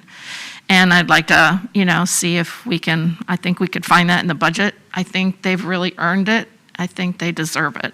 So that's one thing. My second thing is I'd really like us to entertain that. I hope you would consider that as a really good thank you, something that is concrete to our teachers. The second thing is I think I'd like us to talk and entertain. We can't, it is very stressful, and like we're having a hard time deciding about going back. And if we do hybrid, it is very tough. That's another whole tough road, no doubt. I think we could help our teachers out by cutting down on the number of required homework, classwork. I think if we cut that number, that would help our teachers as well. And just for this time period that we're in, if we would cut back on that number of required assignments, I think it could really help their workload and their time frame as well. Some might choose to do over, but again, that is a tremendous, if you have 110 students and you're trying to upload and the parents are trying to find all these grades and find all this homework and where is it? And we've just heard a lot. I think that it's a lot right now for them. And if we took the steps of cutting back some of those numbers that is required, I think we could help our teachers out too, and they would feel that we're really trying to support them and go the extra mile. So, Dr. Gordon, you think we have we have 1,400 teachers about or something. Is this something we could entertain doing and give them maybe a stipend before Christmas for all this extra that they've put in? I think they've really given a lot for us. We have 1,094 teachers, approximately 250 teacher assistants, which is probably the 1,400 number of instructional staff that you're referring to. Okay. I think we got to be very careful and be fair there, because we have other groups of employees that have also went above and beyond the call of duty during that time frame. And we also have to be, I've heard people ask about, what our CARES Act money has been used for, has been used for teachers. Well, they gave us very, very specific limitations that it had to be used for instructional technology, PPE.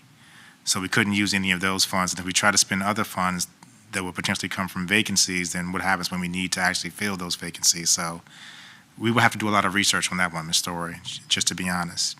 Your second suggestion of looking at the total number of assignments, that's something that we are definitely willing to review. If that's going to make life easier for our staff, but more importantly, our students, because as Dr. Rice and Dr. Branch will reinforce, one of our superintendent's advisory members, Miles, who's going to be president one day, made it very clear that keeping up with the total number of assignments and really getting his me time has been hard. And we literally had a discussion about that after our superintendent's advisory council meeting. So we might be able to take a look at that during this time frame, while still making sure that we move forward with whatever our plan may be. And just to be fair, part of the reason that we kept the total number of assignments because the board made it very clear to us they were concerned about learning loss. So we had to do whatever was possible to try to bring that sense of normalcy to both what the staff expectations were while still trying to determine where the students were knowledge-wise. But at this point in time, since we are in October, that would be something that we could take a look at. And my first train of thought would be that we would reduce things by an equal percentage across the board, just to make it consistent and fair for everyone. I would like you to look into, and if we need to reward others, I know that I think coming up here or somewhere in here, we're voting on, we voted, there's usually money. Some money's left at the end of the year. I think that we've had less expenses with driving and buses and gas, it would seem, during this time frame. Even if you apportion it, whatever I would like you to bring something to the table, and if we reward all of our, then so be it. But I think everyone's gone the extra mile, and I think that it would be it would be a good morale booster. We don't know when they get back how much extra work they're going to have to put in as well for this hybrid. It's very difficult for hybrid teaching. It's not easy. As teachers have attested to it from other districts, hybrid teaching is very difficult. It takes a lot of extra work. So I would still like you to, if you would please look into something, talk with Ms. Forsman, and just see what we couldn't do, and to be fair and equitable. But certainly our teachers have put in a lot of work, and whatever that might look like, I think that would help make us an excellent district and supportive of our staff and teachers. Any other comments?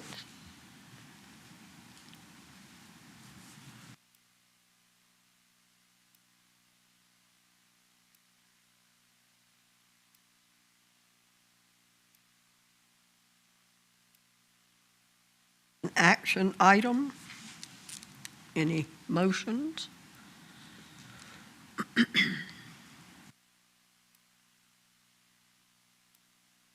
Madam Chair, I move that we consider this I'd like to make, recommendation. Excuse me, Mr. Mitnick, Dr. Buck. Yes. I move that we consider this recommendation on October 23rd at a special meeting before or after our work session. Is there a second? I second.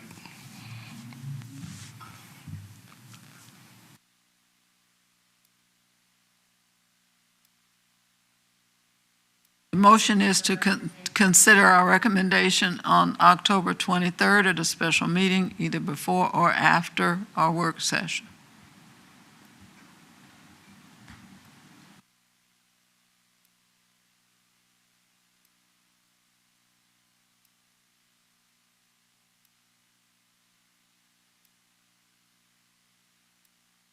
Yes. Dr. Buck, Question? Dr. Buck, would your motion be indicating also that they be working on the plan or that to implement it? They would be working on the plan anyway. They're working on the plan. We're waiting for the survey data to come back. We're waiting on the trend data. So it That's would what keep I on said when we going. were talking Okay, about thank it. you. Yeah, they wouldn't stop. Okay, It thanks. wouldn't mean that anything would stop. Board members, please vote. Board Member Jenkins? Yes. Board Member Mayo? Yes. Board Member Mitnick? no, Board Member Riddick? Yes. Board Member Story? No. Vice Chair Brooks Buck? Yes. Board Chair Byram? No. Motion passed.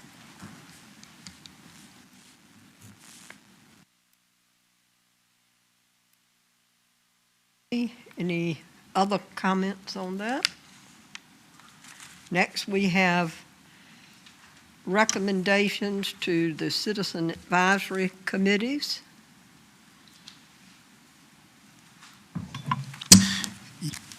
Yes, Madam Chair, based on the, Chair. Yes, Mr. Mitnick. Yes?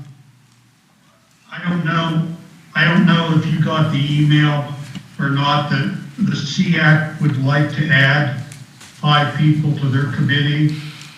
And you have the names that have been emailed to you. I also have them if you'd like. But they would like it also in addition to the names that are on the list of the 5 names. Is there discussion about Is that that? possible? Madam Chair. Sure. Yes, Mr. Riddick. Once again, I believe if we do it this way, we have violated our own policy. The policy states each member are going to select 1 member from their borough. Everyone who else would be interested would send a letter. The board would get together and we will filter through those names and decide. We didn't get together, and here we're just approving a blanket list. And then we have additional lists that was sent in today that's not, I believe, are not reflected on this list that we have. I don't think it's wise to do business this way. If we are not going to follow our policy, then there's no need for us to have the policy. I think, Mr. Riddick, Excuse me, I'm Mr. sorry. Mitnick was next. I'm sorry. Mr. Whitney? Yeah, I believe that the committee lists that are there to be approved did not, all those people did not send letters in to the school board. You attended the meeting of SEAC in September. There were many parents there who were learning about SEAC for the first time, and the SEAC committee has made some additional choices. and they would like to add them to the committee. Because right now, there's only a committee of 6. And I would hope that the board would accept the request from SEAC to add these names. I apologize that the names are just coming in. There was an oversight, and the names, it was thought that the names had been submitted, but they were not. And I received information today that there was a concern that had not been submitted. I move that. And I do not think we are. I make a motion, I'm sorry. Against our. Right. I make a motion that we accept these parents, extra parents, in good faith that they want to serve on this committee, that we accept their names, and we accept the memberships for the other advisory board so that they can get going. So the motion is to accept the names from SEAC in good faith, and very happy that these parents want to serve, and the rest of the membership list for 2021 for our citizen advisory committees. That's my motion. Do I have a second? I second that motion. Madam Chair, I would like to have discussion. Yes, discussion, Mr. Riddick. Dr. Buck had her hand up first. I defer. I was just going to ask a question. Are there any limits to the numbers, you guys, for SEAC? No limits to, okay. There are no limits to the numbers? No. That was my only question. Go ahead. Once again, it seems like I'm beating a dead horse here. We made a policy, and ever since we made that policy, we've had persons who have, at every attempt, tried to find ways to go around that policy. What I'm saying is not, it's not just to one committee. If we have a policy on selecting citizens to serve on the committees, then we need to follow it. If we drop the ball, then we need to admit to the fact that we dropped the ball and then do what our policies say do. If that policy says we need to go through and recommend and then approve, then we need to go through and recommend. I just don't see why we would have spent as much time as we did creating rules to govern us in this process. Then we come back at every opportunity that a committee is brought up, we come back and it's the same persons every time trying to find ways around the policy. I just don't get it. How can we hold our staff accountable to following our rules when we make our own rules and can't follow our own rules or lack the desire to follow our own rules? That's where my quarrel is. It's nothing against any individual on the list. It's just we're not following our policies. Let me just make a... I just wanted to say, I believe that with this, there was a misunderstanding. I really do. I believe that the going through the applications was associated with the one person that we were each going to pick. I really do. I think that was the misunderstanding part. And then after that, we would approve the rest of the people who were on there. I think our select and approve our terminology may have been the confusing piece for some of us, because I really do think we had a misunderstanding about this. But I'm actually in agreement with the fact that the school year is moving along and we need to go on with the process and go on with this. The other piece of what I wanted to say is that we don't have that many applications for it. And if we have people who want to work on the committees, we need to let them go and get busy doing their work. That's just my feeling about it. Madam Chair, Yes. this was the same situation last year. And now we're back at the same situation again this year. We're having the same exact conversation again this year. And our excuses are the same exact excuses as they were last year. At what point do we improve? That's why I'm lost. If any committee decides they want to add additional names, do those additional names get a free pass in without being vetted or not?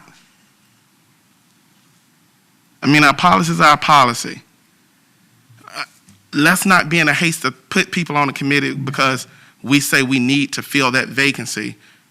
And you may have people who have no insight on that particular area to advise the school division on areas that we should. Have the committees that we have in place now, have they received the training that we said that they would get on how to operate as parent advisory committees? Because some of the committees think that they are autonomous and they can endorse candidates and say all the things that they desire to say. That's not in the scope of their charter. We're setting the system up to fail. And to just agree to accept names that were submitted, we're doing a disservice to the citizens and to our division. Mr. Mitnick, do you have a comment? Madam Chair, I've looked at the names on the additional committees that are up for approval this evening. We did not get letters, which I guess Mr. Riddick is saying that's the part of the policy. We did not get letters from all of those individuals that we are accepting tonight or we are voting on. So we are going against the policy. That's not in the policy. The policy was for the selection of board members' representatives. I don't understand what the problem is, Mr. Riddick, with you and the Special Ed Advisory Committee. May we call for the question? I call for the question. Call for the question. Dr. Buck's calling for the question. Could you read the Approved, the motion's been made and it's been seconded. read the motion again? The motion made by Member Story that we accept the names from SEAC in good faith and the rest of the membership for the 2020-2021 Citizen Advisory Committee. And it was seconded by Dr. Brooks Buck. Story. Ms. Story approved. Seconded. Story Or seconded. Mr. Mitnick. Mr. Mitnick. Mr. Mitnick seconded. Oh, I'm sorry. I'm sorry.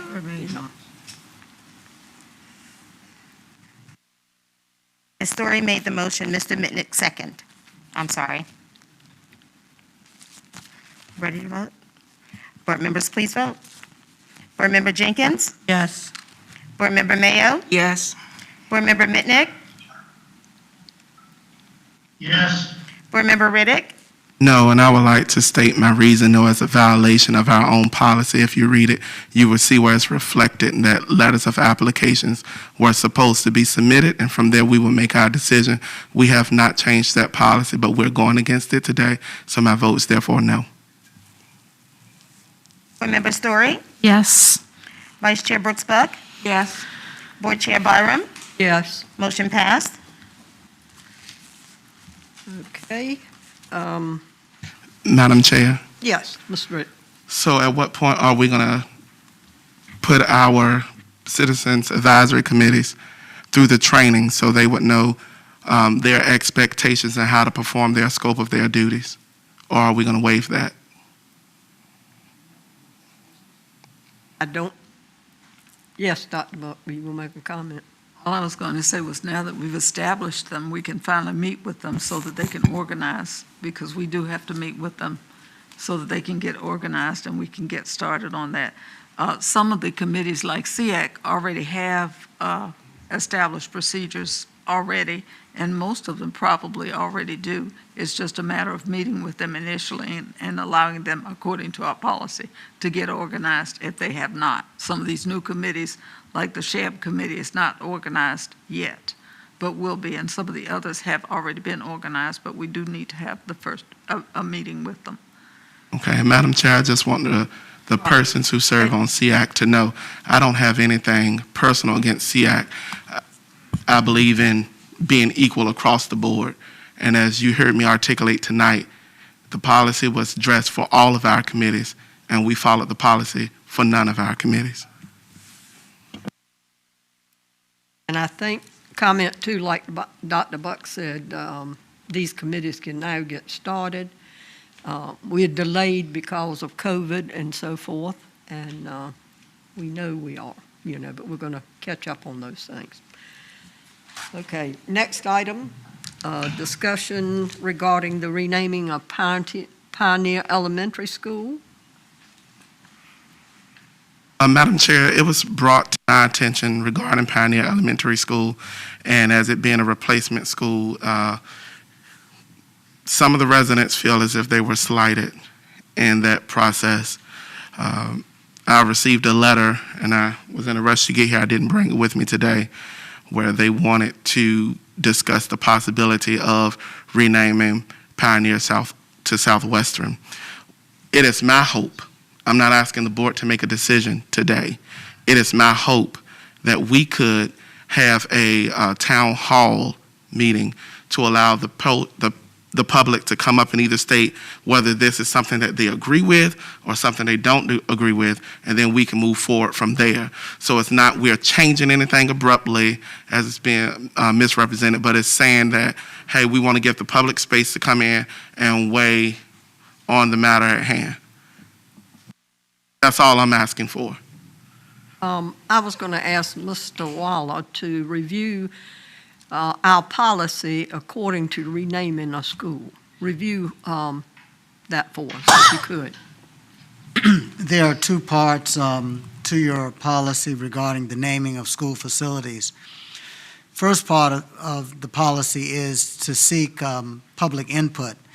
And one of the ways you can seek that public input is by way of holding a public hearing wherein members of the public have an opportunity to come and express their viewpoint regarding the naming.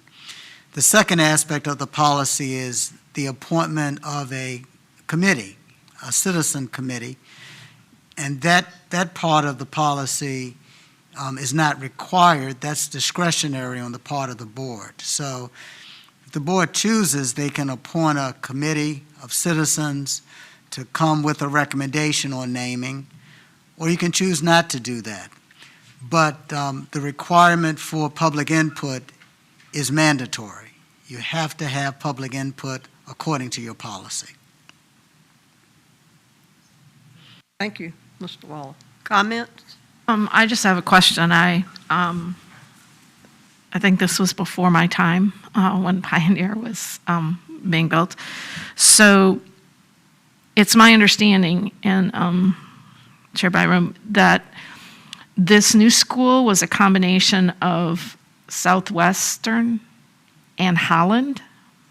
Is that correct? And Robertson. And Robertson. So there's 3 school names that people have interest in trying to retain. And a totally new one was picked, not favoring any one of the 3. Pioneer? Is that true or not true? There were two schools. Right. 2 names. Right. Southwestern and Robertson. Robertson or Holland? Robertson. Robertson. Mm-hmm. Okay. So we have 2 schools that combined. Both people and former students have an interest in those 2 names. And then the former school board chose a neutral name, Pioneer. Correct? Well, correct. Well, sort of, kind of. And Dr. Buck. Historically, we chose a committee. The committee chose Southwestern as the name. Okay. One person came up who was from another borough. That person was from Mr. Riddick's borough, who made a speech to say, even though we had historically, Robinson had been blended into, and Ms. Mayo was the principal of Southwestern. Robinson had been blended into Southwestern before. And Ms. Mayo, you can correct my history, or Mrs. Barham, because you all were here long before me. But at the time, the Southwestern Alumni Association came and spoke with us And I remember it well because one of the people who spoke with us, Representative Algie Howell, because he was my student teacher when I was in the 12th grade.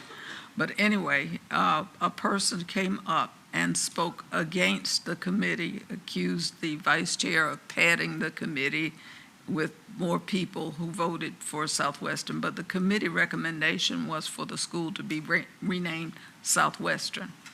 We wound up with Pioneer, which is actually named after the street, not after anybody particular. It was named after the street because the person who gave the speech said that we should just forget about the past completely and start clean, and that's how we got to Pioneer. But that was not the committee recommendation. Right, The but committee that ended- recommendation was Southwestern. But the board vote ended up Pioneer. The board vote ended up three to 4. 3 to 4, and Pioneer was the name. And that was why. But the committee that we selected, which is what the policy says, the public input was that the school was supposed to be named Southwestern, because that's the recommendation that the committee gave.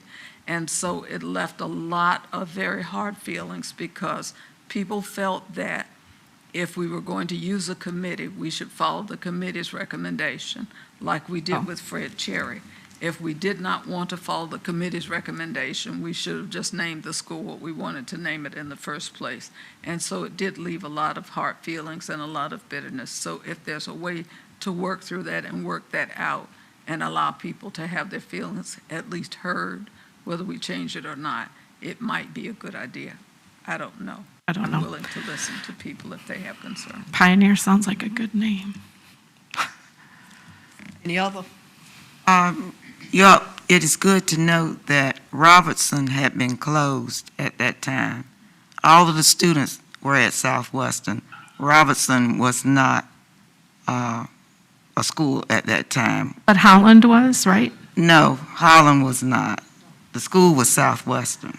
Okay. There had not been a Holland in years. Okay.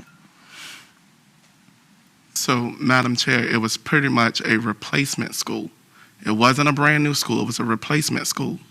And then if we're going to look at the data, if you look at the last Virginia Department of Education statistics for our school numbers, Robinson Elementary only had 100 and something students. And majority of those students was bused from the south part of Suffolk, not the southern end of Wellyville, but the subdivision South Suffolk. And majority of the students came from the Holland area. And just as Dr. Buck articulated, it's a lot of feelings about that pertaining to it because Robinson is still standing. It is a recreation center now. Right. And the people in Holland didn't get anything. Their school was torn down less than probably a month after the city took ownership. And when they turned the Rosenwald School over, the roof was in such a bad shape it fell in. So all you have now is brick walls. So this is an opportunity to restore over 94 years of rich history for the people in that end of town. And I think it would be beneficial if we just gave them an opportunity to express themselves and give those of Wellerville and of other areas an opportunity to express themselves as to whether they feel a name change is warranted or not. And if it results from the forum or town hall that the citizens don't want it, then we just don't have to do it. But at least give them the opportunity to be heard. Any other comments? No. So, public hearing would be our first step. Is that agreeable? I have no problem with it. I think it's a great idea. Public hearing? That's fine. Anybody want to make a motion or whatever? Madam Chair, I have a question before you get to the motion, if you don't mind. Yes.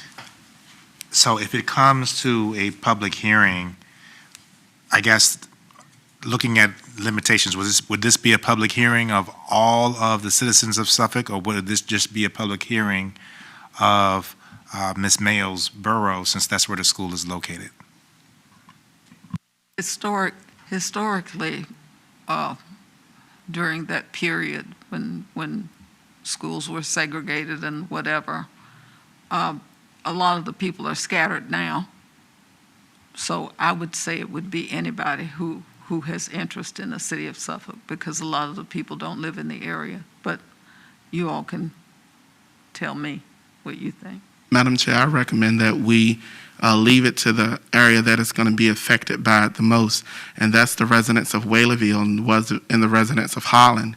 And we have it open for those residents to come in and state their piece about it, because those are the students who are going to be impacted. Well, that's probably who would show up. I don't know. I don't want to be taking addresses and finding out where they live. Let's just members of the community who might be interested, and probably those in those areas might be the most interested. I'm not sure this is, how about if we just leave it as the community, open to the community? And I agree with Dr. Buck, they might live anywhere by now, so. That's right, because they've been. They could live scattered. anywhere. Right. So a public hearing for public input prior to our next school board meeting? Maybe after our next school board meeting, because prior to our next school board meeting, we got too much stuff going on. That's just me. How about if we look at it at the beginning of the year? No, Madam Chair, I don't think that would be advantageous. I would say during the month of November would be ample time to get it out, to give the residents time to speak. That's my recommendation, that the public hearing be done in the month of November, and the chips fall where they fall. So, Madam Chair, I would move that we move forward to have Dr. Gordon and his staff set a date for the public hearing in November for the purpose of hearing citizens' views on the renaming of Pioneer to Southwestern Elementary. Second. Second. Madam Chair, a quick follow-up question based on that, and since it's been seconded. Public hearing takes place in the month of November with a report to the board during the December board meeting. Is that the expectation? That would probably be Yes. appropriate. Would that be good? Yes. Thank you. Okay.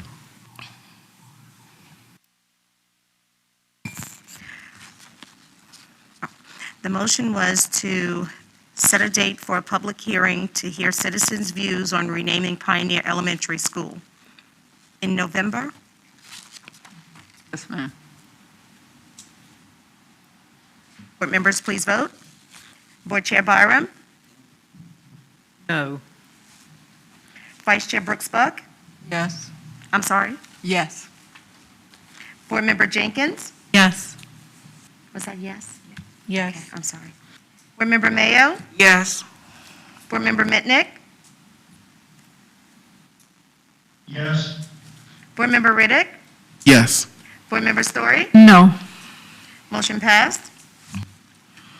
Just a point of clarification, is normally the public hearings would be before the school board, and you've asked Dr. Gordon to schedule it. Will it be before the school board, or will it be before someone else? For the school Before board. the school board. Okay, all right. Okay, so I have one, sorry, Madam Chair, one more follow-up question. Based on Mr. Waller's comments, and that's why I kind of asked that question, is because he's correct. This means that when we set the date for the public hearing, the board needs to be there. Right.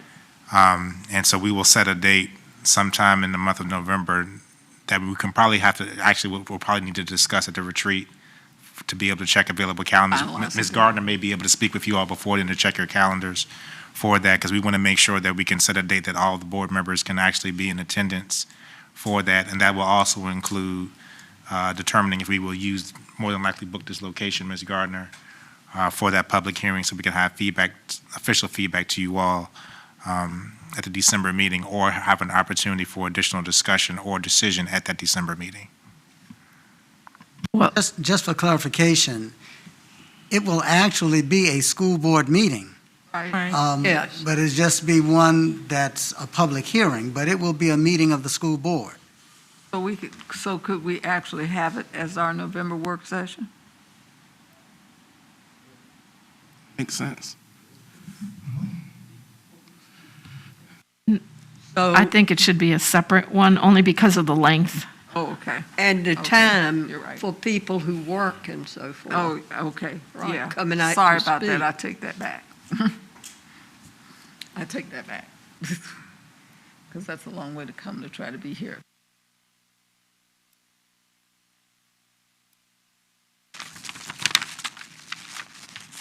Okay, any other items on that?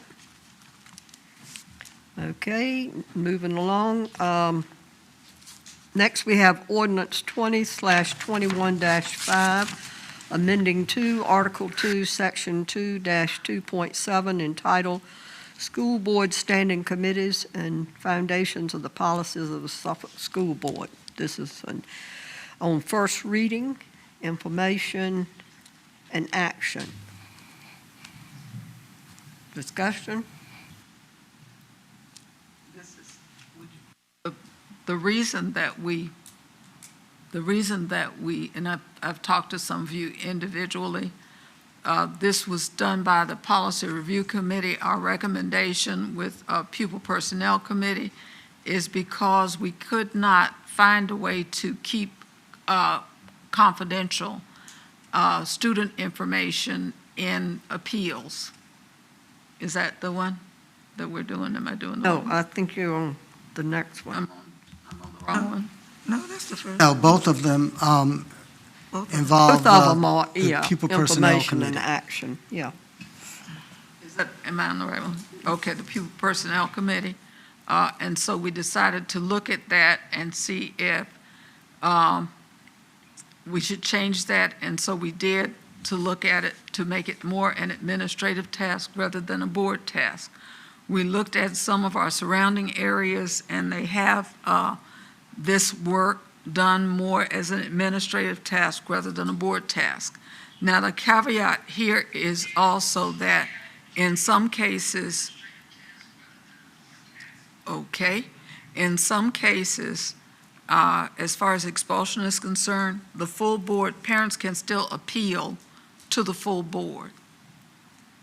It's not like in all cases this will be the case. Parents can still appeal in some circumstances to the full board. So if they want the board to hear their case after administrators hear their case, they still have that right. And Mr. Waller, please correct me if I say something that is not correct. But we found that in other cases when we cannot protect students' privacy rights, given the FOIA laws and having to have open meetings and things posted and too much information is too much information when it comes to student privacies. We were trying to figure out how to respect FERPA laws and how student rights laws to privacy, and also how to prevent violations of FOIA laws. And so we decided that this committee should be more an administrative, take on the look of more an administrative task rather than a school board task. That was why we suggested that the committee be changed. Any other comments? If it doesn't matter, could we have this as a first reading but not an action item? I think all of our policies should. Well, the reason that we did, Board Member Story, is because they have cases every week. Right. And so because they are busy, we need to have it settled, and that's why we did that. That's So the could only we reason pull did that one out of there? Because there's a lot of other ones that are here, so could we? I'd like a chance to look at the other changes that you made, think about them, and, I mean, if that's the one that you feel you have to do, you're eliminating it, you're not changing it, right? Yeah. You're eliminating it. That would be eliminated. Right, you're eliminating it. If we want to vote on that separately, but the other ones, I would like a chance to see them, discuss it, think about it, talk about. I, You want to do it one at a time? And then we Yes, can decide. one at a Okay. time. Let's look at, well, the other ones, I think we should have an extra weight. I'm not asking it to be voted on one at a time. I'm asking you to have a second reading on it. So it's not an action item tonight. Talking about the first ordinance. let's, if we take them one at a time, then you can decide on the second one. That's a different process. Why don't, if we go ahead and vote on this one, then And then we'll move wait to till the- next and then one, can we we'll wait? discuss the next one. Well, can we We can wait, discuss the next one. but And then not you can vote on it, decide. right? Yeah, we'll discuss it and then do like we did this one, just take them individually. We'll vote on each one of them individually. Right, I'm asking that we wait for the vote for the other ones until the next, because this is a first reading. Right. We should have a second reading. We should wait for a month, let the public look at it and see it, and then come back and vote for a second reading. We should vote as a second reading, not the first reading. Anybody else have any concerns or discussion or? Any other comments? Mr. Waller, is that not how the first and second reading go for change of policy? These policies go hand in hand. So if you're going to do a second reading on one, you need to do a second reading on both. And the reason is, one of the policies removes from your standing committees the Pupil Personnel Committee. The other policy sets out what the Pupil Personnel Committee did.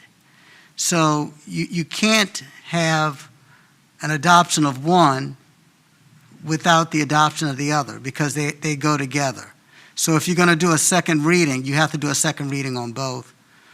Or if you're going to do a first reading and adoption, you'll have to do it on both. You're talking about the city liaison committee, you want to read that And separately? Is finances. that what you're, she's talking about the second, I'll tell you what, let's vote on this one and then separate that one. Is that what you're talking about? I think she's talking about the two totally different committees. She's not I would talking- like to not vote on the other two standing committees tonight.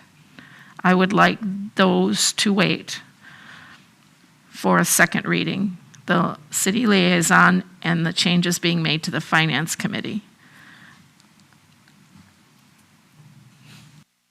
So that they wait for a second reading to allow the public to weigh in on them. That you could do. Okay, that's- Because what you could then do is, if you're going to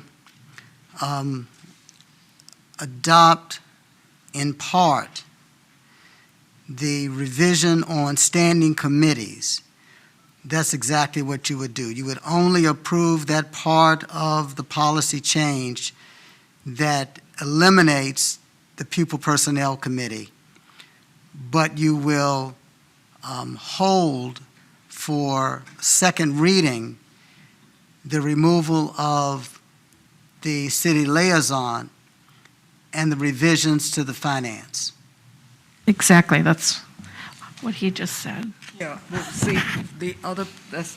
Right, what right, because realize- I understand that this goes, What he's talking about too is 9 Right. on this ordinance. Sure, Because we need to sure. do those two together. right. Okay. I understand. Are there any other questions? Anybody else? I'm just not a fan of removing the Pupil Personnel Committee. I understand that our practices and the way we carry out that committee, it could be difficult. I believe we could alter our practice to maintain confidentiality.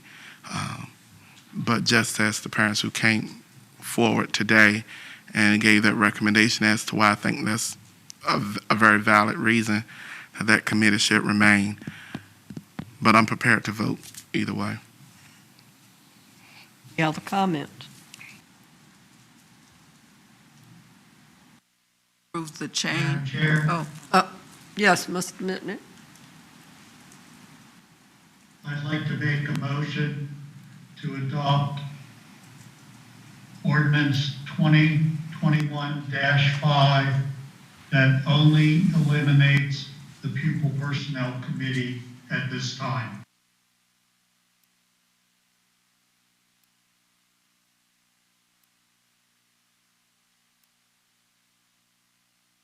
A second? Second.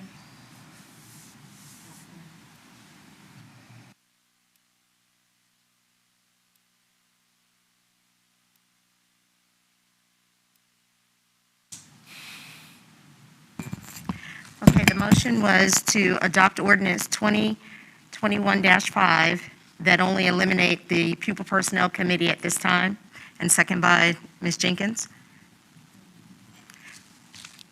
Board members, please vote. Board Member Jenkins? Yes. Board Member Mayo? Yes. Board Member Mitnick? Yes? Board Member Riddick? No. Board Member Story? No. Vice Chair Brooks Buck? Yes. Board Chair Byram? Yes. Motion passed. Now, that also impacts 2021-6, which is the wording, changing the name from Pupil Personnel Committee to Student Services Review Committee. I move that we accept the change that just changes the name. Those two go together. That's what Mr. Waller was telling us. Do I need a second? Second the motion. I'm sorry, Okay. could you repeat the motion again, please? The motion is to accept ordinance 20-21-6, changing the name of Pupil Personnel Committee to Student Services Review Committee.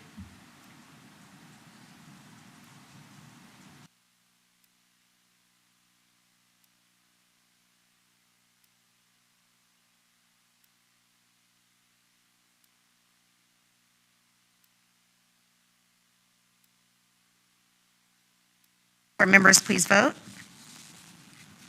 Let me reread the motion, I'm sorry. The motion was to accept ordinance 20-20/21-6, changing the name of the Pupil Personnel Committee to Student Services Committee. Correct? Correct. Okay, board members, please vote. Board Member Jenkins? Yes. Board Member Mayo? Yes. Board Member Mitnick? Yes? Board Member Riddick? Yes. Board Member Story? Yes. Vice Chair Brooks Buck? Yes? Board Chair Byram? Yes. Motion passed.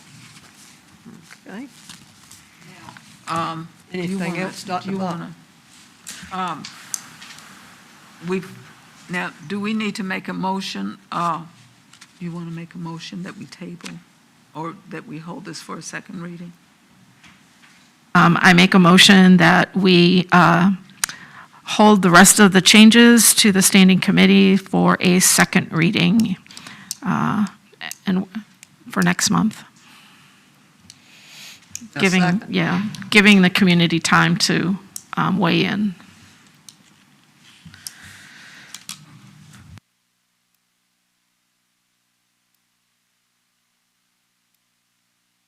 A second?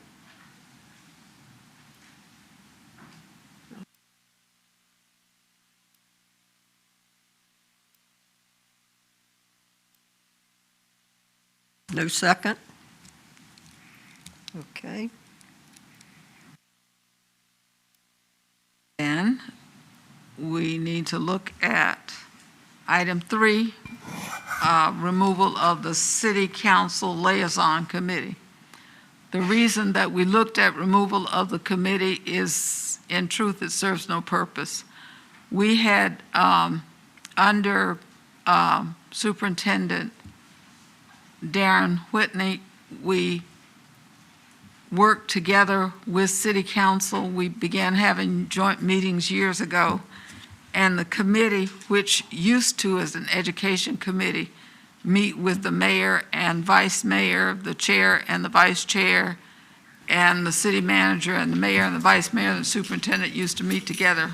Well, under Dr. Whitney, the city council, full city council, and the full school board began meeting together. And so it just became a group that got together to coordinate what time, what place, what date we'd meet, basically. so it really didn't serve a purpose. Mrs. Story and I got together when we worked on going through these to try to set up some kind of formal arrangement with these committees to organize them, talk about what they do, and so on and so forth. But we really, that didn't do anything, really. So there was no need. The committee has no purpose, and that's the reason that we talked about just getting rid of it. So here we are. The recommendation is to get rid of it because it doesn't serve a purpose. We have joint meetings with City Council. All of us meet with City Council. And it's just a matter of coordinating people, which can really be done with a phone call. There any discussion or questions? Okay. I move to approve the dissolution of the City Council Liaison Committee. Second. Okay.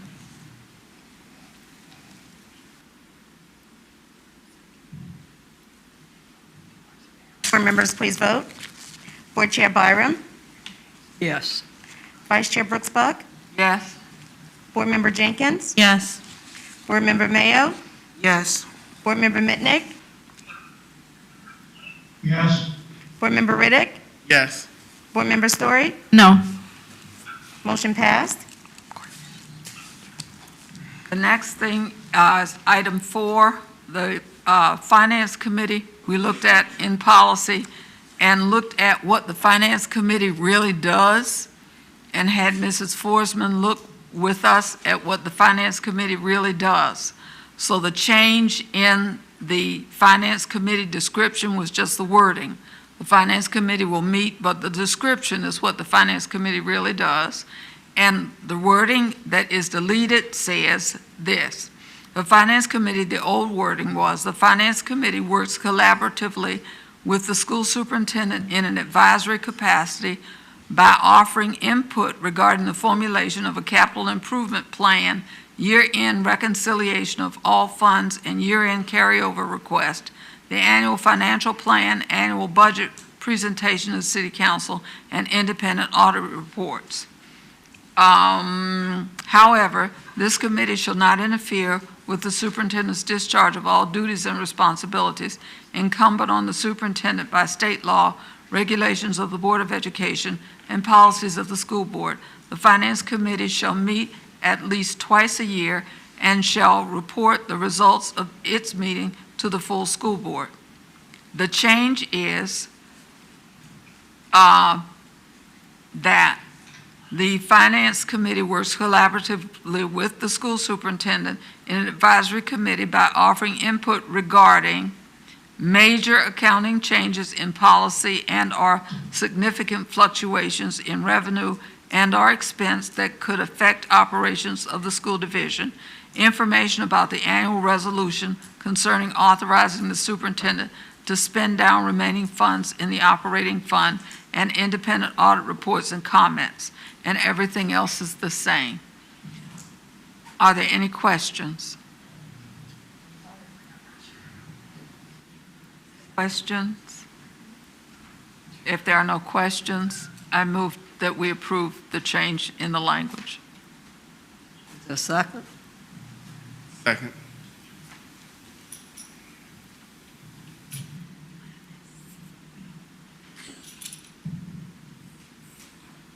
Board members, please vote. Board Chair Byram, Yes. Vice Chair Brooks Buck, Yes? Board Member Jenkins, Yes. Board Member Mayo, Yes. Board Member Mitnick, Yes. Board Member Riddick, Yes. Board Member Story. No. Motion passed. That concludes my report from the Policy Committee. Thank you, Dr. Buck. Now we have public speakers on non-agenda topics. Michelle Lewis.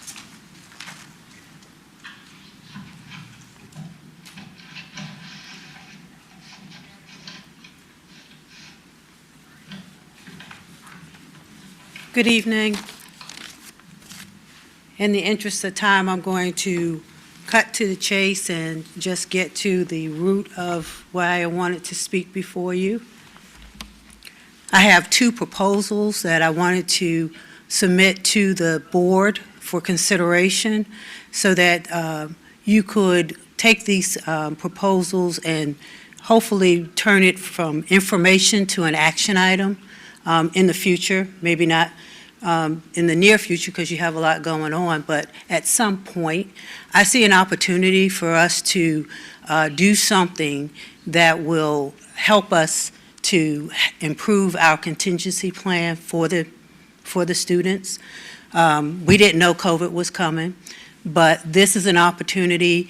I've listened to all the discussions tonight. This is my first time appearing to one of the boards. I've listened to you over the TV, but there is obviously some issues, and we're doing the best we can, all of us.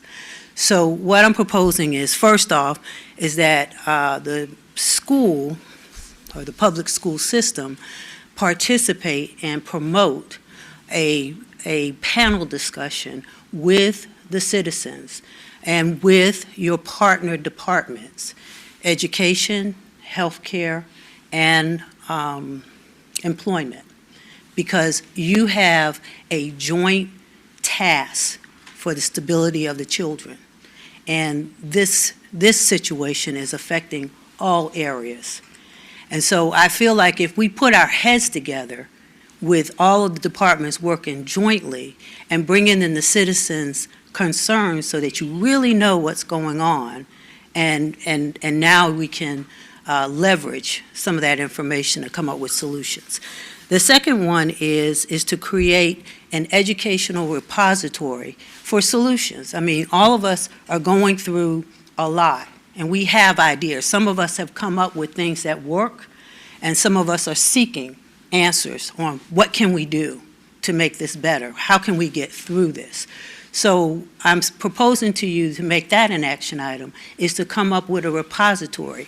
I did hear some talk about money for technical. That is a technology type thing that you can open up to the public to be able to submit ideas and solutions and things that work for them so that someone else can be helped by it. Now, you may already have these things in works. If you do, I have not seen it. And I searched and searched. I didn't see anywhere I could make a comment, and I didn't see anywhere where these departments are coming together.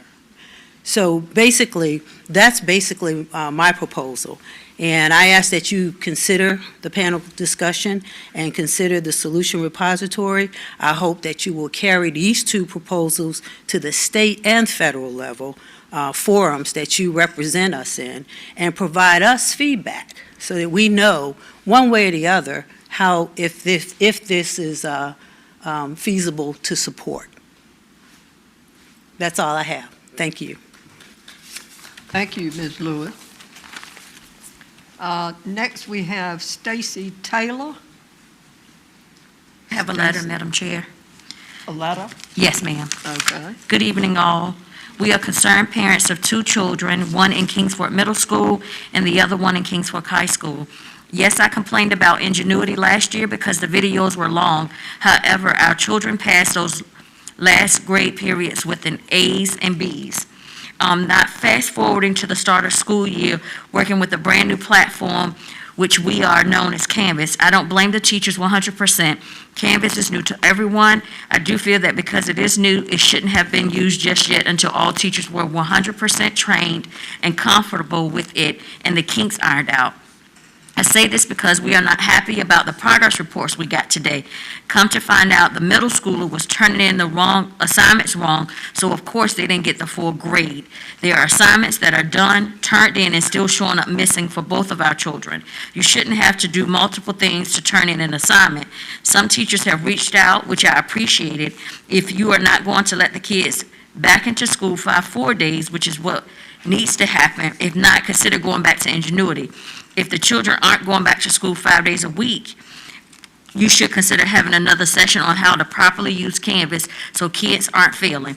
We are at a point of withdrawing our children if something doesn't change. Thank you for your time, concerned parent. Thank you, Ms. Taylor. Angela Gilmore, Kilgore, excuse me.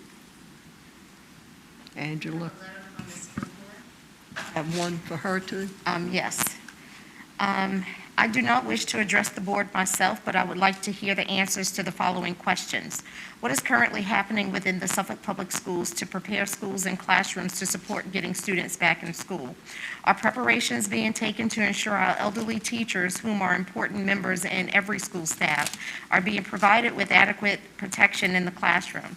Is it true that teachers are being told that they will need to cover the cost of protective gear they feel is necessary in order to keep them healthy within the classroom? Why hasn't plexiglass or dividers already been installed or started being installed within the classrooms? Can this not be an option for those teachers at high risk? Can Suffolk continue to lose good teachers to other cities because we are not paying salaries that are within the margins of salaries in surrounding cities? Why are we spending the government funding provided in order to make updates to schools to combat COVID, combating mold?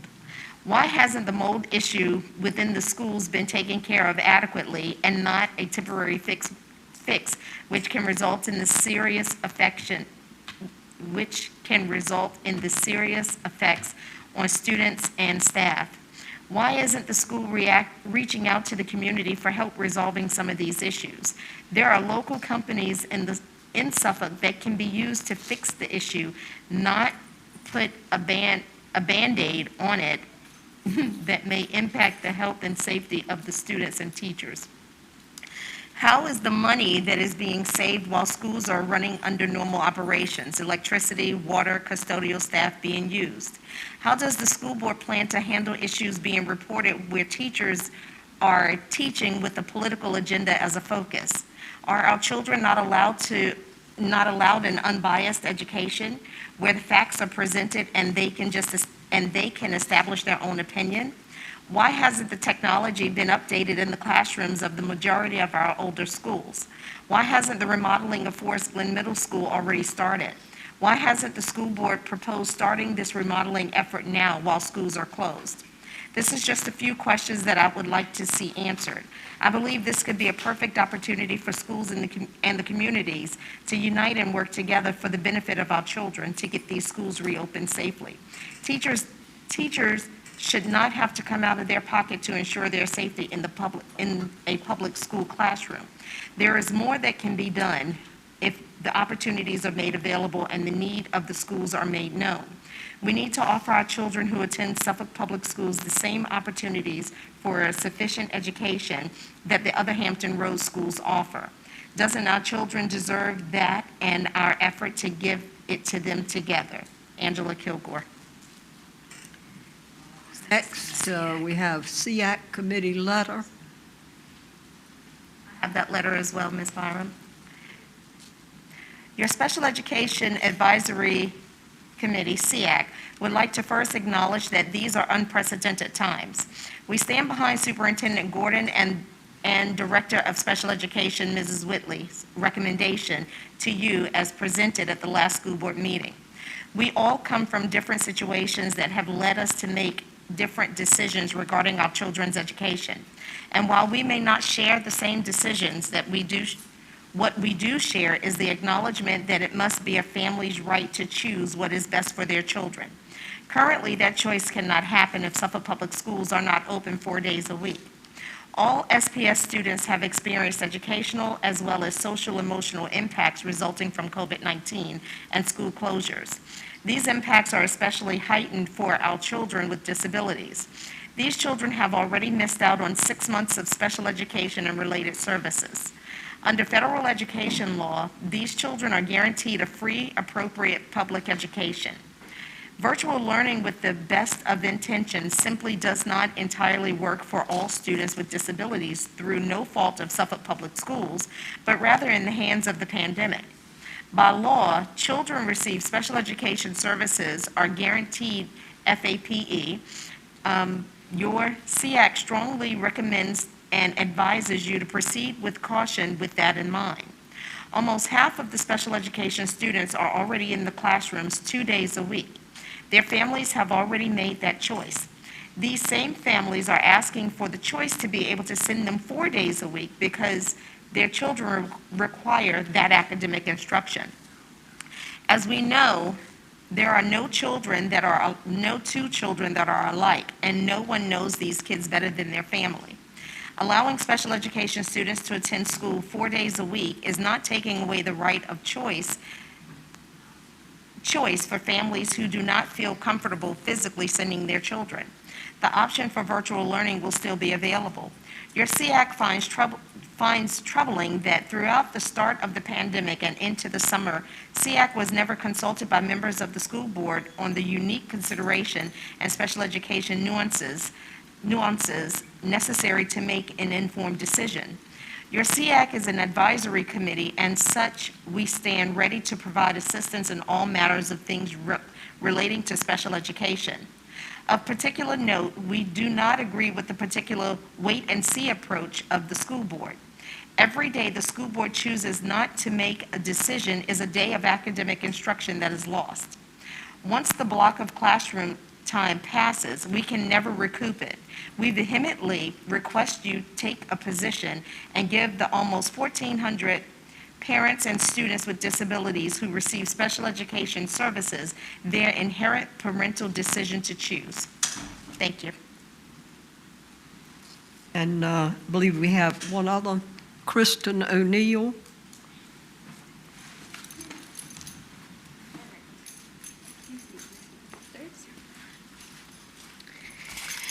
Okay, so I think that we heard a lot of negativity tonight, so I would like to start out positive, now that I have a little more time. Good evening, Dr. Gordon, Madam Chair, Madam Vice Chair, and the school board.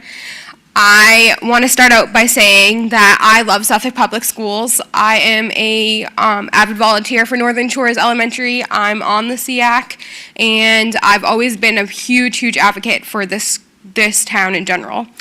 And I am very impressed with my son's teacher, Mrs. Breland. She is amazing, and she's a prime example of what a Canvas teacher should be. She has a wonderful attitude. Her kindness shines through. I'm ashamed to admit it, but even I'm learning something in her second grade classroom, and I'm 32 years old. We had an incident with my son Landon that resulted in an IEP meeting. The IEP team at Northern Shores, including Dr. Wilkins, Tracy Parada, therapist, and headed by Ms. Julie Masters, is what IEP dreams are made of. These women came together and genuinely want what's best for my son. They care about him like he was their own, and you will not find that in many school districts. Ask any special ed parents, and they will tell you they dread IEP meetings. The special education department is trying to fix that, but it takes time. It's extremely easy to sit back and be a keyboard warrior and bash the special education department. But I assure you, Stephanie Whitley and her team care about these kids. They want to help. They, however, cannot help if they do not know. So it's important that instead of talking behind their back, we are straightforward with them and you reach out. It also is important that they have a board that takes their recommendations seriously. Handle them. Soothe a group of parents. Behavior is a threat. Parent doesn't want to cooperate. Physically have bodies and bodies of strength to do something differently. Get out of control. Greater risk. Have a mask that is soiled with drool. Illness. Sounds like words you would hear describing a blockbuster horror movie about the zombie apocalypse. But there it's not. These are direct quotes from the multiple board members pulled from August and September school board meetings talking about children. Children like mine, who do not have an illness, they have a disability.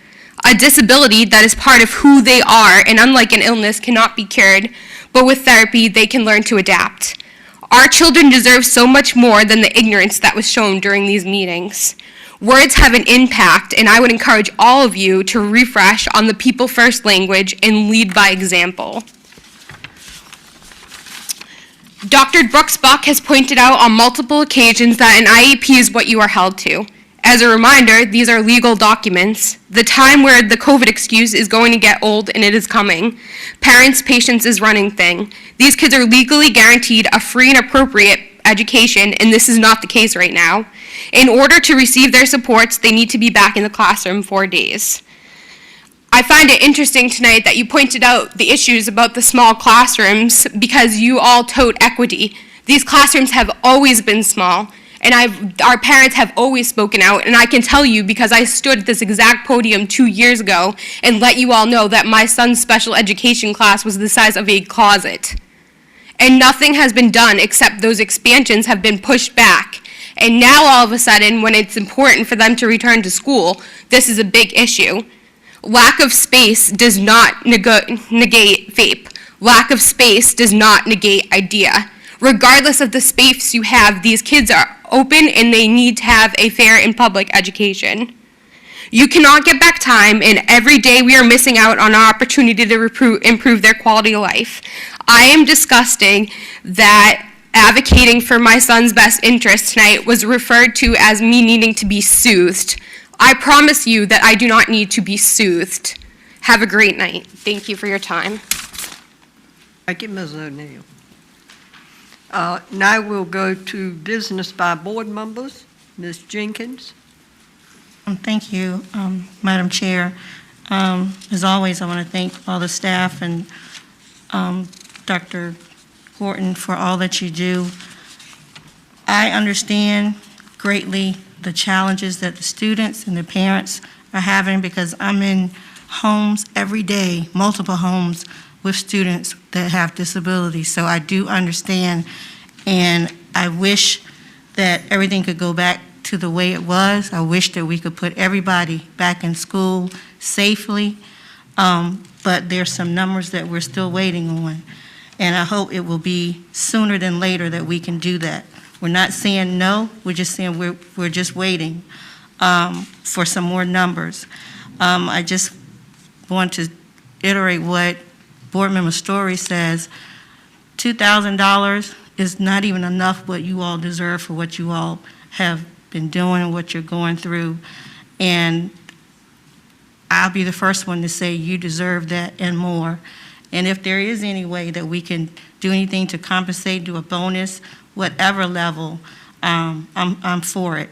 And I just want to thank you all for continuing to do what you're doing. And the board is here, but we just have to make sound decisions. That's it. We're not blaming anybody. We did not, like you said, we did not know about this COVID coming, and it's still here, and there's cases among us. And we're going by what the data says for the whole, but we just want to look right here where we are, and it's just not safe at this moment, and we want to make sure we don't want to slack anybody or anything. We're just talking about the safety of our students, of our staff. And I wish that the staff that talks to me and some others that tell us different from what we're hearing tonight.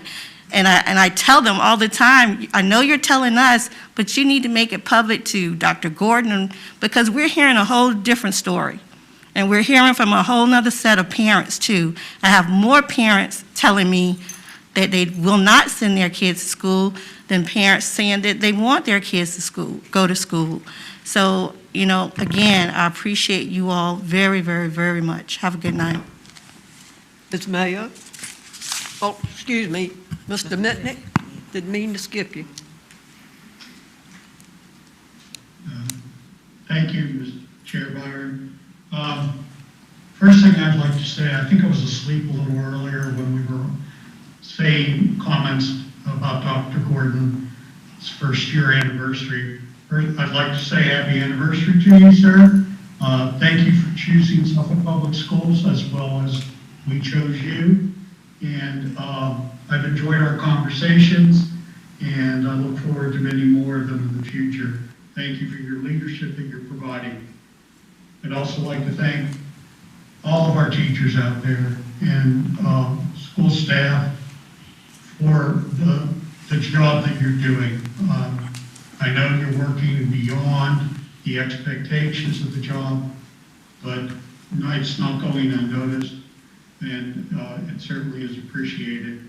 Like the story of Ms. Jenkins have said, if we had the money, I hope that we would be able to give you all bonuses, because all of our employees deserve it. And I'd like to thank whoever, Dr. Rice's and her team, for putting together the plan that we saw tonight. know a lot of work went into it, and I hope that we can take another look at it and come up with a date that we all can agree upon for initiating that plan. And that's all. Thank you very much. Ms. Mayo? Yes, Madam Chair, thank you so much. Special thanks are extended to Dr. Gordon and the SAO team and to all who had input in developing the fall learning plan. And it certainly is important that the parents, community, supporters, and stakeholders are aware of our reopening plan and how it will be implemented. We live in a diverse city with different needs, and we have the best of living environments. If you want urban living, you can have it, suburban and rural. The education of our children certainly is affected by where they live in regard to virtual learning.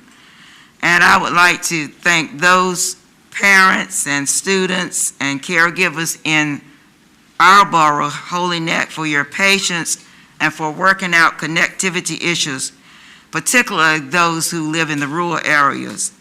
But I'm grateful to all of our SPS parents and stakeholders for their cooperation and patience and support. It's very important. It is my hope that we can experience some normalcy in the life of our schools, and keeping in mind that the health and safety of our students and staff members are certainly important to us. And then, of course, our teachers. How can we thank you? We can't thank you enough for all of the hard work and dedication that you have put into it, your time, your effort, thinking of creative ways to reach our students. We can't thank you enough for your dedication and for your service. And our children certainly deserve the best that we can offer, whether it is in person or virtual.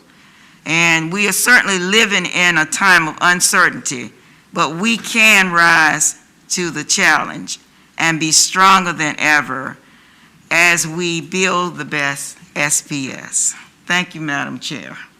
Mr. Riddick? I had the privilege of touring several of our schools, and I was taken on a tour by Miss Stephanie Whitley, and I went to several of our high schools, elementary, and several of our middle schools to take a tour of our special education program. And I do take my hat off to a lot of our staff who are going above and beyond. I got to witness firsthand Mr. Napier, our custodial staff using the sanitation device to sanitize the room. And I just want to say I thank everyone who is actively working together to move us forward in the right direction. Special thanks go to these 4 people that I'm about to mention. As we know, broadband is a major issue. We have great leadership here in the city of Suffolk, and especially with this particular task. I want to honor Delegate Clinton Jenkins and Mayor Linda Johnson, as well as our Chair, Phyllis Barham, and Co-Chair, Dr. Judith Brooks Buck, because not only did they know that broadband was an issue for those living in rural areas of the city, they aggressively went out the funding, and we are going to see the fruit of their labor coming forward, and I just want to say thank you for that. In closing, this is a trying time for everyone, and there is no way possible that we can make any decision and keep everyone happy. There's going to be some angry people, there are going to be some excited people, and there's going to be some people who just left in the middle. I still encourage everybody to continue to come together as one Suffolk, because there's going to be that time where you may need the neighbor and you may need a relative, especially when we talk about socializing our children. Sometimes we're going to just have to mend those fences and become back a community-minded city like we once were. I just want to say thank you, Dr. Gordon, again. Keep up the great work, Dr. Gordon's team. Thank you so much for keeping up the great work alongside with Dr. Gordon. Thank you. Or? I'll make this short. This is pretty late again. We're already to the next day. I hope that that we will hear some a report from you, Dr. Gordon, at our meeting that has to do with student achievement. We've been worried a lot about health, safety, masks, spraying classrooms, getting on the internet, not getting on the internet, but at the end of the day, I'm concerned about since March 13th, what have our students learned? If there was one thing I took away from the VSBA workshops that I've attended, and certainly it's been put into my head, and we were given booklets on the first day that we were there. The number one task that our school board has is student achievement. The students are to be learning, and we're to be teaching, and they're to be learning something. And the only way we're going to know if they're learning is if it's measured. And I'm very concerned that since March 13th, it's been very tough on our children of every age. We've got seniors are trying to prepare for college. And I think that whatever we can do to help lower the stress of teachers and the students and parents, and that we can also be very aware and conscious that our goal is student achievement and what are they learning, and do it. And then if they're not, and if we're not progressing in that area, then I think that's what should be one of the factors that we look at to change what we're doing. Are students learning to read? Are they progressing in math? Are they doing some things? I do not want this to be a wasted year for our students. I think the state, everyone still expects us to come up with a way that our students can learn. And I think the presentation by Dr. Rice was tremendous. I know that this has been a plan since August. I heard you go into all of this and talk about all the things that were in place or could be put into place for all the contingencies, and I really appreciate that, Dr. Rice. And I just think, let's not forget that it's just not all of those things. In the midst of all of this, we have to make sure that students are achieving and learning. And so I hope that hopefully we'll see some of that in the next couple of months. I think that's a really important task for our school board to keep a handle on. And everyone have a good morning.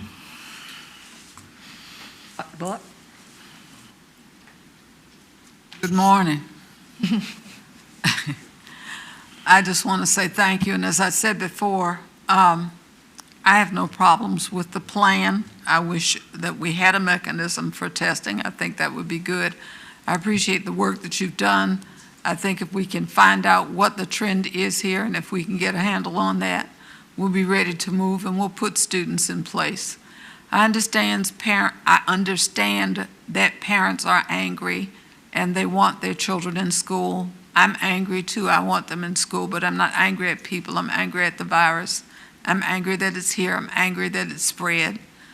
But I realize it's nobody's fault that it is. It's just my job to make sure that students are safe when they go back to school, as safe as I can make it for them.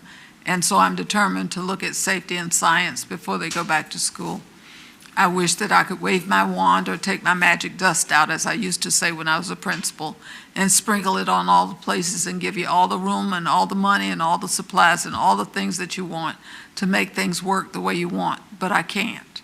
So what I can do is what I can do, and what I can do is say thank you for the hard work that you do. I want to say a special congratulations to Captain Cox. That medal that he got, that Bronze Star medal, is a combat medal. I know it because my son has two of those, one for combat in either Iraq, I believe you said he went to Iraq, or Afghanistan, whichever one it is. It's a combat medal, and it's a very special medal. So congratulations to Captain Cox, and I just pray for his safety and thank him for keeping us safe. As a Nansemond River High School graduate, I'm very proud of him and what he's done, as I am of all of our graduates and all the things that they've done.